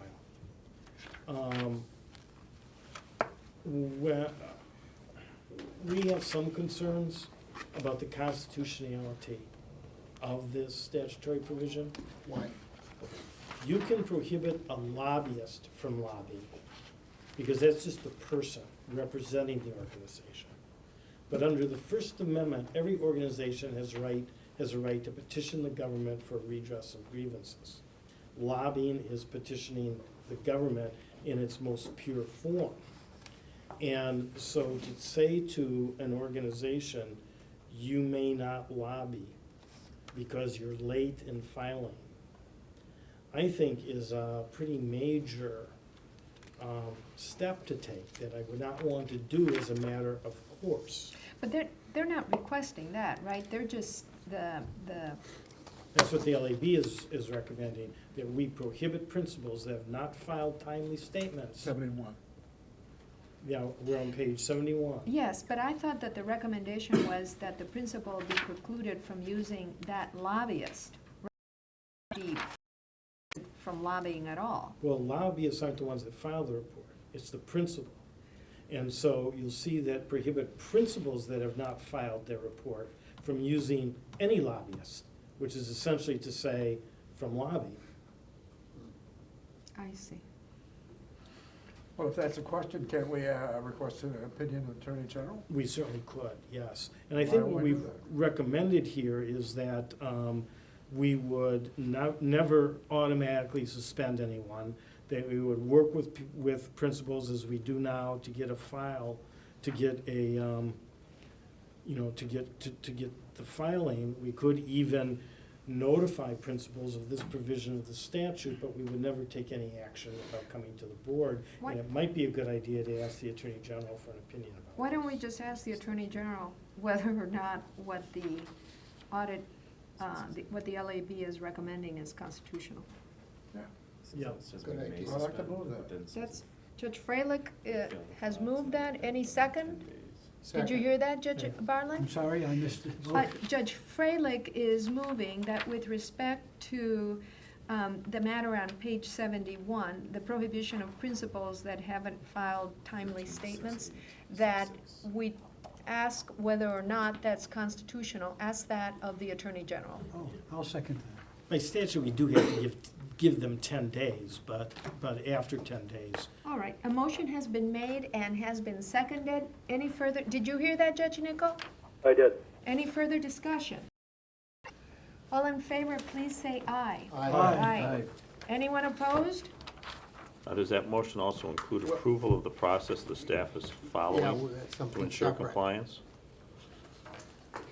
I didn't think so. I thought it was just a Okay, well- question. That was a standalone. Yeah, that was a standalone on the Constitution. Well, because I think the staff would like comfort, since we were criticized by the LAB for not telling you this is how we attempt to get compliance, that you would approve this level of contact to get compliance. Until we hear from the Attorney General and reconsider. We would follow this anyway because we want them to file the report. Okay? So what, I need to hear a motion, and I don't think it can be Mr. Kennedy's motion. I'll move. You'll move it? All right. Any second? Okay. Any further discussion? All in favor, please say aye. Aye. And any opposition? Motion carries. All right, on page 72. Page 72, the statute says that we have to give weekly reports to the legislature of new lobbying activity. And what we had always done is we had given them the list of new lobbyists and then a link to the website with all the other information. And that had been based on an agreement we had with the chief clerks. MOU? No. An email. It was you're just trying an, to confuse it was me. just an email. And the LAB said, follow the statute. So we developed this very nice form that we can just with the press of a button generate. Brian developed this, and we're sending this every week. The reaction of the chief clerks was, well, you know, we're just gonna give the legislature the names of the lobbyists and give them a link to the website on everything else, but we're not following the statute precisely. Very good. So, interesting when we talk to them, what we're required to provide, they're required to provide to legislators is different. So they're only required to provide the names of the lobbyists. They're very much in support of, since all this information is electronically available, not having to create additional reports and just directing people to the website. Now, since the legislature does not seem to want the written reports, correct? Should we recommend to the legislature that they simply be notified via a public website, or just to eliminate needless? Oh, if that's the legislature's desire, it's the chief clerk's desire. That's I right. see. Okay. And you know, we've created this now. It doesn't take any particular amount of time. Push a button, it goes, and And then it goes. it's up to the clerk what to do. It's not worth going to the legislature to get them to change the law or anything, we're just doing it. Do we need a motion? No, we're just reporting to you on our having met this LAB, so a recommendation. On page 74, there's nothing to report because our biennial report is not due until when? September of this year, I believe, right? And we'll October include 15th of this all year. this information at that time. On page 75, we've covered, because again, in 3 different places, the LAB talked about publishing confidential information, confidential advisory opinions, once under campaign finance opinions, once under lobbying, once under ethics, and I've explained that we are up to date and we're on that 10-day schedule for all of those. And the board approved the 10-day schedule earlier. Correct. Now we get to page 76. And Adam prepared this. You remember that the board has already approved the request for substantive waivers of the information required by statements of economic interest. So we're not revisiting that. This just deals essentially with requests for extension of time, not for waivers of providing information. So Adam, why don't you give a report? Does that happen very often? The request for an extension of time? Right. It happens on a fairly regular basis. The excuses or the requests range from I'll be out of town, I have to get this information from my spouse and it's fairly complex, I've been ill, there's been a death in the family, so I would say every 15th or 20th filing, there's a request like that. And we have generally just told people, get it in as soon as you can. When do you think you can get it in? This is if they're gonna be out of the country or out of town, or if there's an illness or death. I have stopped short of asking for hospital records, or death certificate, although. Doctor's note. Although I joke about that, but yeah. And so why don't you run through this, Adam, what we're suggesting? So the statute says that the board has to provide a reason why they're granting an extension, and so we tried to make a blanket statement that if it was 15 days or less, obviously I'm not going to bring these requests to you because you only meet once a month or less. So the first part A, says that if they request 15 days or less, we just grant it for reasons of administrative efficiency. We don't, we require it in writing, but we don't dig into their reasoning. If it's more than 15 days, then they can get into the same penalties under Part D, which is failure to file. And so we do bring it to you. If you don't grant the extension, then they could be subject to the same penalty that non-filers would have. In other words, we would tell people, we can give you 15 days without penalty. If it was going to be later than that, we would need to take it to the board. So otherwise, you'd be subject to a penalty. So then when it comes to the board, we can grant the waiver or the time? Yes. And then there's still no penalty? Yes. Any further discussion? I just have I'm going to move approval of the recommended motion on page 76, and just comment on 77 and 78, we have the same problem expressed before with a lack of subject pronoun agreement, and that's very easily correctable. Easily correctable, we'll make those corrections. All right, there is a motion by Judge Bartland, the recommended motion on page 76. Do we have a second? Second. Judge Freilich has seconded it. Any additional comments? All in favor, please say aye. Aye. Anyone opposed? Motion 6 carries. Page 79 is a related matter, which is that the statutes provide that if someone is late in filing a statement of economic interest, that we are to promptly notify the Department of Administration as well as the individual's employing agency, so that they can withhold salary, the person's salary as a result. And we've proposed that we don't, that we still give someone, well, why don't you explain the timing here on page 79? That is in section D on page 78. The penalties, again, don't kick in until 15 days after something is due. We have said that promptly notify the agency means within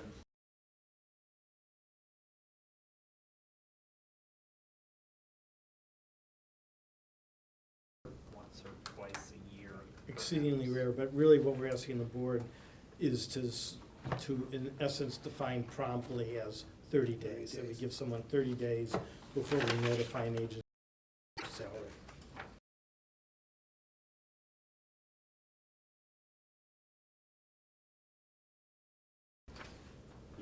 Well, If you- if you like it the way it is, you don't have to change anything.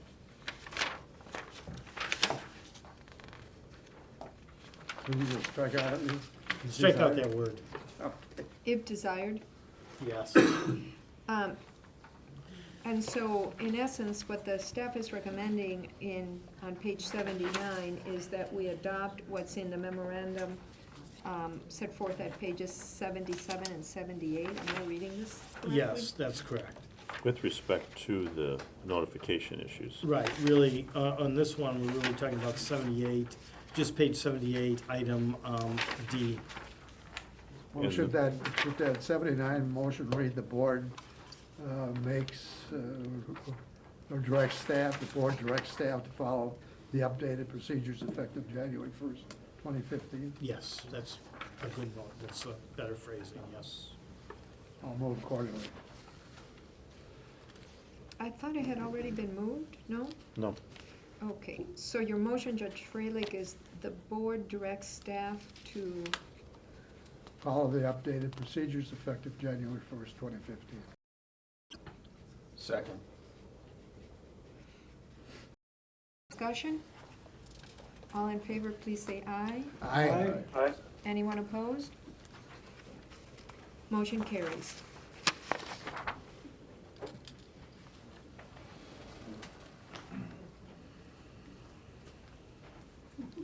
What is on page 80, Mr. Becker? I'm sorry? Page 80, right? Yes, again, The same this is the simple same deal, the same recommendation about tracking centrally penalties. As I said, the LAB has those recommendations 3 different times.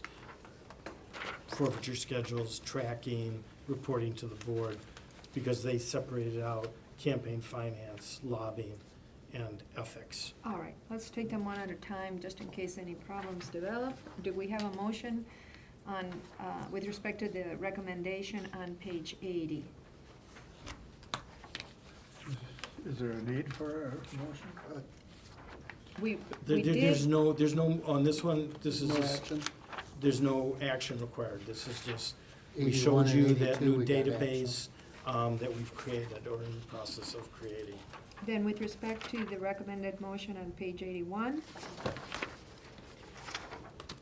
Well, I think that this really refers back to that schedule that we have created adopted. in our revamping. No. Or rather, let me This is say the one this. that the board just approved. Oh, yes, it's the one that you just, well.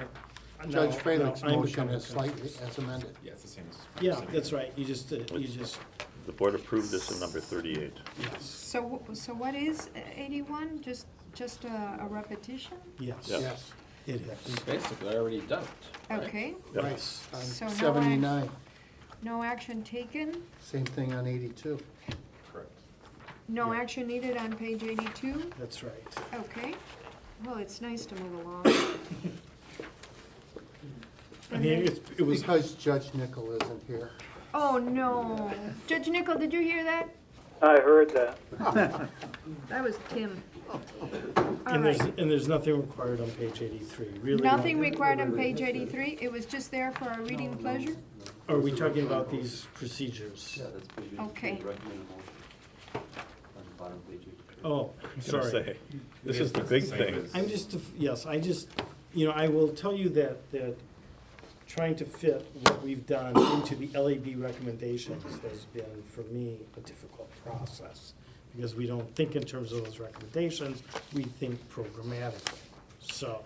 So the recommended motion at the bottom of page 83 pertains to the memo that begins on 84? Is that Yes. correct? Okay. Yes. So we do have to consider this?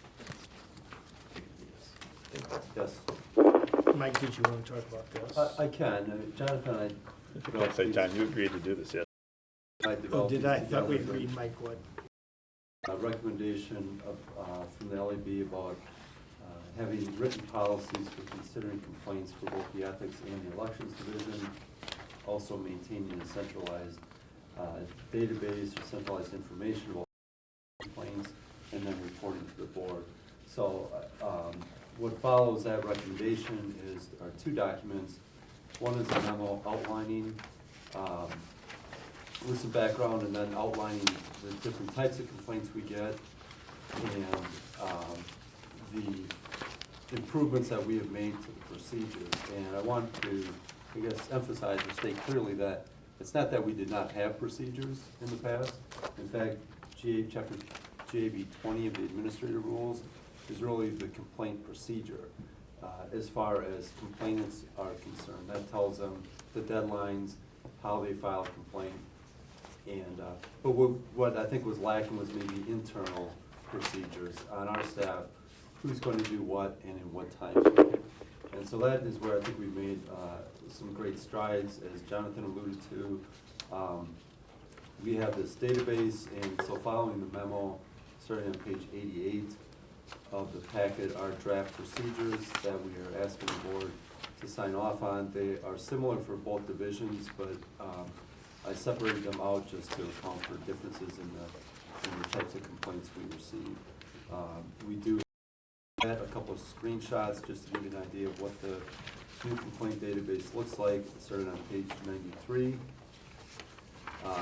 Page 94 has a blank form, which is, this is what the ethics division complaint form would look like. It's blank because those would all be confidential. On page 95, we showed you, although it's hard to read, what an elections division complaint intake form would look like, because this is not confidential.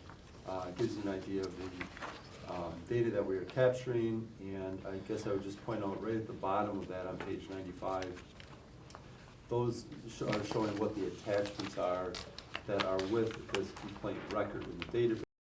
And our recommendation is that we essentially attach with this record the document that started the complaint and the document that resolves the complaint, whether it's a formal order or a letter, whatever it is. But each of these complaint records are also linked to an electronic folder that gets set up, which is stored if a complaint has multiple documents and we need a place to store them. We don't want to clog this record up by attaching everything, but there will be an electronic file where everything else will be stored. So we think it's a good system both for for tracking the status, but also really for managing the files. And I think now that we have this process on paper with deadlines, it will help both of our divisions to make sure we're staying on track with complaint processing and reporting to the board. And so we do have a recommended motion on the bottom of page 43, which would include 43. I'm sorry, 83. Thank you. Which would include approving the complaint procedures, implementing the procedures, and having us provide reports to the board at each meeting summarizing the status of outstanding complaints. You'll have a sample of what that reporting to the board is going to look like. We'll discuss that more in the closed session. I think we've got a sample tomorrow. Mike, if someone called in, someone orally called in and lodged a complaint, would someone in the staff then fill this out, or is this something that the public is expected to fill out? No, this complaint's an internal complaint database, and we get complaints in a variety of ways, and it may be off of our website.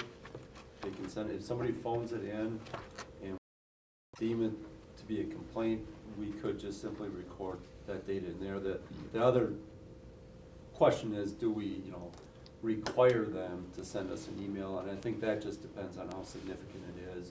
But what we are trying to capture here, Jonathan can speak to the ethics side, but on the election side, we wanted to capture both two categories of complaints. One is the ones that we resolve formally, where we have a formal order and the director consults with the board chair and we issue formal findings and orders, but also complaints that we resolve informally. We often resolve with a phone call or an email. Both parties are happy and we don't need to invoke that formal extended process. But we do want to capture that we are at work and tracking it and reporting it to the board. And the reference at the top of the form on page 94 to complaint ID, is that a complaint number that is going to be assigned to it? Right. Yep.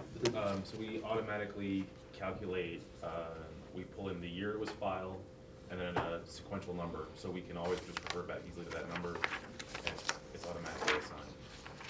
It's going to help us track complaints. Many complaints, most complaints are not of a serious nature or don't invoke the board's jurisdiction, but we think we should track them nonetheless. And we think we should do a better job perhaps than we have in letting the board know about those, as well as things that can be resolved rather quickly. And I've talked to the board before about when we get complaints about failure to have disclaimers on yard signs, where we might and normally would simply call the candidate up and say, you've got a problem here, can you take care of it? And it will get taken care of. At least this will be a way for the board to know that that has happened and for the board to decide whether anything further is warranted. So the recommended motion is on page 83.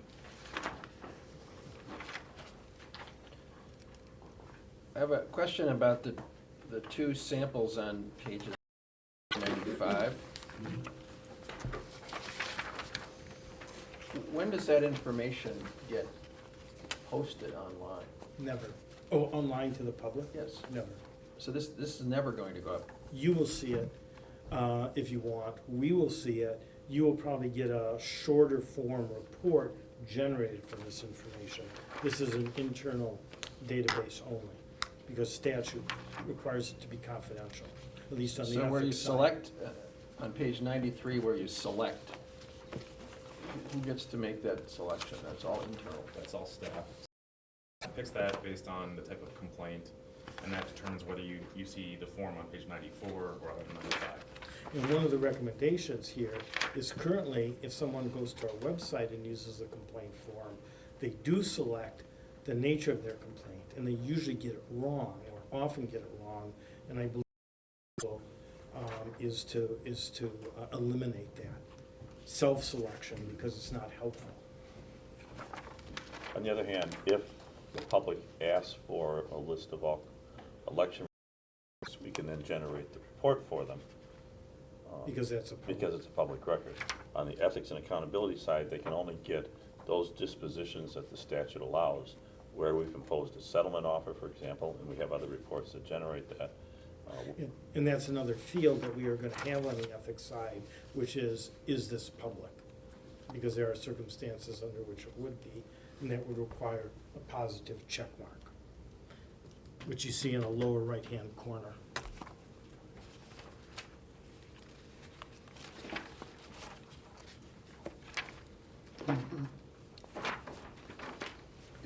Any additional questions, comments? There is a recommended motion at the bottom of page 83. I'll make that motion. Second?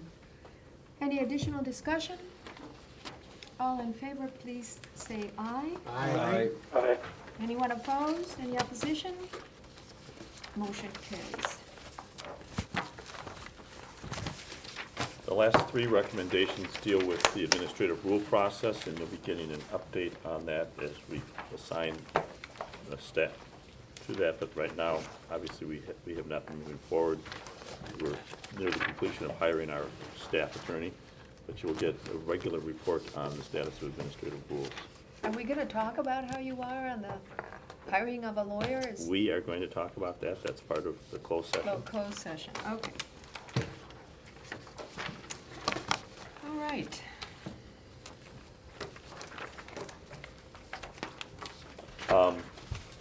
Madam Chair, Is that me? that would be you. I'm a vice chair. But you're Mr. Chair. you're chairing the meeting right now, so I. Okay, I'm just kidding. Okay, well, we have a April 15th deadline to prepare a report to the audit committee. In a subsequent section, I suggested that we have a meeting scheduled for April 15th, but I had suggested that we might want to have a teleconference meeting for the board to review the draft report on that. Earlier, you and I suggested that it be the week before April 15th. Internally, the staff's been given a deadline to have the report drafted by Friday, April 3rd. I thought it was Friday, March. That's the standalone. Okay. That was the Sorry. forfeiture schedule, Okay. but they did get conflated in the discussion, that's why I'm Okay. talking now. Because internally, I have directed our staff to have our proposed report ready by the, by the end of the day on April 3rd, so that we could then present it to the board for their comments, giving, April 15th, I believe, is a Wednesday. It is. Yeah, which is when we would submit the report. And so the idea would be that the board would meet between April 3rd and that time, ideally by telephone, to talk about the content of the report, but there'd be enough time between that meeting and April 15th for the staff to recommendations. We're sort of, Judge Freilich asked about the format of that report. We were thinking initially that what we wanted to do was provide, aside from the introduction, here is the recommendation of the Legislative Audit Bureau. Here is how we've gone to implement that in a narrative format, but in some cases, we may have some substantive information to back it up. Either an example of the approved complaint procedures that would be, additional information to show, rather than just, we approve this process. So the idea is that it will be a comprehensive but readable report, probably not quite in this format, but, we would certainly lay out on page such and such, you can see how we've identified that. That would be clear, but then we would have a description of how we've met that, or what the status was in complying with that. Sounds reasonable. Now, is this to be submitted to the joint, To the Joint Legislative Committee on Audit by April 15th. oh, an audit, we're still in the audit? Yes, Okay, thought we moved into the budget. not quite. Okay, so what are you suggesting, Mr. Kennedy? I'm suggesting that we have a teleconference meeting the week of April 6th, depending on the board members' availability, to review the draft report so that the board members can approve the report, make any editorial suggestions that they think are made. I'm reasonably confident that you won't ask us to totally rewrite the report based on the work that you've seen to date on this.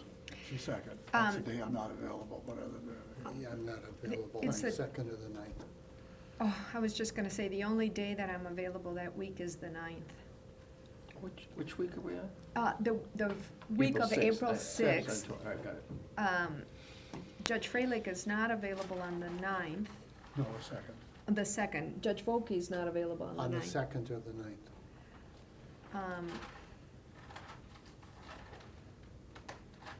I I'm cannot. working. How about the 10th, that's the Friday. One day, Right. mediation. Is that too late? I don't think it's I'm too good. late, no. April 10th? I'm good. Are we You all? good? Judge Barlin, are I you? think I'm available. Okay. That's a Friday. It is. So that's April 10th, and that would be a telephonic meeting? Yes. Judge Nickel, did you hear that? I did. Is that okay by you? It is. What time? Morning? I would suggest that we schedule the meeting for 9 or 10 in the morning so that we can do some work on Friday if we have to. Okay. 9, 9 a.m., which is 10, 9? 9 a.m., that means Judge Nickel gets 10. That's 9 a.m. Central. Right. But it's Central Daylight Time. That's right, it is. What was that, right? It is. All right. Next week it'll be, Changes, it's next week. Oh, it's still 9 a.m. yeah. By then, we should be used to it. When does the time change? Next week, this Next Sunday. week, This This Sunday? Sunday? Yeah. This Sunday. Oh, really? Yeah. We lose Okay. it, go to sleep. So we're in agreement on that? Yes. Yes. Okay. April 10th, 9 a.m. telephone. It's Okay. 10 o'clock for me, I'll be in Florida. Yes. So it isn't just 9 a.m. Okay. All right, I think then we're, unless board members have other questions about compliance with the LAB audit report and recommendations, We're ready for the budget, right? we are ready for the budget. Sherry, do you want to sit in the hot seat? Mr. Becker and company, thank you very much.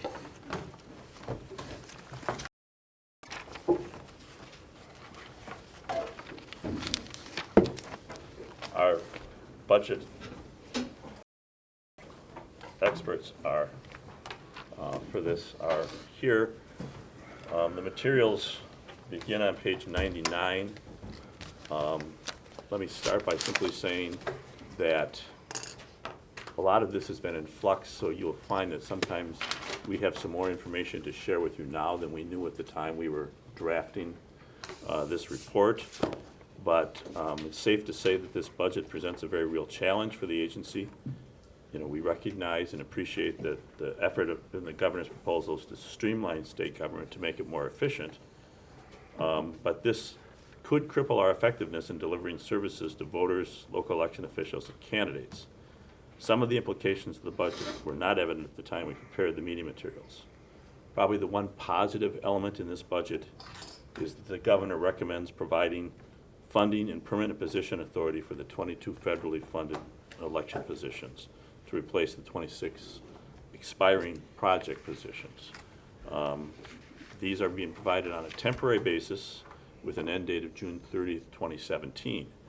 We will still have to fight to keep these positions in the future, meaning the next budget cycle. The key will be securing a sustainable funding source for those 22 positions or whatever level of position authority is granted after 2017, because there will be no more federal funds. And we need to keep that in front of the legislature, that we appreciate that they probably addressed our biggest need for sustaining our election side services. Outside of that, the biggest impacts are probably in the area of the Shared Agency Services Pilot Program. And both Sherry and Ross are going to give you some more details on that, and you have a lot of information. But, the governor has recommended creating a pilot program for consolidating administrative functions for budget, finance, human resources, payroll, procurement, and information technology, affectionately known as IT, for small agencies, small to medium agencies, those with 150 employees or less. At a minimum, we know that this will eliminate our two financial positions, our accountant position and our financial specialist position. They will be deleted, and DOA will be charging the agency for services they provide in these areas. There's some real problems associated with this proposal from a practical standpoint, not the least of which is the uncertainty that lingers over how this is going to get implemented, timing issues. If this takes effect on July 1st, the other issue is that both of these positions provide other services besides financial support for the agency that will have to be absorbed elsewhere. And as I said, Sherry will go into more detail on these problems. On the information technology side of this consolidation effort, this is part of an overall state agency to move away from siloed IT programs. And our agency already works very closely, sharing a lot of IT services with DOA. But not only do we have financial uncertainties associated with this proposal, but our past experience with DOA and their Division of Enterprise Technology is that they have failed to deliver our projects within budget or in a timely manner. And another part of that process is that in our budget we requested funding for the IT side of the Ethics and Accountability Division, and that funding was not approved. Again, Ross will go into more detail with this proposal. Other high-level things with this, the governor did not approve additional funding for board member per diems and meetings as requested. As a result, we will have to absorb about $34,000 over the biennium based on the current board meeting structure for what we're paying for per diems and costs. This may appear to be small change, but most of our GPR resources are devoted to fixed costs of salaries, rent, IT infrastructure charges that we're already paying to DOA under a shared proposal. And there's really not that much flexibility in terms of where do we cut in those areas.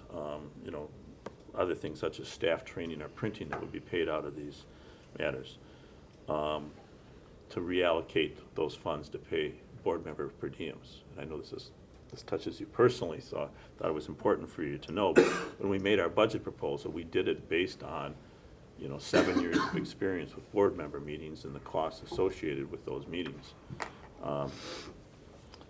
So, as I said, this budget's going to leave us $34,000 short, but it's not an easy $34,000. In the past, where those costs have gone up, we've had some savings with staff attrition, where we were able to pick up those costs. For example, we're perfectly comfortable knowing we'll be able to pay all the board members per diem costs through June 30th, even with some extra meetings built in. The other item that we asked for, two other items. One was taking our webmaster public information position from 3/4 time to full time. This was one of the staffing decisions we made a while ago when we lost a support staff person. The person left the agency. We tried to figure out what was the best way to use that resource.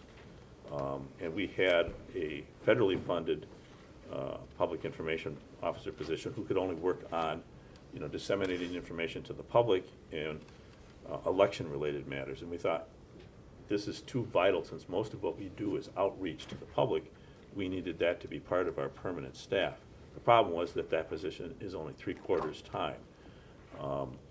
And so while we're paying this person full-time, that quarter of that is federally funded, and eventually we won't have that money to pay them full-time. So we put in the budget, we should have a full-time resource when taking the agency's information and doing the outreach, which means how we present things on the website, effectively managing that, serving as you know, the liaison to the press and to other entities where we're trying to get the public's message out on this.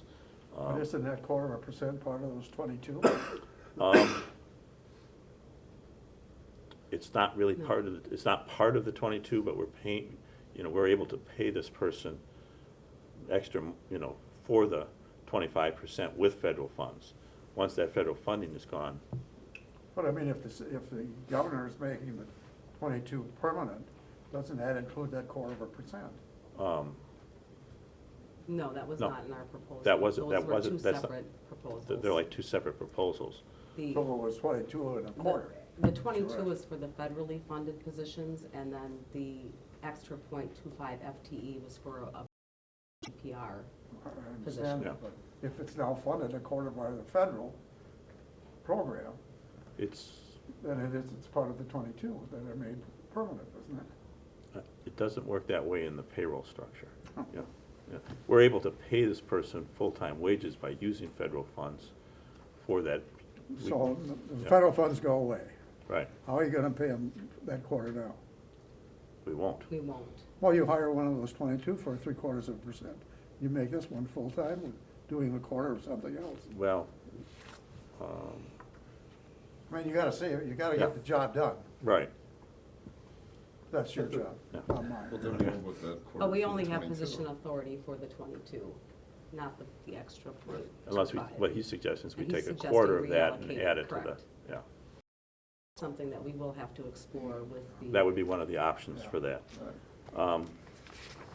And, you know, the final budget item where we did not get what we asked for was for the funding for the voter registration list maintenance program. As you recall, the legislature in the last session specifically directed the GAB to handle the maintenance that happens every 2 years. People who don't vote in a 4-year period are sent a mailing to confirm that they still want to stay registered. They've been inactive for 4 years, and they will automatically be, they haven't voted in 4 years, but their registration status would be inactivated if they don't respond to this mailing. It's part of the regular voter list maintenance that occurs.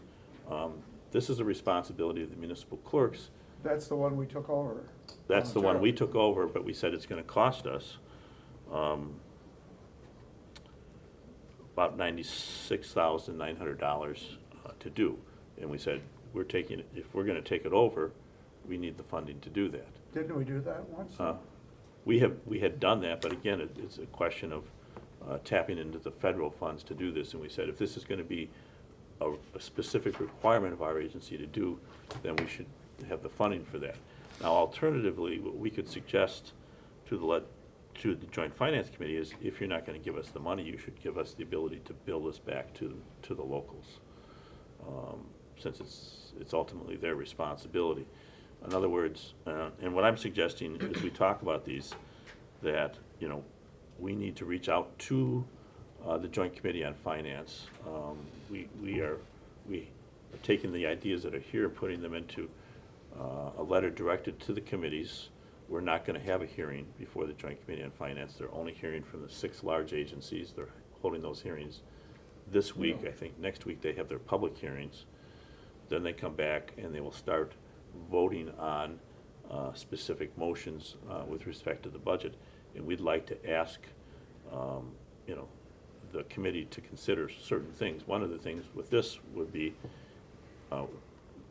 we think you should give us the money that the legislature, to do the job the legislature asked us. If not, you should give us the authority to collect this money, or the cost for this money, from the municipalities. So that's just sort of an overview of where we're at with this budget. And, you know, what I was thinking, based on the discussions we have, we would then prepare a letter for the board chair to sign, along with me, to go to the committee members, and that we would also then, individual board members and I would be reaching out directly to committee members, hoping to get their ear to see how receptive they are to these specific recommendations, adopting it. I figure if we don't ask, they're not going to adopt. We obviously got one big thing, but we have some troubles. As I said, there's probably more information for you to hear in a summary form on the shared services program, which presents some very practical challenges for us, and the IT, which impacts not only us, but our local election officials as well. Before we get into that, Sure. can I ask a clarification question on IT services? I noted that your comments that IT services from BOV have not been successful, and that you have had great success with a private contractor. And I saw one reference in the written material to SHE. How many people are involved in that private contractor? Are we dealing with one person? We have 6 different IT contractors that have been working with us. The Elections Division utilizes its federal funds. We have 5 IT contractors that Ross essentially supervises, who are working on updating our statewide voter registration application. They made a number of, there's continual changes that we're making with them. The big thing right now is we're in the midst of taking that voter registration program that was alluded to this morning that we started developing in 2005. We need to change the platform in which it's written. And so internally, the staff has been working with these IT contractors to update all of the code with this. We're in the midst of that process right now, and that's probably one of the risk factors we have. But we've been very successful in implementing things such as you heard the Badger voter, where people can go online and order data from our system.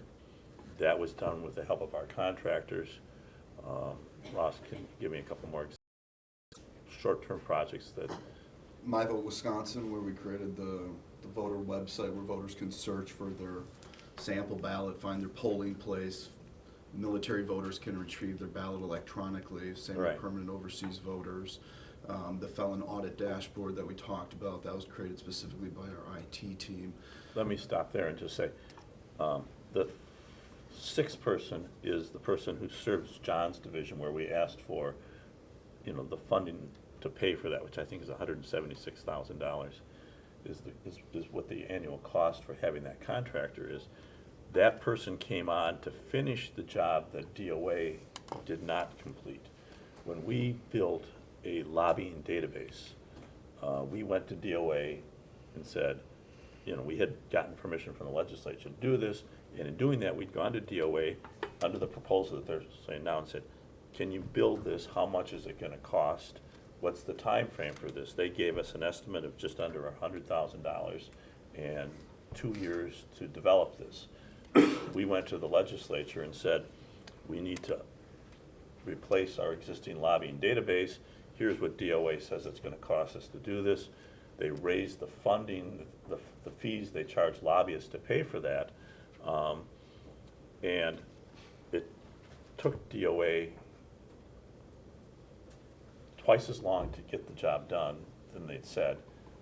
Again, they were using the same method where they would contract with someone to direct, they would work with our staff.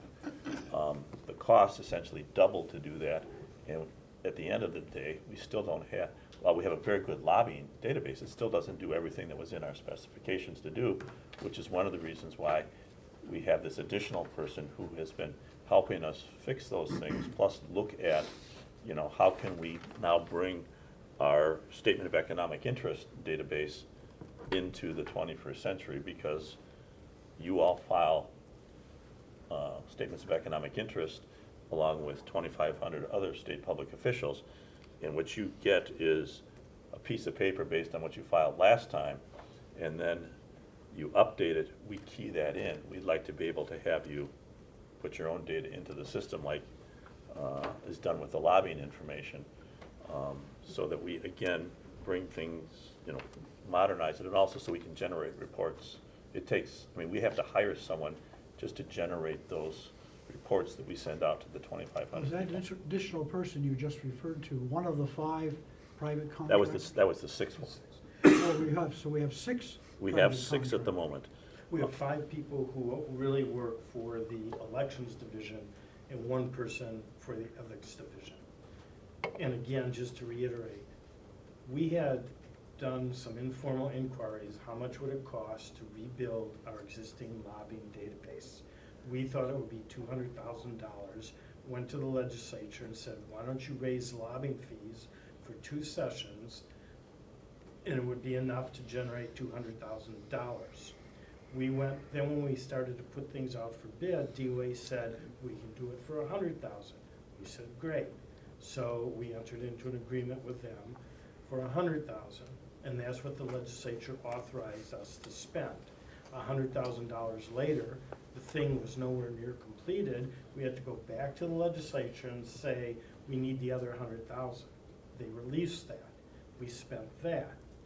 The agreement we entered into with DOA specified that this amount of money was for a finished product. Most state contracts don't do that. Most state contracts are kind of open-ended when it comes to IT. But we didn't want that. We wanted a finished product. after we ran out of money, DOA continued to work on it for free until they got tired of working on it for free and said, we're not gonna work on it anymore. Then we hired a contractor who's been very good. And we've come up with money from just sort of salary savings, and Sherry's worked her magic to get bits and pieces of money to pay her, but we don't really have any set aside for her. And she was the one that finished the lobbying project, but for any of you who are familiar with IT applications, they always require care and feeding. There's always issues and changes, and you just need someone who's working on that. She also built our Focus program, which was part of our original contract that DOA never even started on, which is a what are the word? Subscription. Pardon me? Subscription service for lobbyists and principals, really anyone, to get personalized emails about activity that they're interested in. If a lobbyist registers on a bill that they're interested in, or a piece of legislation is introduced in an area that they're interested in. So we've made a little bit of money so far on that. Are these all private, are these private contractors you're talking about, are they all one? This woman sits in our office. This is the only thing she does. And she's here working And she's here. here full-time, working as if she's part of our staff. So she's not like part of a, now, I honestly don't know if she's part of a larger company. She is. She is. And We can explain the process. Yeah. Right, and. You get it off a state contract. Yeah. But we have one person who's dedicated, she's worked here for a couple of years now. Yeah. So, does that help answer your question? I mean, it probably raises more. It raises more questions because you're preparing an argument to joint finance on you're saving money by on these IT services, yet we're dealing with 6 different contractors, and I'm having trouble coming up with an argument that for us to retain those IT services. Yeah, and shorthanded, and I think Ross and Sherry can. Yeah, maybe I should turn up. We can explain the process probably Because- a little bit more to kind of give a little bit of context around the initiative. Well, I would just intercede. I think in appealing to joint finance, you have to have a solution. Right. That will show that you're gonna save money. And what's been presented so far, on the periphery, you've argued you save money, but when you're thinking of it universally, now it doesn't look like you'll be saving money. Would it be helpful if I just kind of touch on that? Okay. Oh, sorry. I don't know who's. Well, let Sherry start, and then you fill in. Sherry can talk about the procurement process. Okay, so as Kevin had mentioned, the Shared Agency Pilot Program is a pilot program to transfer all administrative service functions and delete 2 of our financial positions from the agency. And the administrative services functions that DOA will take over are our HR, our payroll, our finances, our budget, and our procurement. And the thing, Judge Barlin, that you're concerned about and that you've talked about is procurement. And I'll touch on procurement, but our major concerns with this initiative is the governor wants to have efficiencies, and we're not seeing the efficiencies right now. Our office manages all of these processes, and we're very efficient at doing that. Additionally, we also are concerned that it's going to cost more, actually, and that things are not going to run efficiently. In regards to our IT contractors, there's a procurement process that we internally go through right now that my staff and I, our financial officer and our accountant and I, how we procure things. And one of the examples that I'd like to give you is our IT services contract. These folks that manage all of our IT projects. They work for Ross and the Elections Division, the 5 IT contractors. But how we garner their services is we create a request for service, what do we call that? A proposal through the IT services contract, a request for services. And so Ross actually creates that, identifying the need that we have. In this new pilot program, we will have to request from DOA to request for us to request to have their services. So in essence, it will no longer be in-house, it'll be at the Department of Administration, which we don't know how long that will take or what we have to do in order for our request to be met. Is there a certain timeline? Because we really haven't been given any information whatsoever about how they plan on implementing these types of things. So I'm not really seeing efficiencies, and right now, internally, these services are budgeted for within our existing salaries. And now we will be required to pay DOA consulting services to provide these types of services for us, which I do not see that as a cost-saving measure. In other words, the work that Ross does to generate the request for services, now DOA will do and bill us for it. But Ross is still going to have to tell them what we want on that. And then we're going to be paying them to write the request that Ross does on that. That's part of the inefficiencies that you run into.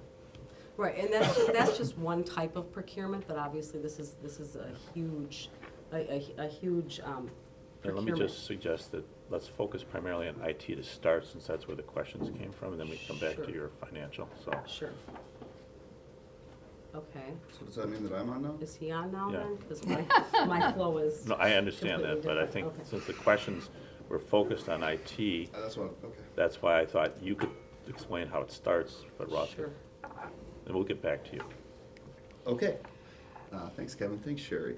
So with the governor's proposal, as you've heard, is that all IT assets for the GAB become the assets and liabilities as determined by the Department of Administration Secretary becomes liabilities and assets of DOA. And GAB staff certainly has significant concerns regarding this proposal and our ability to serve our customers and effectively administer the laws under our or the GAB's jurisdiction. GAB created this in-house IT team approximately 5 years ago. The Division of Technology, or DET, within the Department of Administration has pointed to our IT team as a model that could be adopted by other agencies due to the levels of efficiencies and high levels of effectiveness that the current team and the current structure provides. And because our agency is such a small agency, we are very reliant on utilizing technology to be more innovative and to ultimately save money. One of those projects that I can point to directly is that Badger Voter site that Brian Bell has estimated tens of thousands of savings by automating the data request process, and that was developed completely in-house. Our staff and the IT team collaborate on so many different issues on a daily basis, and that level of collaboration has streamlined over the years, and that we're able to respond to an issue timely, and that is of critical importance, specifically when you're dealing with such critical applications, such as election night reporting, where clerks are reporting results to us. If there's an IT glitch, our program staff can go directly to our IT team, and we can then provide a resolution. Under this proposal, it gets bifurcated, where you add an additional level, and there's a lot of questions of how that process would work.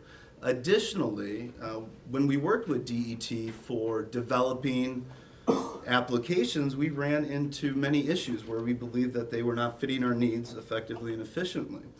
You heard Kevin and John talk about DET-led projects experiencing unnecessary and prolonged delays. They ended up not meeting our requirements.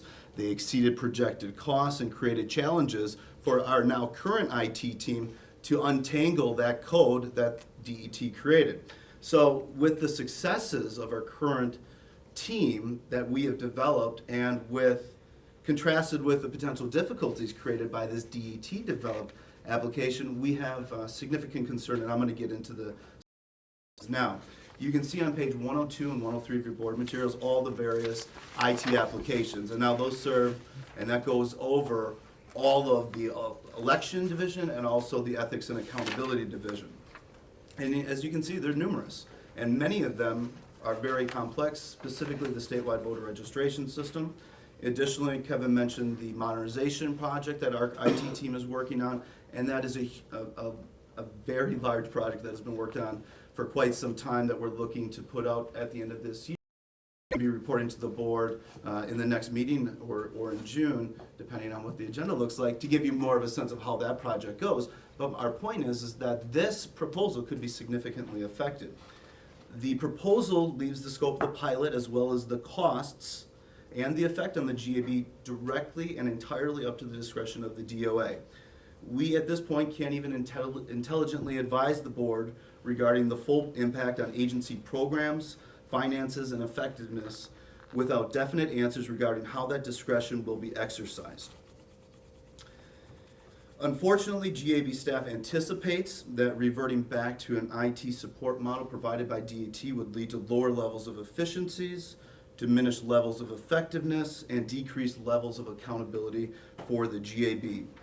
Under the proposal, responsible for paying DET to learn the numerous complex IT applications currently supported by GAB's internal team. Staff believes this would be highly inefficient because the current IT structure that we already have contains that level of institutional knowledge already. Additionally, the proposal would add additional levels of bureaucracy by adding DET into the process for IT maintenance and support. It would certainly take an exorbitant amount of time and constant hand-holding of GAB staff to explain the very complex IT requirements for all of the agency operation needs. This would lead to higher agency costs and lower levels of efficiency for the GAB. Also, this was not budgeted for and would have an overarching impact on all of our agency functions. As I discussed, one of the main benefits of our current IT model, supported by our IT team, is that we can promptly respond to any customer's issue or customer need related to IT promptly. DET does not have the same level of understanding or experience with any of our IT solution, and requiring all IT services for GAB to be provided by DET would lead to a diminished level of effectiveness and would impact the work of our local election officials and agency constituents and partners. As concerning is the decreased level of accountability the GAB would have under this proposal. Currently, the IT team is directly accountable to agency staff, management, and the board. Under this proposal, the GAB would have no ability whatsoever to directly control any aspect of IT support, development, or maintenance. DET can independently assign IT as they see fit based upon their available resources and other agencies DET would be providing services to, and possibly GAB initiatives may be left unresolved. As concerning is that GAB would have no ability to negotiate service costs as determined by DET. It is very likely that the costs will increase and the GAB will be left unable to negotiate for a service that is expected to provide a decreased level of IT support in comparison to our current IT. So in summary, the lack of concrete and consistent answers to our questions and concerns has been frustrating. There has been no analysis completed that has been shared with us as to whether DET is capable of providing the services required by the GAB, where the IT functions and inquiries are so closely intertwined with the program functions of the agency. There has been little analysis or understanding by DET of the impact of the proposals on GAB programs and services, and there has clearly been no thought given to the potential risks and complications to the GAB's effectiveness based upon the lack of answers to our questions. There has also not been any proposed method or a standard for determining whether the pilot program is successful. That lack of planning and preparation endangers the effective administration of GAB operations, which require proper timing and coordination by many different actors. Despite these concerns, the pilot program is proposed to begin on July 1st of 2015. So a practical aspect is with the 5 IT folks that we procure and we work with directly, we would now pay DOA to procure them and say, we want them to do this for us, and they'd say, well. And manage them. Procure them and manage them. Procurement is one thing. I'm Yeah. talking about IT development and maintenance. Right. Which is And that is managing. much more complex than the procurement process. But- It takes a level of expertise, and as you just heard, a level of institutional knowledge that this current team has that we would be losing. And we would also be paying DET to learn our operations, and we'd have no direct oversight for that. I know that this is critical of the proposal, but I also want to say that we do work continuously with DET now. They host all of our infrastructures, all of our servers, and they do a good job with that. Our main concern is regarding taking away all of the current successes that this IT team has built, specifically from an IT maintenance and development standpoint. And we feel that our hands would be somewhat tied should this proposal move forward. Well, the big example is if we're this SVRS modernization process, we're well into it, and come July 1st, we now have to go to DOA and say, we need your contractors to do this work. Here's our money that we are using. We want to buy this. They've got to procure the people. We got to bring them up to speed, and we have to make sure that they're willing to put that within their priorities. I mean, one of the problems we had with the lobbying project was the person who was working on the lobbying project got pulled off to work on another DOA project. Correct. In the middle of that, and that's one of our concerns, is we lose that level of control over these people. Well, additionally, they'd also be in charge of procuring the hardware, the software that we need, or any of the things that are related to any administrative function. I was gonna, if I could, just this morning when we talked about a couple of relatively minor changes to SVRS, tracking letters that clerks would do, you think about in this proposal, the board can say to us as staff, implement that, give us an idea how much it costs, and implement it. If this proposal is in effect, we then go to DOA and say, this is what we'd like to do, how much is it gonna cost, how long is it gonna take, and we have to hold their feet to the fire to make sure it gets done, rather than, you know, our IT team being accountable more directly to our management and to the board. It sounds as if this is a fairly major change that's being contemplated for the state, and it also, as I understand it, we are not the only agency that's affected. So I wonder if there's any thinking over at DET, I'm not sure what the acronym stands for, that would have assignments of dedicated staff to the various agencies, because this is a major change for them as well, and I wonder if that might ameliorate the concerns that you have, which I really understand. But if we had people who were responsible to us over at DET, might that be efficient? And then I know that there's still the chargeback problem that, you know, we'd be paying for what our staff does now. And I think they would say, we expect that we would hire subject matter experts or experts that would become your subject matter experts to assist you with this over the term of whatever project they're working on. This is where I come back to the example with the lobbying project, where they for that $100,000 went out and procured a contractor to do this work, and then in the middle of that, they said, you know what, we're going to put someone else on this because this person needs to work on a more higher priority DOA IT project. And that was part of the reason why, again, we had no control over who they brought in, or if they made a change on this. But it was part of the reason why that project got delayed, why it cost additional money, because the next person had to come in, had to be brought up to speed. I mean, that, you know, I think the points are we get a different layer of service, an extra level of bureaucracy between us and the people who work. We don't control the people who are doing the work now. I mean, someone can quit on us and we have to replace them. You always run into that risk, but we don't have to go through the DOA managers to say, you know, what's the status of this project? We meet with them. Ross has a weekly meeting with his team, but also those people in here working with our team as they're doing designs. And probably the biggest risk we have, and one solution for joint finance, is we wanted to get this voter registration modernization done by the end of 2015 so that everything is running much more smoothly in 2016 and we don't have to implement that. If we have this big hiccup in the middle where we don't know what's going to happen, who knows how long it's going to take, and we'll be into the presidential election cycle where our program staff is going to be pulled away from. I mean, we timed this project for this. And so, I mean, one alternative as we look at when you're talking to joint finance is to say, all right, this is a big change for these agencies.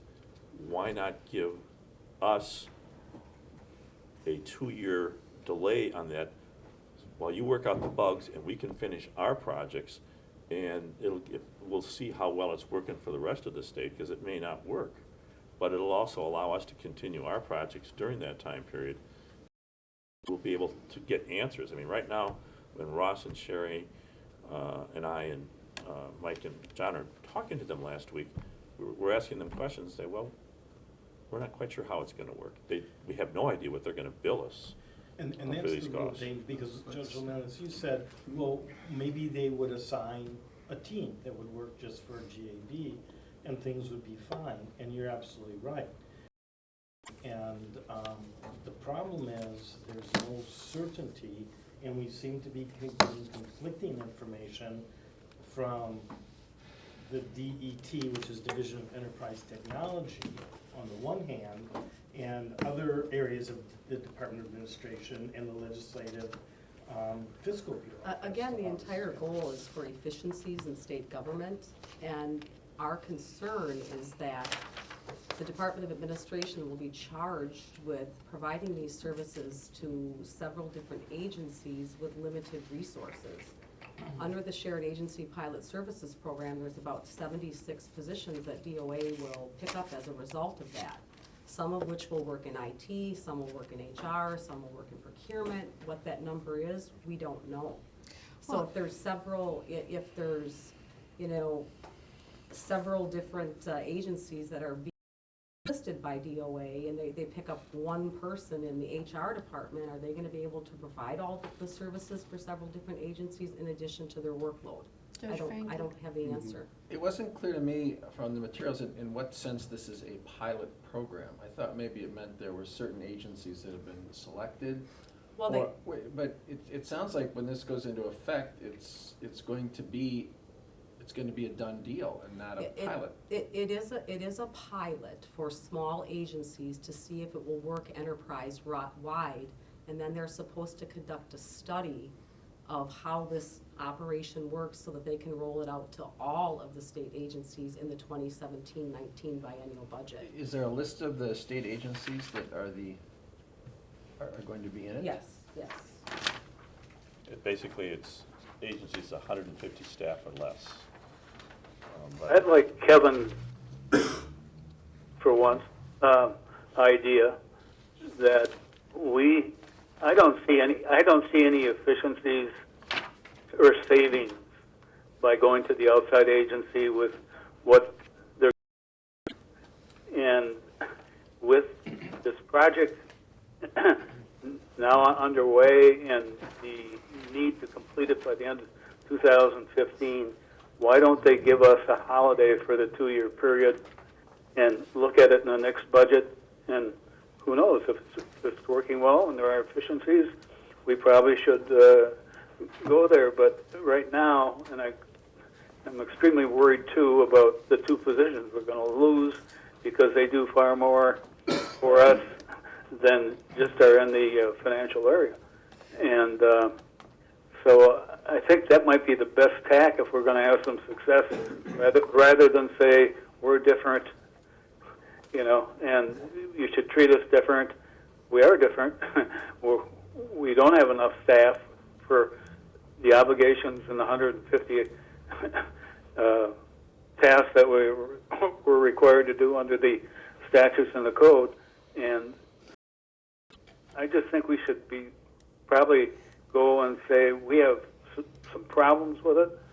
We'll be happy to look at it, but right now we got this underway, and this is going to be a disaster if we don't get it done. Give us a two-year pass. Well, I think we need to give joint finance, you know, some options. You know, we can't just say, take us out. I mean, one of the options is, as I suggested with IT, at least give us this budget year to see how it actually works. But we're at serious risk with ongoing projects, and we have no idea what the costs are going to be, and we have limited funds on the other hand. We know what we can spend in this budget for our modernization project, but we don't know what DOA is going to charge us in that process, and they're going to be coming in at a very critical time as we're trying to wrap it up. When it comes to the financial services, we could suggest to them, you know, these two staff are not just financial people. They are also program people and support people, and if we lose both of them, we don't have, you know, the resources to pick up those responsibilities. Maybe we should only lose one of them. In other words, give them an alternative that they can consider. Could we ask to opt out of the initial phase of the pilot program, saying that we're in the midst of responding to the LAB audit? We've got, we're making a number of changes, developing a system internally to track complaints, to upgrade CVRS, that this just catches us at a critical moment, and that we need to opt out of the initial phase of the pilot program until we're in a better position? I think, I agree with you. I think asking to opt out is good. And part of it would be because we're in this critical phase and no one can tell us what the costs are going to be in this process. Whereas if they go through this process 2 years from now, at least we'll know what the costs are as it impacts us. But what I'm suggesting is to incorporate in whatever we present, not only the sense that we're better and we do it better than they could possibly ever do it, and that this is just more bureaucracy and more waste rather than inefficiency, but rather to play into the perception out there that we have issues, the euphemistic issues that we're trying to resolve, and that in order for us to be able to resolve them, we need these people. We need the opt-out. And I think that's an argument in support of the opt-out. I mean, I think we need to marshal whatever resources we can in that area. How much of this is new that we're doing with these IT people? How much is just maintenance? It's a mix. I understand that. Certainly, and it depends on what IT contractor you're talking about. For example, one of our systems architect, his name's Mahadev, he does pretty much all of his time is spent on SVRS modernization, whereas Kamal, who is our systems database administrator, he spends a lot more of his time on maintenance. So, you know, it depends on what project our team is working on, but I would say that it's depending on what IT contractor you're talking about, each of them have different roles. But right now from the election side, now is being spent on the new system. And, you know, and it also depends on where we are in the election cycle, because when we get closer to an election, there's a lot more things that happen. For example, with annexations, that has to get upgraded or updated in the statewide voter registration system. There's a lot more reports that have to get run. So then our IT team is focusing more on maintenance instead of development. So there's a lot of different factors that, you know, makes it somewhat difficult to say definitively. And it also depends a little bit on who the IT contractor is. What I haven't heard is a response to, I think, a point that Judge Barland was making, which I understood to be that having 5 or 6 contractors doesn't sound like a great deal of efficiency on our part. Is that the point that you were getting at, Judge Barland? That process is the same process that the Department of Administration uses. They hire IT contractors because we position authority for IT positions. And they don't We're not either. allowed position authority, so we have to hire contractors. And that's what they would do? That's Mhm. exactly what they would do. And we would simply be paying them the We would cost. pay them to do it for us. To answer Judge Barland's question, though, isn't these individuals come to us from the same company? It's not, we're not going out and hiring that's a someone different from thing. ABC company and someone No. else from XYZ company. So there's an IT services contract That that you- the state has. You're dealing with 5 different or 6 people from the same company. That's different than 5 independent contractors. I Well- misunderstood. We actually procure them off an IT services contract. They may all work for different companies, but we pay one company.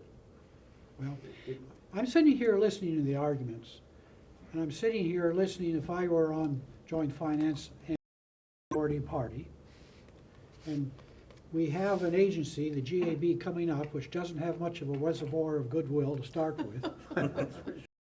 And they're asking, and the agency comes in and asks to postpone a systematic change that is affecting many other agencies. We have to show something very unusual to get that member of the majority party to change his or her mind. And Ross had some theoretical points I thought that were very, very good. And then Kevin, you came in with some practical considerations relating to the next election.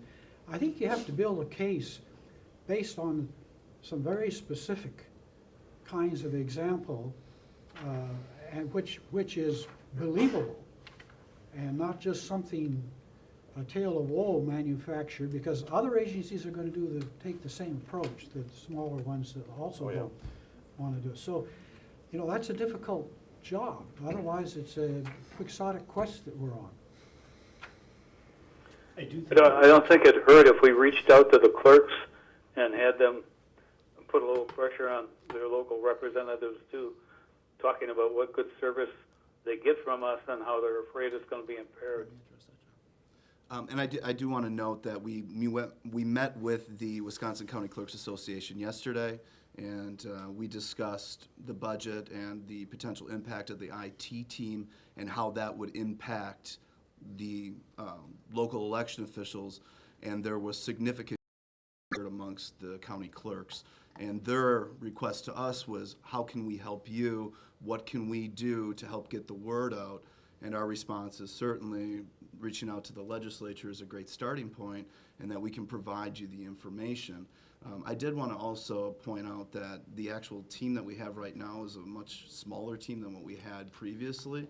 We went from approximately 10 to 11 down to 6. And when you look at the number of, you know, how much each contractor is, what they're paid, it's expensive. So that is actually a significant reduction with our current team. And that's been now operating for about almost 2 years in that current structure. And it would be, in my opinion, a shame, to say the least, to change that level of success. It's hard for me because I see it on a daily basis. And I see the benefits that it provides to our staff and certainly to our partners. And based upon our interactions with DET previously, with their role in development and maintenance, it's just based upon the services that we get now, and what we have now is a very, very good thing. So how we can get to maintain that, I agree, Judge Barlam, that's going to be a challenge, but it's something that we certainly want to do to get there. I think I one would like to argument make that we can make as well is that the role of IT for our agency is more sophisticated and more central to our mission than is true for these other smaller agencies. SVRS is a core part of what this agency does and is responsible for, and that's a huge IT platform and application. And and on a smaller scale, the lobbying application. I doubt if it's true of any of these other agencies that are affected that they have the kind of and important IT projects and reliance that. I wonder if that might not be one of the best arguments that we have, that if the selection of the agencies that would be affected was based on the number of employees that the agency has, that as a selection tool or device, that does not serve the state's overarching goal of efficiency. Because one can really see that with at least some agencies that have a very small number of employees, to take their IT needs and put them in a central location might not result in an increased bureaucracy, but rather in a greater efficiency, because what they're handling is simple, not evolving, not changing, doesn't have to be responsive to the public. When I first read this, I thought that this was all the agencies, and I thought, oh my gosh, DMV, I love DMV. Any problem that you've got, you send them an email, they respond. And I thought, oh, that's gonna go.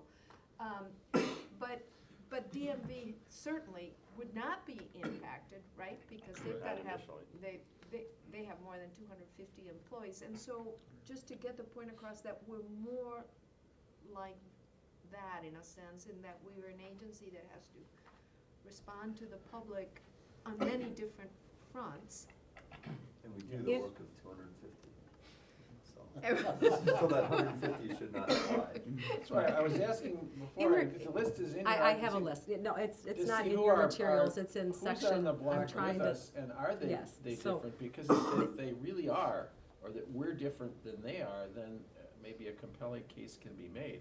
Well, If well, everyone's gonna be saying the same thing, it's not gonna go very far. We really are They are different from different. I mean, everybody. as far as the IT component of the shared pilot program goes, they are different in the sense that our agency has all of these complex computer applications that we administer. Most of these agencies, they just need desktop support from the Division of Enterprise Technology. Do you have a list of Great. Which And we're I do already have a doing list with them. of, it's the Department of Financial Institutions, the Department of Safety and Professional Services, the PSC, State Fair Park Board, the Education Communications Board, the Higher Education Aids Board, the State Historical Society, the Technical College System Board, the Department of Tourism, the Board of Commissioners of Public Lands, and the Government Accountability Board. And I don't think those other agencies, I don't think you can do much online with those other agencies. I mean, you can go to their website, you can get information, but do you have this, interactive kind of relationship with them that you do with us? Right, There- like the there's one Department of agency Financial that's different. Institutions they just put out their information and there's not much interplay. There's one agency that's different. Educational Communications Board runs public radio and public TV. The head of that is a friend of mine. Every transmitter they have comes with software, for example. And so they're losing people who maintain all of that. So, I mean, some of them are gonna make arguments that we're different than everyone else too. So, it's a good argument for us, but I think other people will be making that too, and may have legitimate reasons to do so. If I can just make a couple financial and operational points. So as far as the IT goes with financial, we've budgeted for these 5 IT contractors. They are funded through the Federal Help America Vote Act funds because they work on the statewide voter registration system, and that's what we funded. When we requested the 22 positions in our budget, we budgeted for those positions and we said that we would have enough federal funds through the biennium.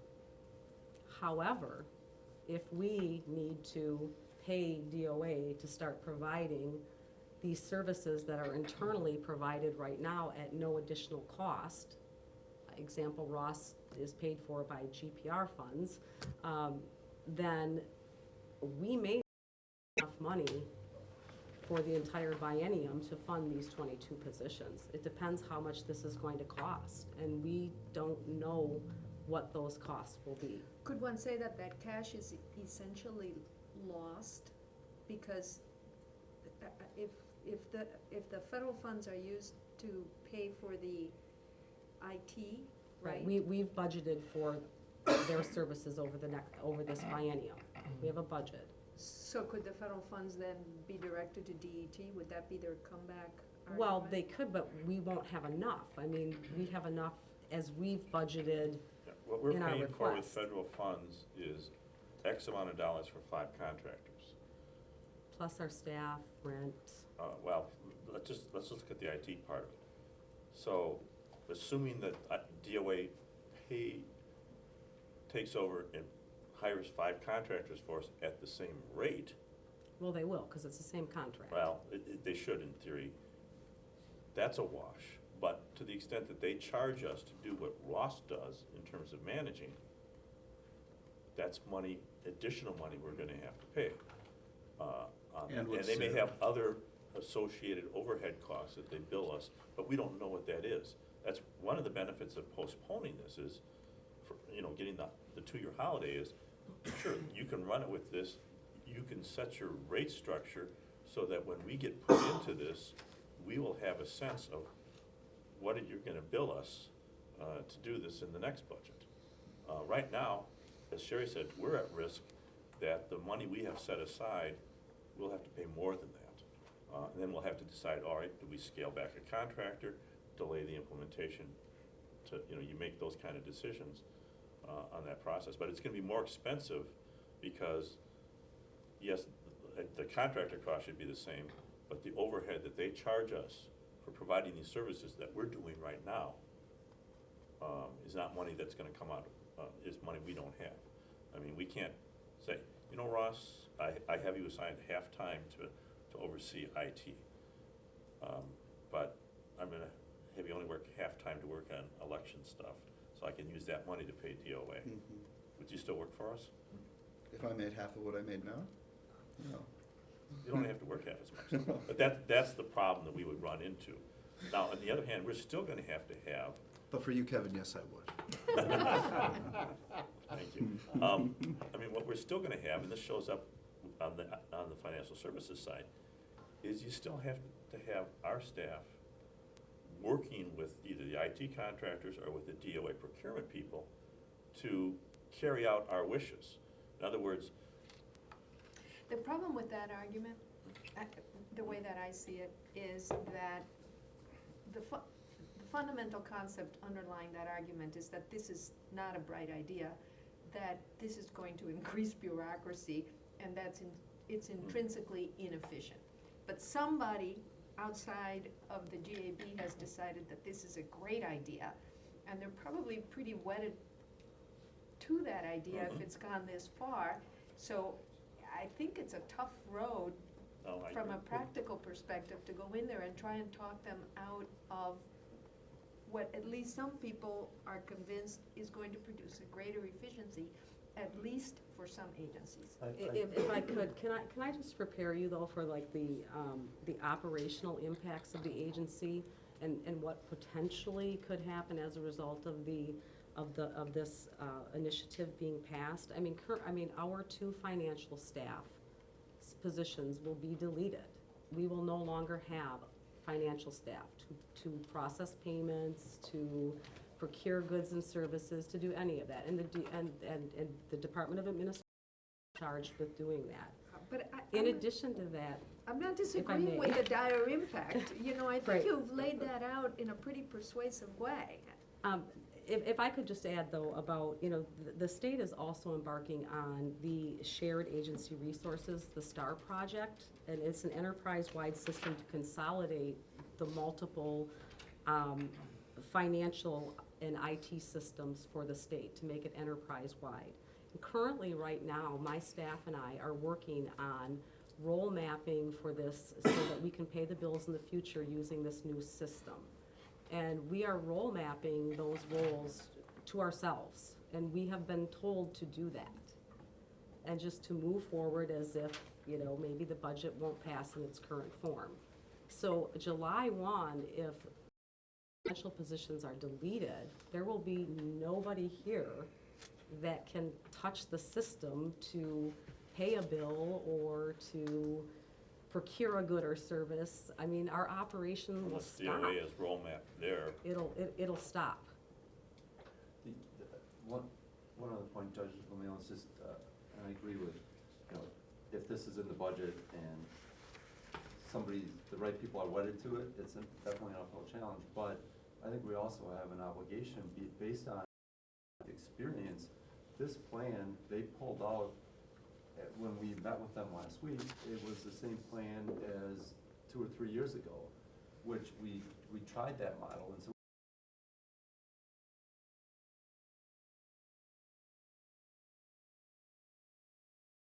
impact on the GAB and clerks and voters and administration of elections, but really the purpose, you know, for the state. If the state is saying that we think that this is going to be more effective, I think we need to bring to their attention that we know it's not going to be because it's been tried. And being proposed is different than what was tried in the past.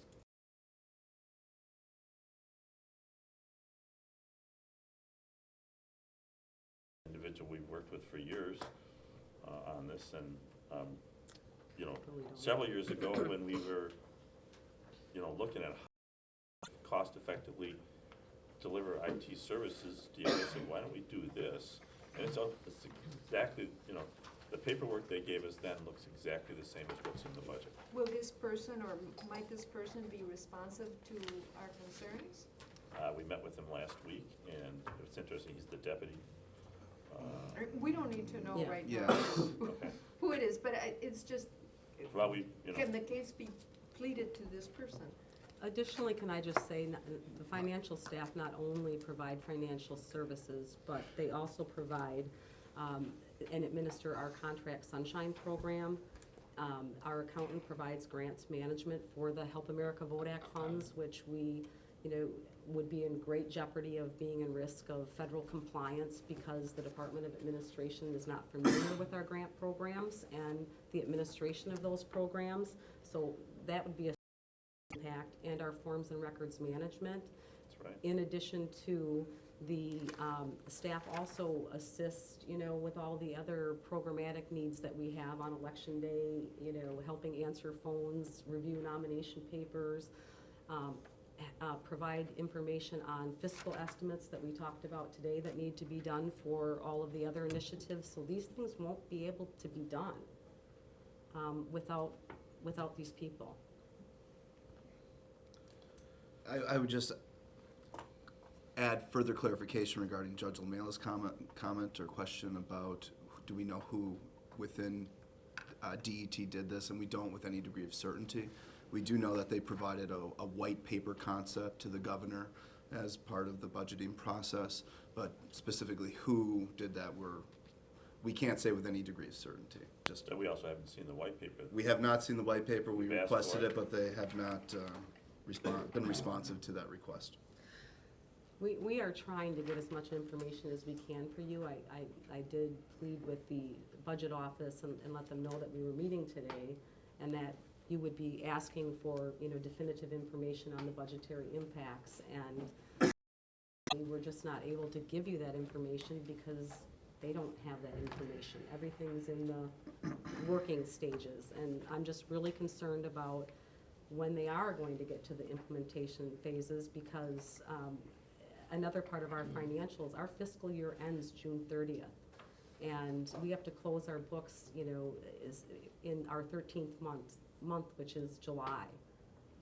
The financial staff positions will be deleted, so they won't be here to close those books if this passes. But DOA is supposed to close them for us now. Well, I doubt that, because that was last year, or the prior fiscal year. And, you know, we need to open the books for the new year that's upcoming. So I'm just really concerned about all of this, and we're trying to get as much answers as we can for you, but unfortunately, there's not a lot of answers out there for us at this point. We've talked a lot about IT and somewhat about procurement. Can you give examples in some of these other areas that are mentioned here, payroll and human resources, how you anticipate things will be different after this transition? Actually, in the human resources area and the payroll area, DOA already provides those services for us. So I don't think much is going to change except for the STAR project, the new enterprise-wide system that they're developing. We have position numbers and we just have all kinds of data that will need to be imported to the new system. But they pretty much manage, and I'm the liaison for those purposes. But for example, when we hire somebody, they generate the we let them know that, we have an open position and we'd like to hire for that position. They post it for us. We do all of the interviewing and things like that, and then we recommend a hire, and they in turn write an appointment letter for us based on what we tell them, and then we ship off to the payroll department and let them know what funding string that we want to pay the people from, and So in those areas, there would not be a change or a big change? other than using a new system and trying to figure out how to incorporate that One of the information. changes would be, you would have to be figuring out the funding stream as opposed to Julie doing it. Someone Correct. who works for you might be doing it. We're gonna lose that person. Right. And so you are now gonna be doing a lot of the communication that some of those people would be doing in addition to your other duties. But would a way to present it to be that we've actually anticipated the efficiencies of this proposed plan because we're already doing it, and that our only problem, our only needed opt-out from the program is with respect to IT is? Well, except for, as Sherry said, these two positions do more than finance stuff. So we are essentially taking a program performance hit. When we lose two people, we're not just losing someone who pays the bills or monitors our compliance with the state contracts or things. We also lose the person who's managing our federal grants and has to prepare the quarterly reports on those grants. We're losing the resources of assisting the existing staff with reviewing nomination papers or assisting to enter ethics and lobbying data that program staff, when they get overwhelmed. I mean, right now, John's division's getting, inundated with statements of economic interest that we have to put into the system. And if his staff can't do it, then we turn to these two folks to assist in doing that kind of data entry. But years ago, you didn't do that with the statements of economic interest. Oh, yes, we've always done that. I don't remember that. I thought we'd get a blank sheet way back We when. did. Way Yeah. back when, but not. Well, for some that of many us have years. been way back when. Yeah, and we filled it out. It's a customer service thing. It is a wonderful customer service thing, but, but we lived without it. And at some point, we have to recognize that we may not win on all of these, if any of these, and then one has to prioritize what one is going to do. The other issue operationally is that the two financial folks also provide support services in the area of, again, phone coverage, administrative support, that kind of thing. So that would leave our agency with one office operations associate for the entire agency. And that person is our receptionist. That person is Board Tony at the liaison. front desk that helps prepare the board materials, things like that. Is this And Tony we're talking about? yes, that's it for the entire agency, which, we have if Tony's subject out, matter they experts back that him are up. working on elections administration and all of those important types of things, and they Did need we make a administrative mistake by support. classifying those as financial assistants rather than some other job? Absolutely. Well, the first thing I said to Sherry is, can we move them into another We tried classification? that, they said no. They said no, because they'd already been identified in the budget. Yeah. If they were classified as office associates, then we wouldn't be having this discussion. Of course, how Well, do we you wouldn't be classify going and in count? IT. We would about IT, but not about the Yeah, two positions. that's right. This It's- is a it's the very classification. interesting discussion.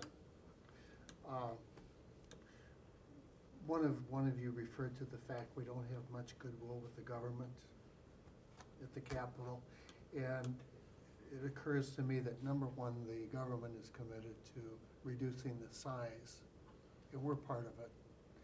And secondly, I feel like we're crew members on a ship that's trying to get new equipment on it, when the intent of the government is to tow us out and turn us into a reef for ships, or for fish. So, can we move on? I was thinking that maybe they were towing us out for target practice. No. Well, yeah, that'll be part of it. Then we Okay. sink, and then we're a reef Okay. for ships. All right, Well, gentlemen. but I would- I don't know what the staff wants from us. That's what I was just about to follow up on. I'm trying not to get ahead of you here. But what I would suggest, as I said at the outset, we need to be able to reach out to joint finance. We've developed a number of the arguments. What I would, and I've also got, a letter that's not complete yet, but would be drafted to the joint committee members, signed by the board chair, which would raise these issues and would offer some alternatives, because I think, simply to, one, thank them for what they did on the positions. You might as well tell them what they did right. Two, to say, we see some real administrative problems with this. We would like to opt out of the financial services thing, but if we can't, can we at least hold on to one of these? We're losing, they're more than just finance people. In other words, we're giving them two other alternatives to look at besides doing nothing. When it comes to IT, asking for that holiday aspect and pointing out to them in that we're already sharing a lot of IT services with DOA, and pointing out that we're in the midst of a major project, that we're concerned about the timeliness of response as we go into the election year, and there are no clear answers. Ask for that, on the IT side, for that. And That's you're gonna at the cost end more of that money. federal money Right. that has to be accounted for, and the knowledge is all here. Don't do this until the money's gone too. That's a good point, to add that. And then, and those are the big things. Then we have what I call the littler things. I mean, and also, I'm sorry, with the IT, saying, if you can't give us all of the funding to support John's, at least let us try with half of it, in the process. I would like to clarify, if I could, just for a second too, so this doesn't get lost. What? But the two positions that are being deleted from our budget, they are, however, the money associated with their positions would be moved to our supplies and services line to help pay for some of these services, but We don't know if it'll be enough. we definitely don't know if it'll be enough, and really, these are the financial positions, so this does not address the IT side of it.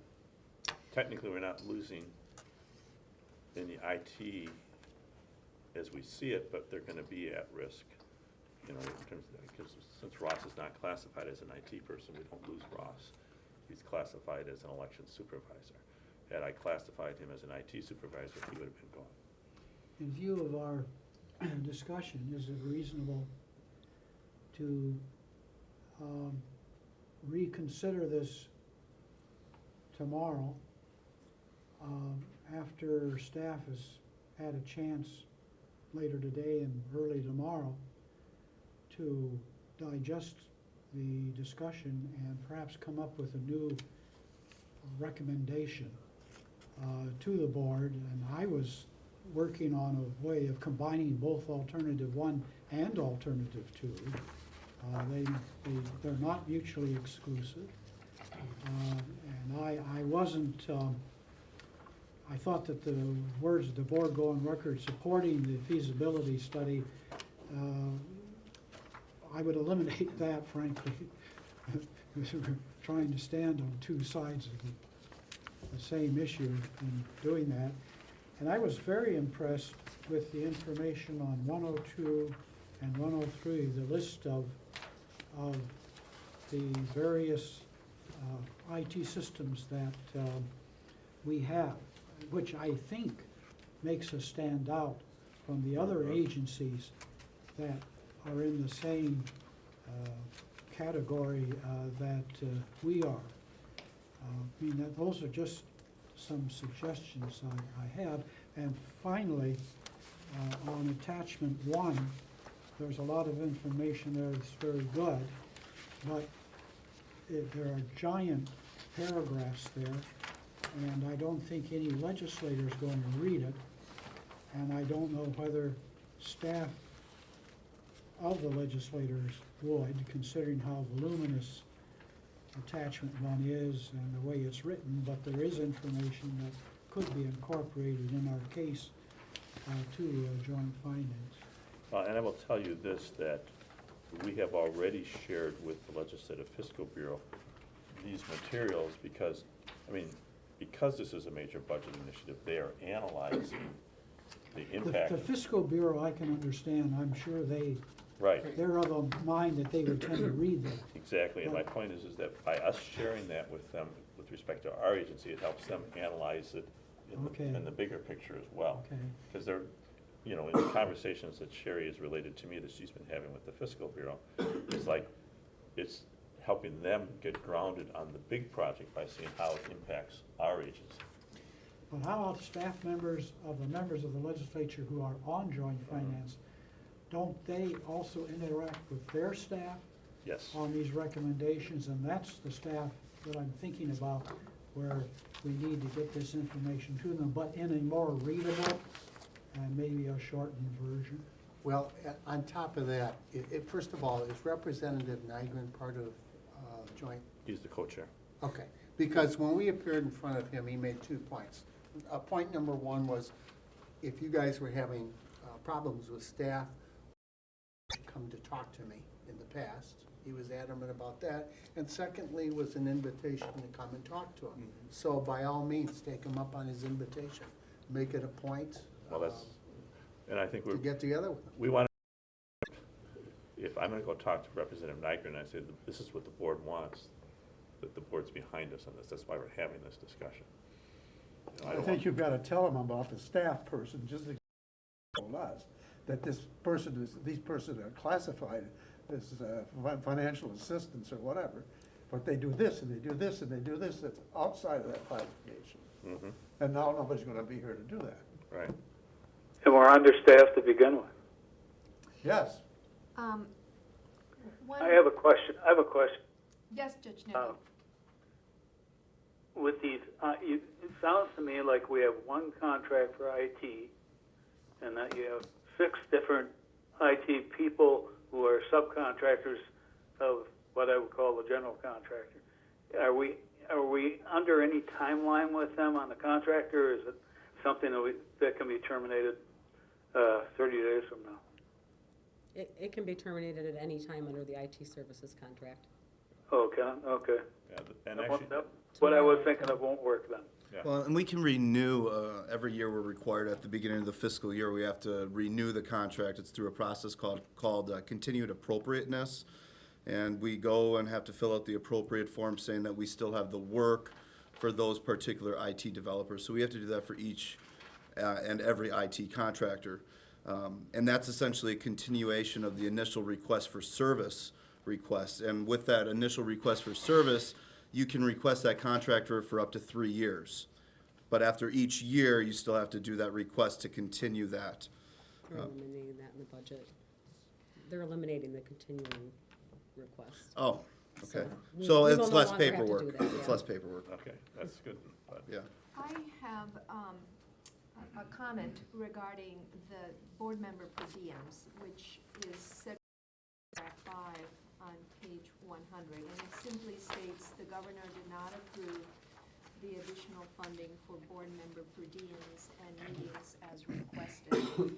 And I think that that might be better put as saying that there was a request for an increase in the funding for the board member per diems because,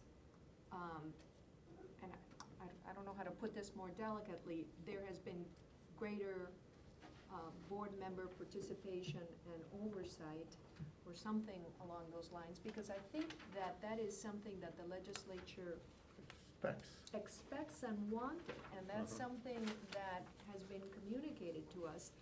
And so that greater board member involvement has in more meetings and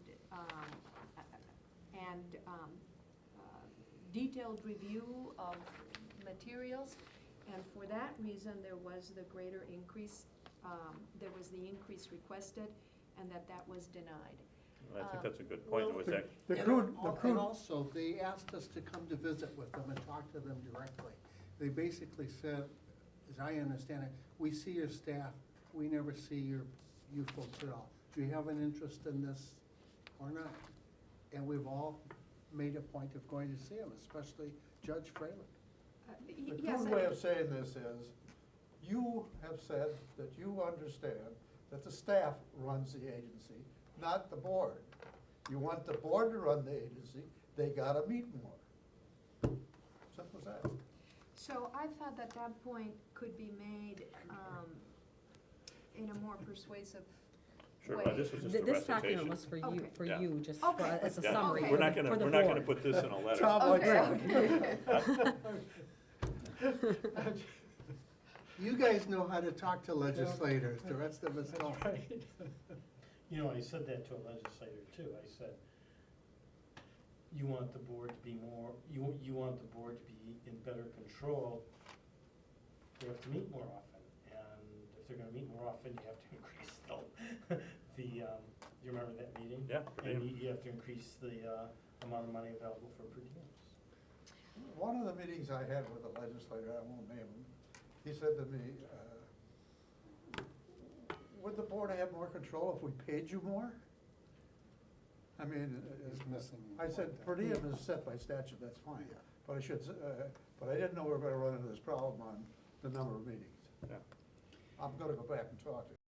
I'll also tell you that, when they passed our initial budget, they put no money in it for per diems.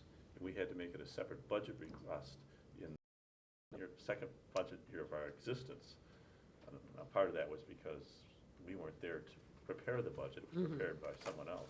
I had a legislator ask me the question whether the board should be required to work full-time or half-time. That was one idea that was thrown out. And also to prohibit telephone meetings and require meetings in person. And a couple other suggestions like that that's being thought about.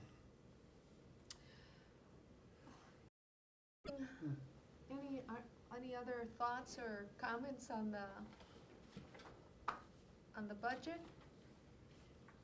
You're going to put together I'm gonna put together a letter, I'll make sure the board members get to see it and comment with me on it directly. I may be ready for tomorrow, okay. if I work on it after this meeting. Well, we can work on. Yeah, I wonder if perhaps it should, this is just something that occurred to me now, so maybe it's a crazy idea, but I wonder if the signatories to the letter might not include those members of the board that we designated to reach out to the legislature in addition to Judge Nickel.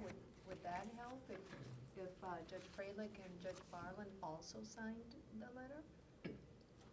Or would that not I'm carry not- much weight? I think we're, oh, you mean signing it? Yes, so that it would go over not only over Judge Nichols' name, but over Judge Freilich's and Judge Farland. And I don't know, it just occurred to me now that, Why select 2 or 3? because you Then were have the the whole sub, board. you, it would seem to me that we either have Judge One. Nichols sign it, or all 6 of you sign it. Yes, yes.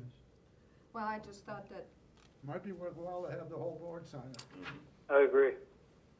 Okay? And we'll figure out the logistics of getting signatures.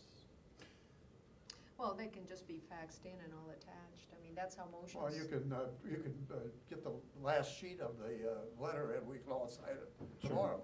Sure. Well, and also, if you think that would be helpful to the agency to have members of the board go to the joint That's meeting exactly. with you, Well, we can do that. we're gonna be the idea would be with this letter, not only would I, but I would hope that I could entice board members in there to reach out individually, because, Judge Freilich has a whole wealth of contacts, from his experience, plus contacts he's been making, You, all the people here have already had individual meetings, so they would allow them to follow up directly with that. I mean, the key people we need to talk to are the two co-chairs, who also sit on the Joint Audit Committee, so they're pretty much familiar with what we're dealing with. Who's the Samantha Kirkman? assembly co-chair? Samantha Kirkman? John, Senate. no, John Nygren is the Assembly Oh. Joint Finance co-chair. Senator Alberta Darling is the, for Joint Finance. Kirkman is Joint Audit Committee. Oh, Darling is the Senate. Right. She didn't appear at that meeting. Well, are She we was by ready to phone. move By to phone. statute? If so, I suggest that we take a 5-minute break, Okay. and then we'll pick up with, on page 123. Hopefully, Judge Nickel, us walking away from the phone won't allow you to disconnect. I won't hang up this time. No, okay. Last time I walked my dog.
Judge Volker, you said you had to be somewhere at 5:30 or leave no later than 5:30? I have a meeting with a legislator for dinner at about 5. What Five? about you going to? You're meeting at 5? Between 5, I said 5-ish, yes. 5-ish. I thought it was kind of important to make that arrangement. Oh, yeah. well- Especially since I got a call on the 4th of February indicating I'm in my office waiting, and I said, well, you have to wait 28 more days because it was March 4th that we're getting together. Oh, I hope he's on the Joint Finance Committee. Yeah. All right. So, yeah, that is important, So we should break it around 5 for you? yes. Okay. All right. Did you hear that, Judge Nickel? I did. Okay. We're breaking at 6, Judge Nickel. Your time. All right, then, the next item is on page 123, statutory duties annotated by position responsibility. This was a report that board members asked for, so that you would know who was responsible for the various duties. And what we chose to do, and hopefully it's helpful to you, is in the chart of duties, describe the team that's responsible for it, and then attach a description of the team members so that we weren't repeating the same names 150 times. But knowing, for example, on page 129, voting rights and impediments to voting issue, that's the accessibility team, and you can turn to 149. page 149 to see which specific staff members currently constitute that team on that. But one of the things this reinforces for you is that in most cases, there's not one person responsible for carrying out the duties. In fact, one of the drawbacks to this chart is it's not really it's not a checklist of what we do. It's, here's a description of what the statutes say. And these are part of an overall program. You know, that you know, that they tend to overlap or may dovetail with other, particular activities. But the idea was to give you, at least as I understood what you're asking for, a more personal description of who's doing what in the agency as we're going through these things. Particularly where you might have a question, I didn't know we had to do this, how is it accomplished? Because much of what we do, which I think most board members have picked up on over this, is Ross isn't the only one doing this. You know, it's Ross in combination with this individual, or it's not just when Matt talks about the voting equipment work he does. You know, there are several people that are working with him, even though Matt might be the face that you saw this morning. Did you find any orphaned duties as you were going through this and preparing the chart? I did not find any orphan duties, meaning nobody was assigned to do them. Right, that they No. had just, because the board's responsibilities, staff's responsibilities are so extensive. I just thought that there was a chance that there were some that had gotten lost in the shuffle, but they're all covered. They're all covered, and it doesn't even capture a lot of what goes on in this, but it does pinpoint, you know, the role on this. I mean, Should you be providing a supplement on the rest of what's going on? are you asking for more? No, I was kidding around with you, No. Mr. Kennedy. Well, I can only say one thing, just taking a look at this, and that is well done. I think this is a good thing to be able to show in terms of what the board and staff are doing. Well, I think it would be helpful, quite frankly, when we're talking about impact of reduced budget on the agency, and we say, well, we can't do this. Well, who does this? And we can point to the individuals that are responsible for it. For example, when we go next time around to deal with how are we going to sustain these 22 positions now that the federal funding's going on, we can take this list of these team members and point out who on this team is federally funded and will go away, and we'll be able to do this particular responsibility. I mean, everyone except for David Berger and Tony on the accessibility team, on page 149, is part of that 22-person group. Well, the other thing that I was thinking about in terms of the duties is if the board does sustain the kinds of cuts and losses and expenses that we've been talking about, at some point, we have to think about prioritizing which of the statutory duties cannot be met. And Judge Manis, I think it's as much, not so much not meeting a statutory duty, but how we meet it. So for example, we're responsible for obtaining campaign finance reports. And we put a lot of effort into that in terms of notices and emails and follow-up phone calls.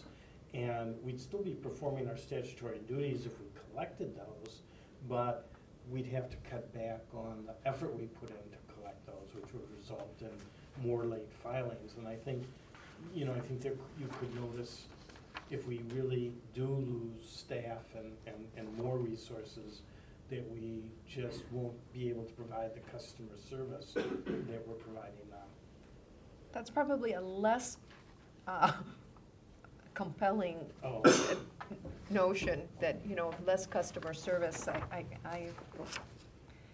think if one is looking for diminished government, less customer service maybe is, you know, is part of it.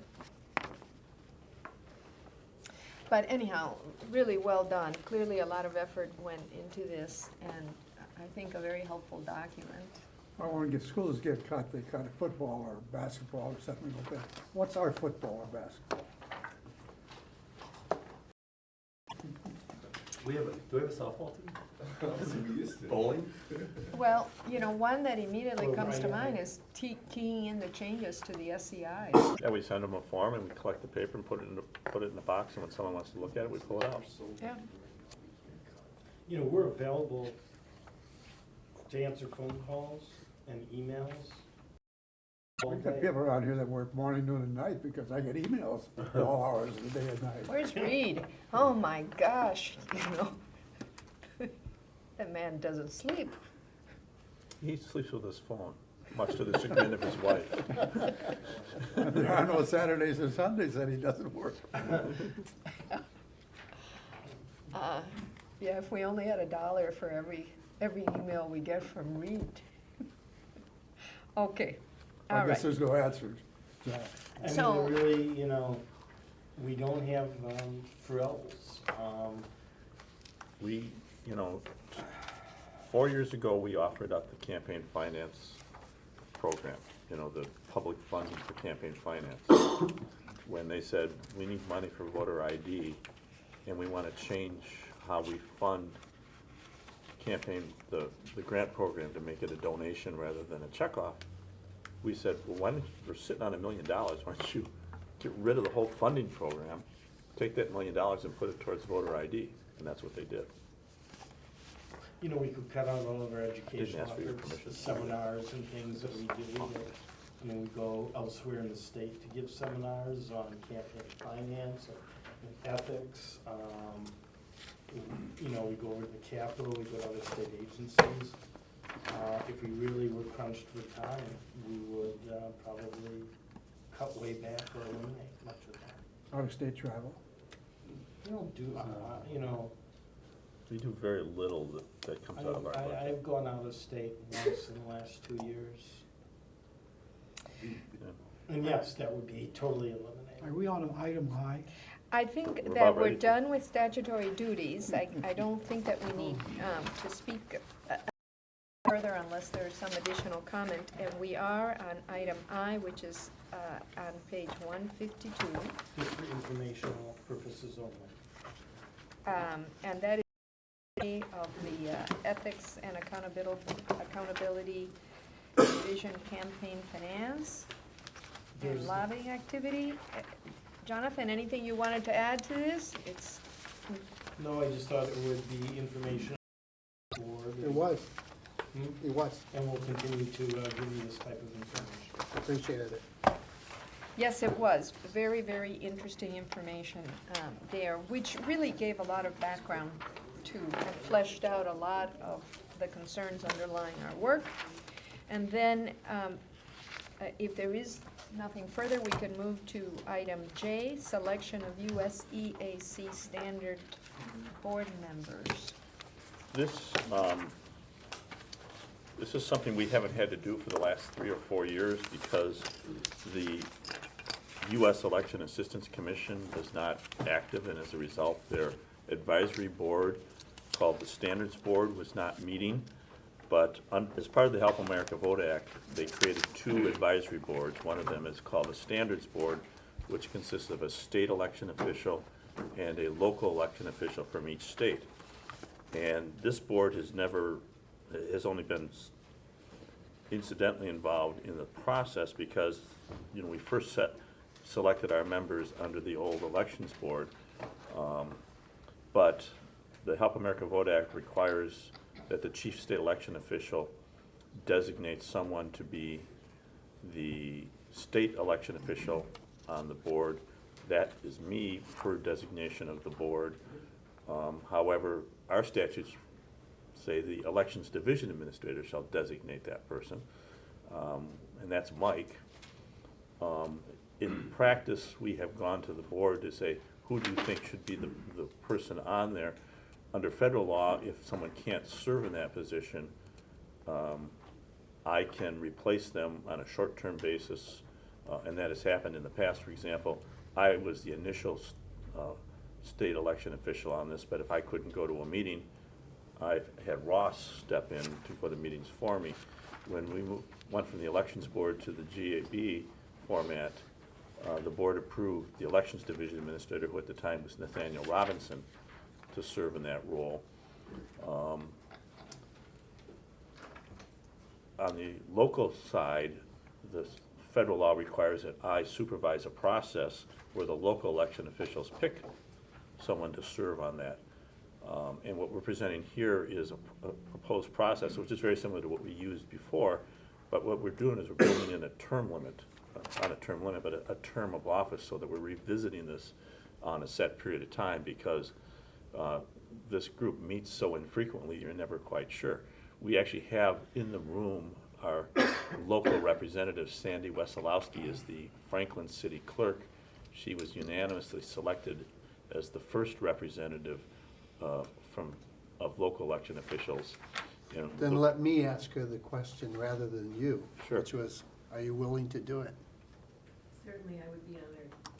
Unfortunately, I work for a municipality. I've worked for the city of Franklin for 30 years, and the government bodies that I've worked for have been very supportive of being a representative in something like this.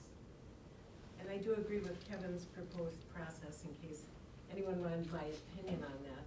I think it's important to. Want to come up and use the microphone?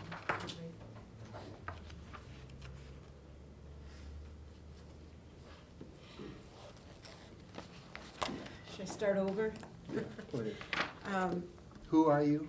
I'm Wesolowski. I'm the Director of Clerk Services, City Clerk in Franklin. I've been there 30 years. Prior to that, I was with the City of Oak Creek for 8 years. So I have been administering elections since 1976. Probably longer than some people have been living. You were here when Matt went down that road, you might not. I know, I'm gonna stop, that's why I turned around.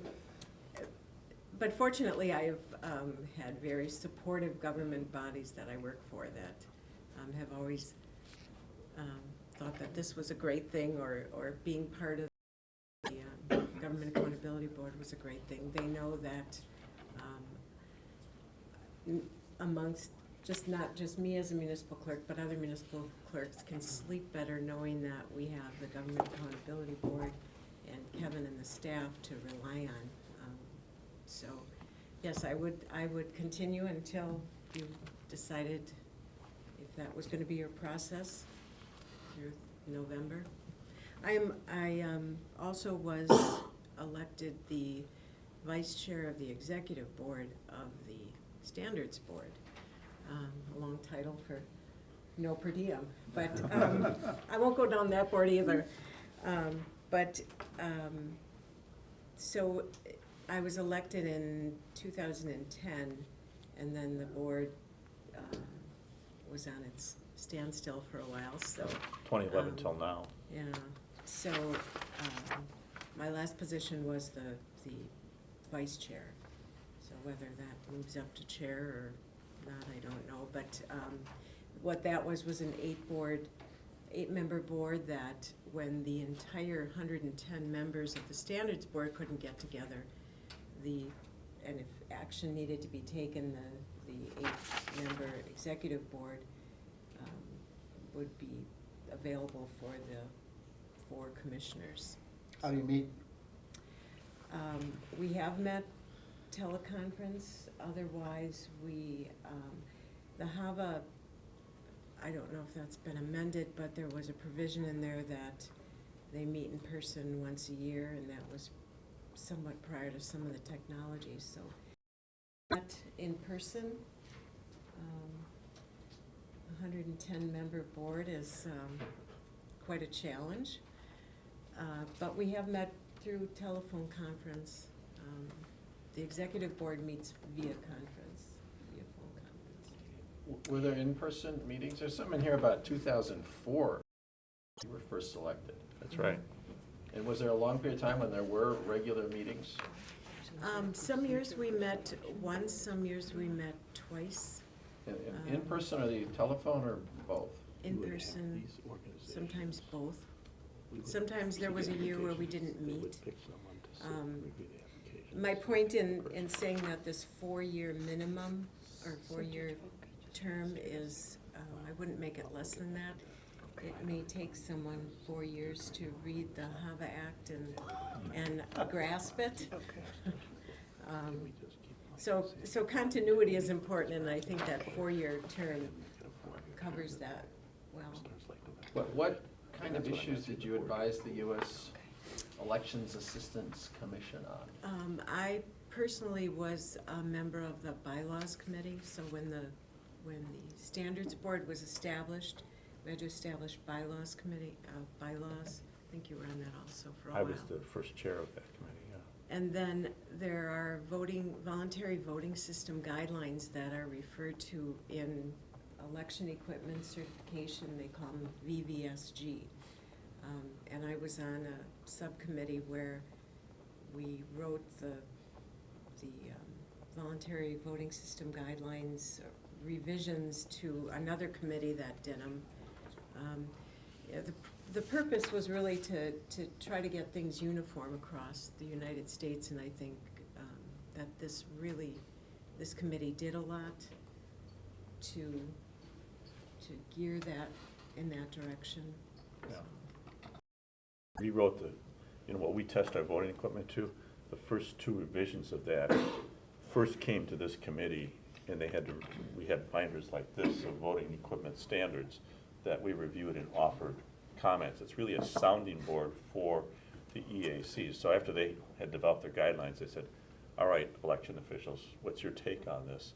And they run it through this group to get that take.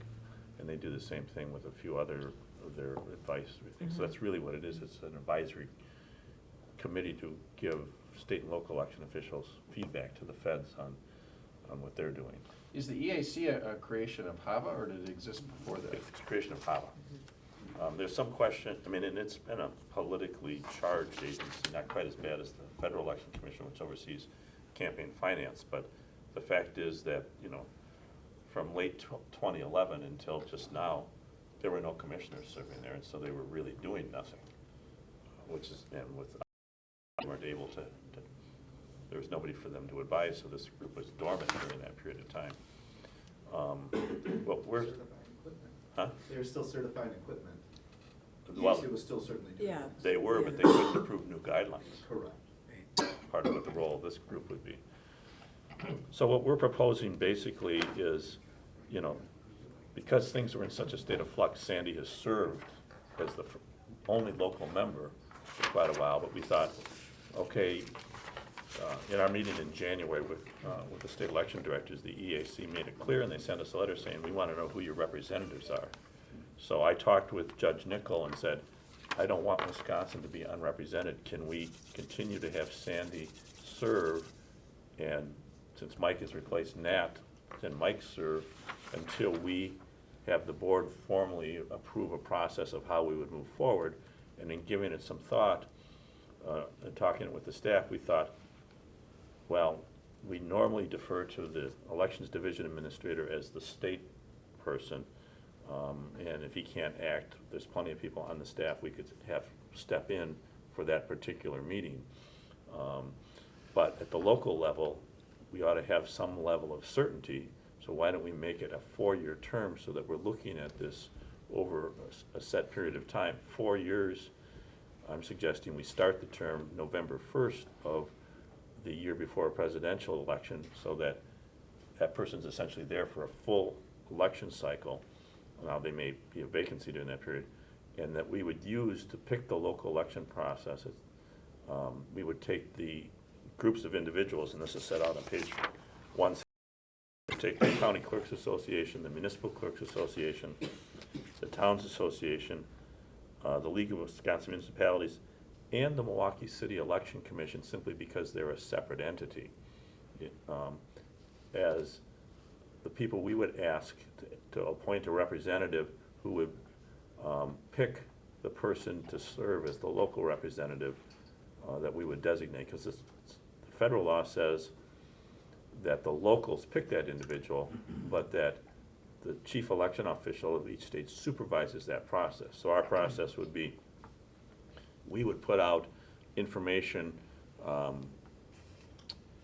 early this fall, saying we are looking to put select a local representative. Those people that are interested, please submit an application and provide us with information about why you want to serve on this, and give us, background information so we can evaluate your fitness to do this. That's essentially what we did back in 2004 when we first did this, and it was amazing that we had about 12 people apply for the position, including the presidents of each of these organizations, who all thought they should be the person who served. However, what they did is when they got together, everyone said, they said, well, here's how we'll pick it. Each group will say who their top 2 or 3 people are. And when they did that, on everybody's list was Sandy. And they stopped and they said, well, I think we're going to have some consensus, and that's how Sandy was selected. You weren't there, so you don't know this. Now I do. Was that everyone had studied the applications, and to them, she was clearly one of their top 3 choices. And when all 5 people came to that consensus, it was easy for them to do. And I would expect that we would see something very similar this time around. I do have it weighted more heavily towards municipal clerks and county clerks in this process, and that's simply because there's a lot more municipal clerks, and they are much more hands-on on elections than county clerks. But this would be the process I would suggest that the board adopt for how we would oversee the selection of this individual. And that, again, that we would repeat this every 4 years, or if there's a vacancy in the interim, that's how we would fill it. I'll move that the motion on the bottom of page 166 be adopted. Is there a I'll second? second it. Judge Nickel has seconded it. Any further discussion? All in favor say aye. Aye. Any opposed? Motion carries. Thank you for the information. Thank you Thank very you very much. much. Thank you. Thank you for representing us at least till November 1st.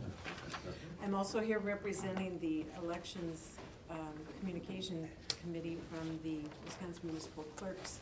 And as you can see, I'm the only one who is here, so I kept quiet on all the items. I won't go back and give you my opinions, but at some point we'll hear them. Okay, all right, thank you.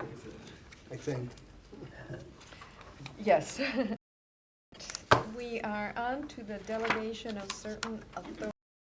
The director and general counsel, and I think, Mr. Kennedy, there was some concern about that $100,000 contractual limit, right? That's right, and part of it was, as board members started exploring it, it became clear they needed to have more of a background of how we make purchases and do acquisitions on this, because,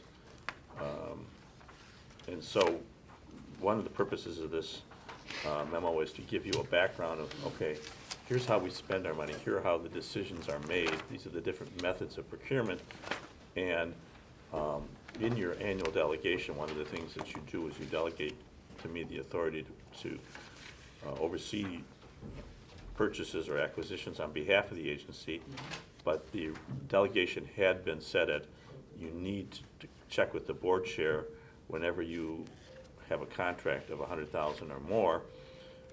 When we started discussing different types of contracts, things, some people wanted a lower threshold, and so what we're recommending is that anytime there is a sole source contract, regardless of the dollar amount, that I would seek the approval, I'd consult with the board chair on this, and if the board chair thought it ought to go to the board, full board, it would. So that wouldn't be, that would be any amount. If there is a purchase from a statewide contract that is over $100,000, that we would seek the board's approval on that. This is already a contract that's been negotiated by the state, but if the expenditure amount is going to be that, presumably the state's already got the best deal for us. Example of that is our IT resources contract. Right, yeah, so when I make when Ross makes that approval, we would do that. Or if we're gonna put anything out to a bid, or a request for a proposal, we would first run that through, this says pre-approval from the board. But I think the idea is this is a delegated authority. If you prefer that this all go to the board, let me know. And that you would get a quarterly expenditure report so that you had some sense of how we're spending our money each quarter. And there's an example of what that report would look like. No, there's not? No, there's not an example. This is just an example of expenditures. Oh, okay. On item number 3, pre-approval from the board prior to posting, there's a couple of pre-approvals and prior. What is that exactly? Well, and again, I think this should have been worded as pre-approval from the board chair under the delegated authority. Before, if we ask for a request for proposal, in other words, and chances are we've already talked to the board about this to begin with, before we, for example, we want to rebuild, we want to, I'm trying to think, the best example is this. We have an example in the document. Okay, what? The voter media ID. Okay, sure. What page is that? Page 168, request for bid proposal. Thank you.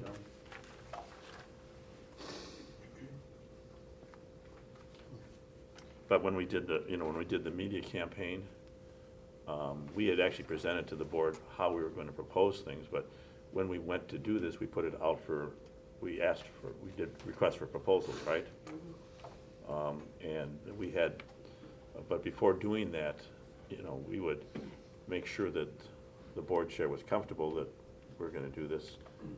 In reality, the full board was briefed on how we were going to implement voter ID and knew that we were going to be putting out a request for proposal for that type of service, because that was part of our presentation on that, and it was also approved by Joint Finance. So should item number 3 be worded as approval from the board prior to posting a request for proposal or request for bid? All three should be approval from the board chair to enter into a sole source contract, or, because that's the way this has been structured.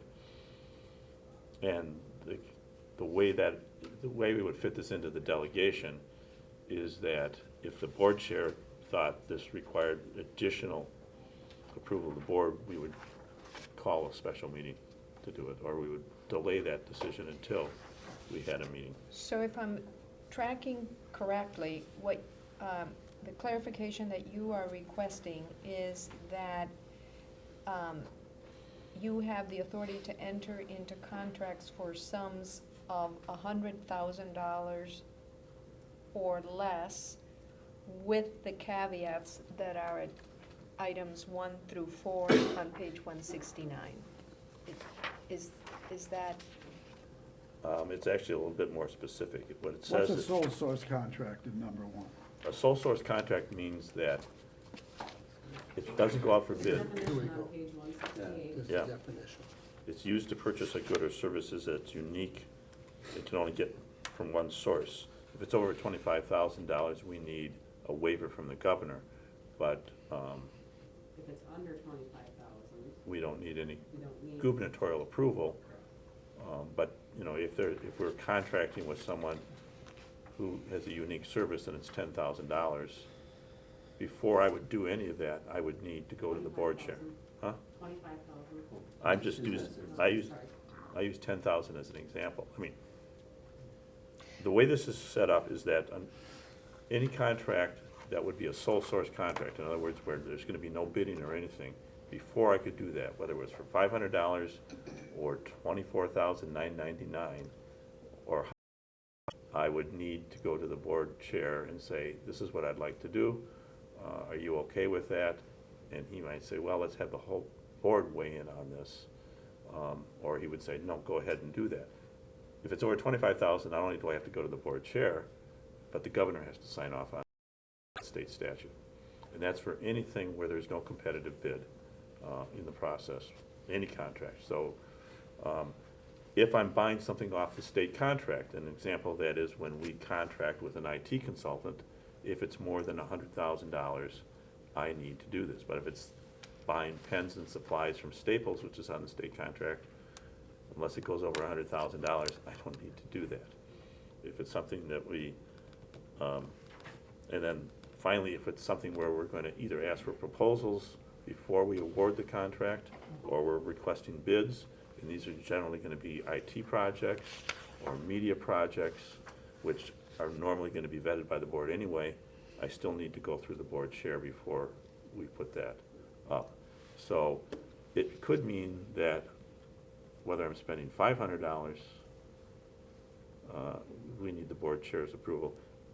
And then the final part of the recommendation is that to keep the board more apprised, you'll get a quarterly list of what were the expenditures that the agency did at a fairly high level in that prior quarter. So for example, when we meet in April, you'll get a report that says between January 1st and March 31st, here's a list of our expenditures.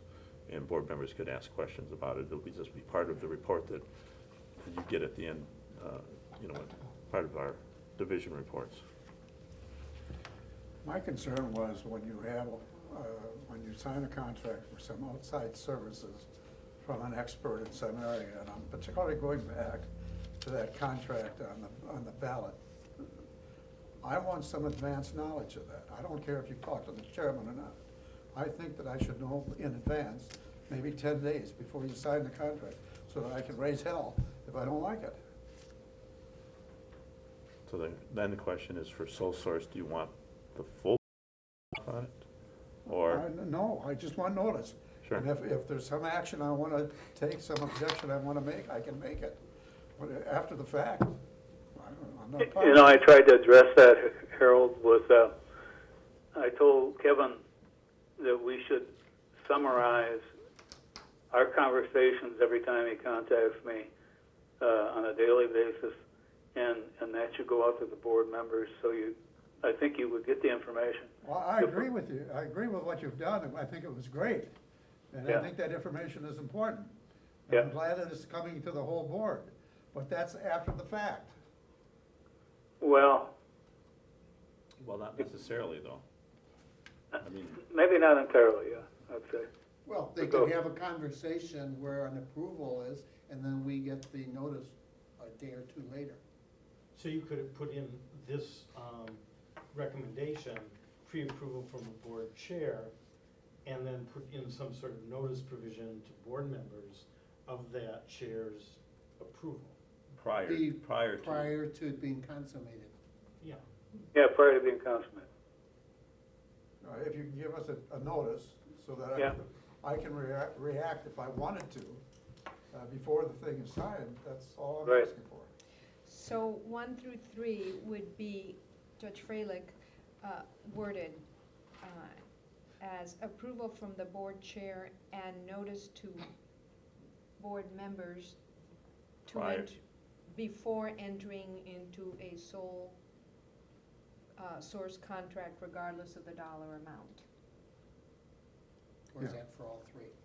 Yes, that would be for all three, All but three. that's essentially what You- would satisfy your concerns? You don't have to contact the board chairman for a $500 contract. I think you're just talking about the sole source. Are we? I thought, I thought it was for everything. I thought, well, let's look at 1 through 3. Conceptually, are we okay with 1 through 3 as written, except for the notice concerns that Judge Freilich has? Are 1 through 3 acceptable to everyone? As amended One to is say the board sole chair. Except for Judge Freilich's concern? Right. Yes. Okay. All three, it's board, It's pre-approval. Pre is gone. It's approval from the board chair. And then what I want to know is if this is acceptable to Judge Freilich and everyone else, approval from the board chair and notice to board members before or prior to entering into a sole contract regardless of the dollar amount. And then the same thing with the others, approval from the board chair and notice to board members before purchasing from a statewide contract over $100,000. Same thing with respect to number 3, approval from the board chair and notice to board members prior to posting a request for a proposal or request for a bid. So this would essentially be pretty much what you've been doing already, right, Kevin? The major change. Except for the notice. But Right. in terms of the conversations that you have, Mhm. yes, and then because of what Judge Nickel has asked you to do, you've been giving us notice pretty much on everything. This would just make clear that the Sure. notice has to be given before you enter Fine. into the contract or sign. Oh, so you want to cut that, limit that time down, though. What's the notice? So you know when you can sign the contract. Notice the day, I don't know. Within 48 hours? 5 days. 5 days, 5 days. What is the major change? I'm getting a little confused. The major change in what's been happening, as I understand it, is that at the present time, what Kevin is doing is he feels that he has to consult with Judge Nickel before entering into a contract. And then because of the notice that Judge Nickel has requested, he sends us a summary of his conversation with Judge Nickel. The change here would be that he would have to send us the email with the information about, I'm going to enter into this contract or put out a request for proposal. He would have to do that before he actually does it, right? Right.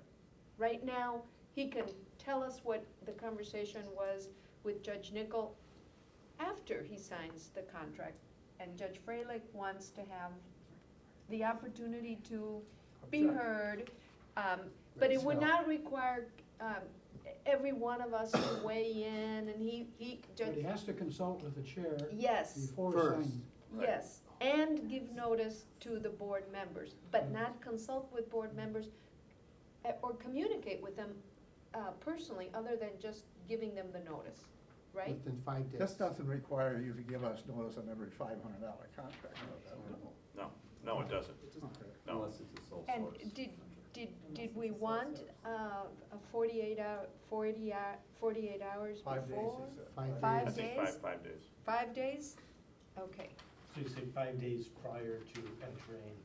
5 days notice, I think the way to phrase it, if I may suggest, would be, so approval from the board chair and 5 days notice to board members prior to entering into a sole source, et cetera. Similarly, same wording on number 2 and 3. So Okay. How did this proposed change come about? What triggered it? Well, a couple things. I mean, one, what we always had, and is technically still in place until we make this change, is that anytime I enter into a contract of $100,000 or more than $100,000, I need to consult with the board chair. We did this with the media buy last fall. And then the board chair either says yes or says maybe we should have the full board weigh in on this. Questions came up because when we did the sole source contract for $24,999, thereby not needing the governor's approval, to have a consultant advise us on usability features for our My Vote ballot design, or My Vote website, and at the same time we also asked her to weigh in on our ballots. There was concern that the board did not know about this, might have objected to this, and that's why we started talking about, should that $100,000 threshold be lowered? And so in the discussions we had in January, Sherry pointed out, there's a whole number of ways to purchase this. And so looking at those, what I'm coming back to and saying is, well, given the different ways we make purchases, how about we alter that $100,000 threshold so that if it's a sole source, no bid, it doesn't matter what it is, I should run it by the board chair. If it's a purchase off a statewide contract, but it's over $100,000, I check. If it's to submit a request for proposal, which could lead to awarding a contract or a request for bid, again, it doesn't matter the threshold, but usually there's a threshold before you can do that.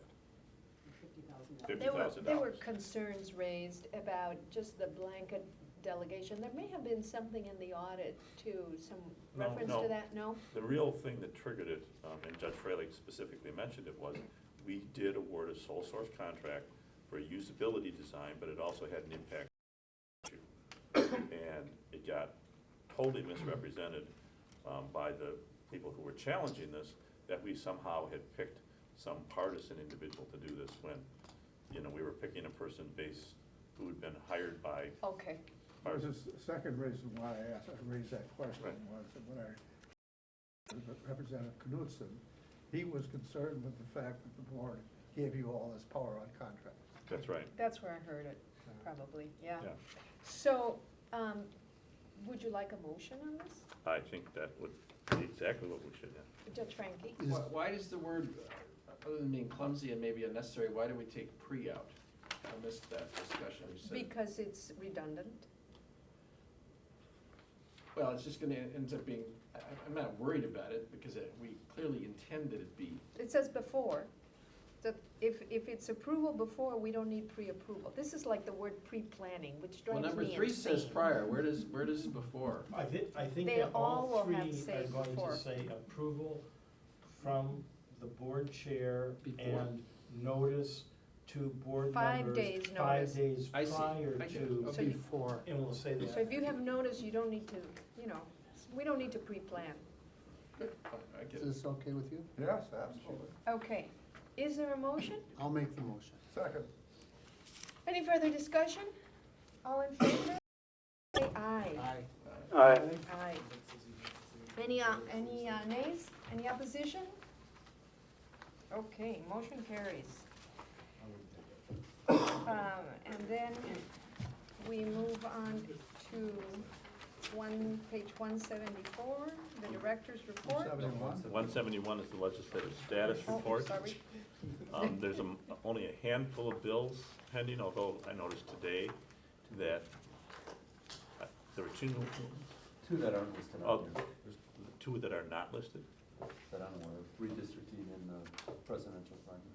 Okay, yeah, there's a proposal, there's two proposals that were not listed on this that we just thought we'd draw to your attention. One is a requirement that the state establish an independent redistricting commission, similar to what 17 other states do. Actually, I think it's more than that, but, and also, and we've seen some talk, so I was introduced, moving the presidential preference primary from the first Tuesday in April to the third Tuesday in February, which might be outside of the party's rules, but that's the author's problem, not ours. I thought that one was already over with and done. Yeah, both of them are. Well, and the Supreme Court of the US has got one, I think, on the redistricting. Yeah, they're hearing, they had oral arguments on that this week. Yeah, so they're gonna make a decision. Supreme Court. US Supreme Court. On the issue. It's out of a couple of states, including, I Arizona. think, Arizona, Texas, maybe? Because it says that redistricting has to be done by each state legislature. Right. And can legislators delegate that authority through statute to independent body? Right. Somebody tell me what the term paired means. I'm looking at number 1, the bottom. I, nay, paired, not voting. Oh. What's paired mean? Paired is kind of like an abstention, essentially. What is pairing? He said, you are gonna be here, Yeah, and I'm gonna be here, and I'm gonna vote for the bill, but you wanna vote, be registered against it. So we pair. I don't vote, you don't vote, but it goes in the record that I voted no, or you voted no, and I voted yes. okay. It's a It's gentleman's a agreement. combination to a legislator Okay. that's not gonna be there when the vote is cast. Oh, And okay. so he gets properly recorded. It is. Okay. Thank you. Sweet, learn something new every day. Yeah. Is there specific language proposed on the amendment to Overrule Citizens United, or is that just a statement of principle? Well, there've been, last fall, there were a number of advisory referendum questions that local municipalities put on the ballot, but they were not binding at all. They were just to express the voters' sentiment. Minimum wage is one of them that was all over the state. It was applied in counties and municipalities. But, I'm sorry, Judge Frank, you're referring to number 2. I'm talking about number 2. Right, so that's a joint resolution that's been introduced that would result in an advisory referendum if those resolutions. And does the resolution have specific amendment in mind, or is it just saying Congress should propose I language? think that's what it probably says, yeah. The idea is, you know, the Supreme Court is constantly saying, in the interest of liberty and freedom, you know, this limitation is cast out, that limitation is cast out. They want to put it back in, they want to get rid of Citizens United, which caused all their problems, and the people that want to regulate. A lot of them say that money, money doesn't equal speech. That's what a lot of them say too. They want that to be part of their resolution. So I that's think part of- Justice Stevens has written a book on this. He wants a constitutional amendment. I think it's unclear, I think that's a kind word, that this will go anywhere. It was a resolution in Shorewood. It was a referendum question. Well, Justice Stevenson also thinks, former Justice Stevens, thank God, also thinks that the Second Amendment should be changed. Well, I thought we had an understanding that when we got these reports, we're gonna have the main authors shown, so the main author shown. So we kind of get a really feeling, is this Democrat or Republican, or both? Yeah. To worry about it. If it's a Democrat resolution, it's probably not going to. I mean, I don't know how I didn't get in the materials, but I have that spreadsheet prepared that lists if it's majority, minority, or bipartisan sponsorship. I'll make sure that's. You can definitely pull that, yeah. Okay.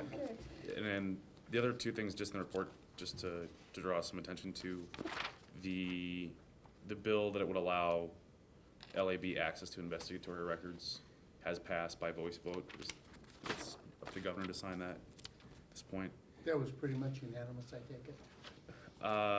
Yeah, it was just a voice call, essentially. Okay. And then item 6, there's now also been a similar bill introduced in the Senate, that this bill has some bipartisan sponsorship. It's kind of unclear what exactly their intent is. This is the notice, huh? This is clerks must respond to a request for Epstein ballot within a business day. There's already in 7115 already says that they have 24 hours to send out the ballot upon receiving the request after either the 21 or 47-day deadline. So we're actually gonna talk to the co-chairs of the committees to point out the existing statute, and find out what does it really want.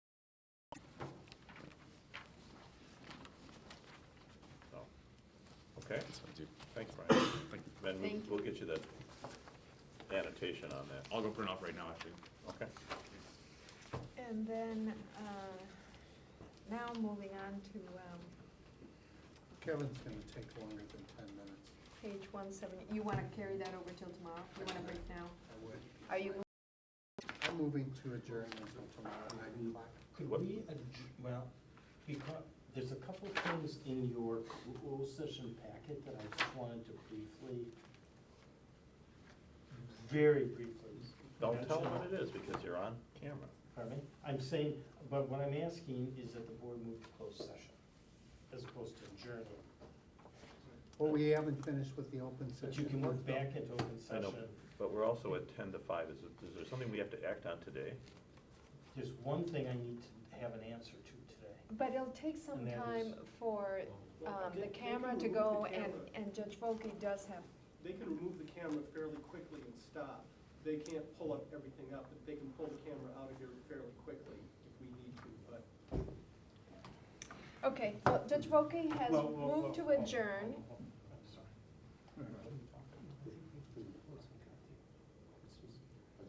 I'm leaving. Yeah, you're getting Period. back. You guys are getting picked up. I don't want to give them more. Oh, yeah. We'll give it That's time. all We that's can on do the that. open session. That's fine. That's all. I'll talk to the, yeah. Well, we've read these reports for the rest of the open session. Do we really need to discuss any of them? The only thing we need to discuss, and this is the reason why you might want to keep it open, is that there is one action item, and that is I point out that we have some conflicts coming up with our last two meetings of this fiscal year. We have an April 15th meeting scheduled, and I suggested that we have a teleconference beforehand. We're actually talking about two teleconferences, that we postpone the April 15th meeting to April 29th, but that requires you to look at your calendars, and you might want to take that up in the morning. And similarly, our June 23rd meeting coincides with two separate meetings, one with the county clerks and one with the state election directors. And this, and I was suggesting maybe we have that meeting scheduled for June 30th rather than June 23rd. And part of the reason I went after the 23rd was because I know that we have on staff some weddings and graduations going on earlier in the month, and I figure if staff has them, board members may have them. The only problem with the 29th is my wife is having hip replacement surgery on the 22nd. And we scheduled that because it was a week after our meeting. Understand. Because I'm gonna be taking care of her The 22nd is her surgery. So she'll You be could in the appear hospital. telephonically. I could. Yeah, because she'll be in the hospital for 3 days and I don't really want to trot 200 miles away. I mean, if board members want to look at their schedules and we can take this up first thing tomorrow, that's fine. Sure. I probably won't be here first thing in the morning, but anything but the first Tuesday or the first Thursday of the month is good for me. Okay. Okay, Judge Volkey did move to adjourn. Second. All in favor, please say aye. Aye. Aye. We'll reconvene at 9 a.m. We'll reconvene at 9 a.m. Kevin,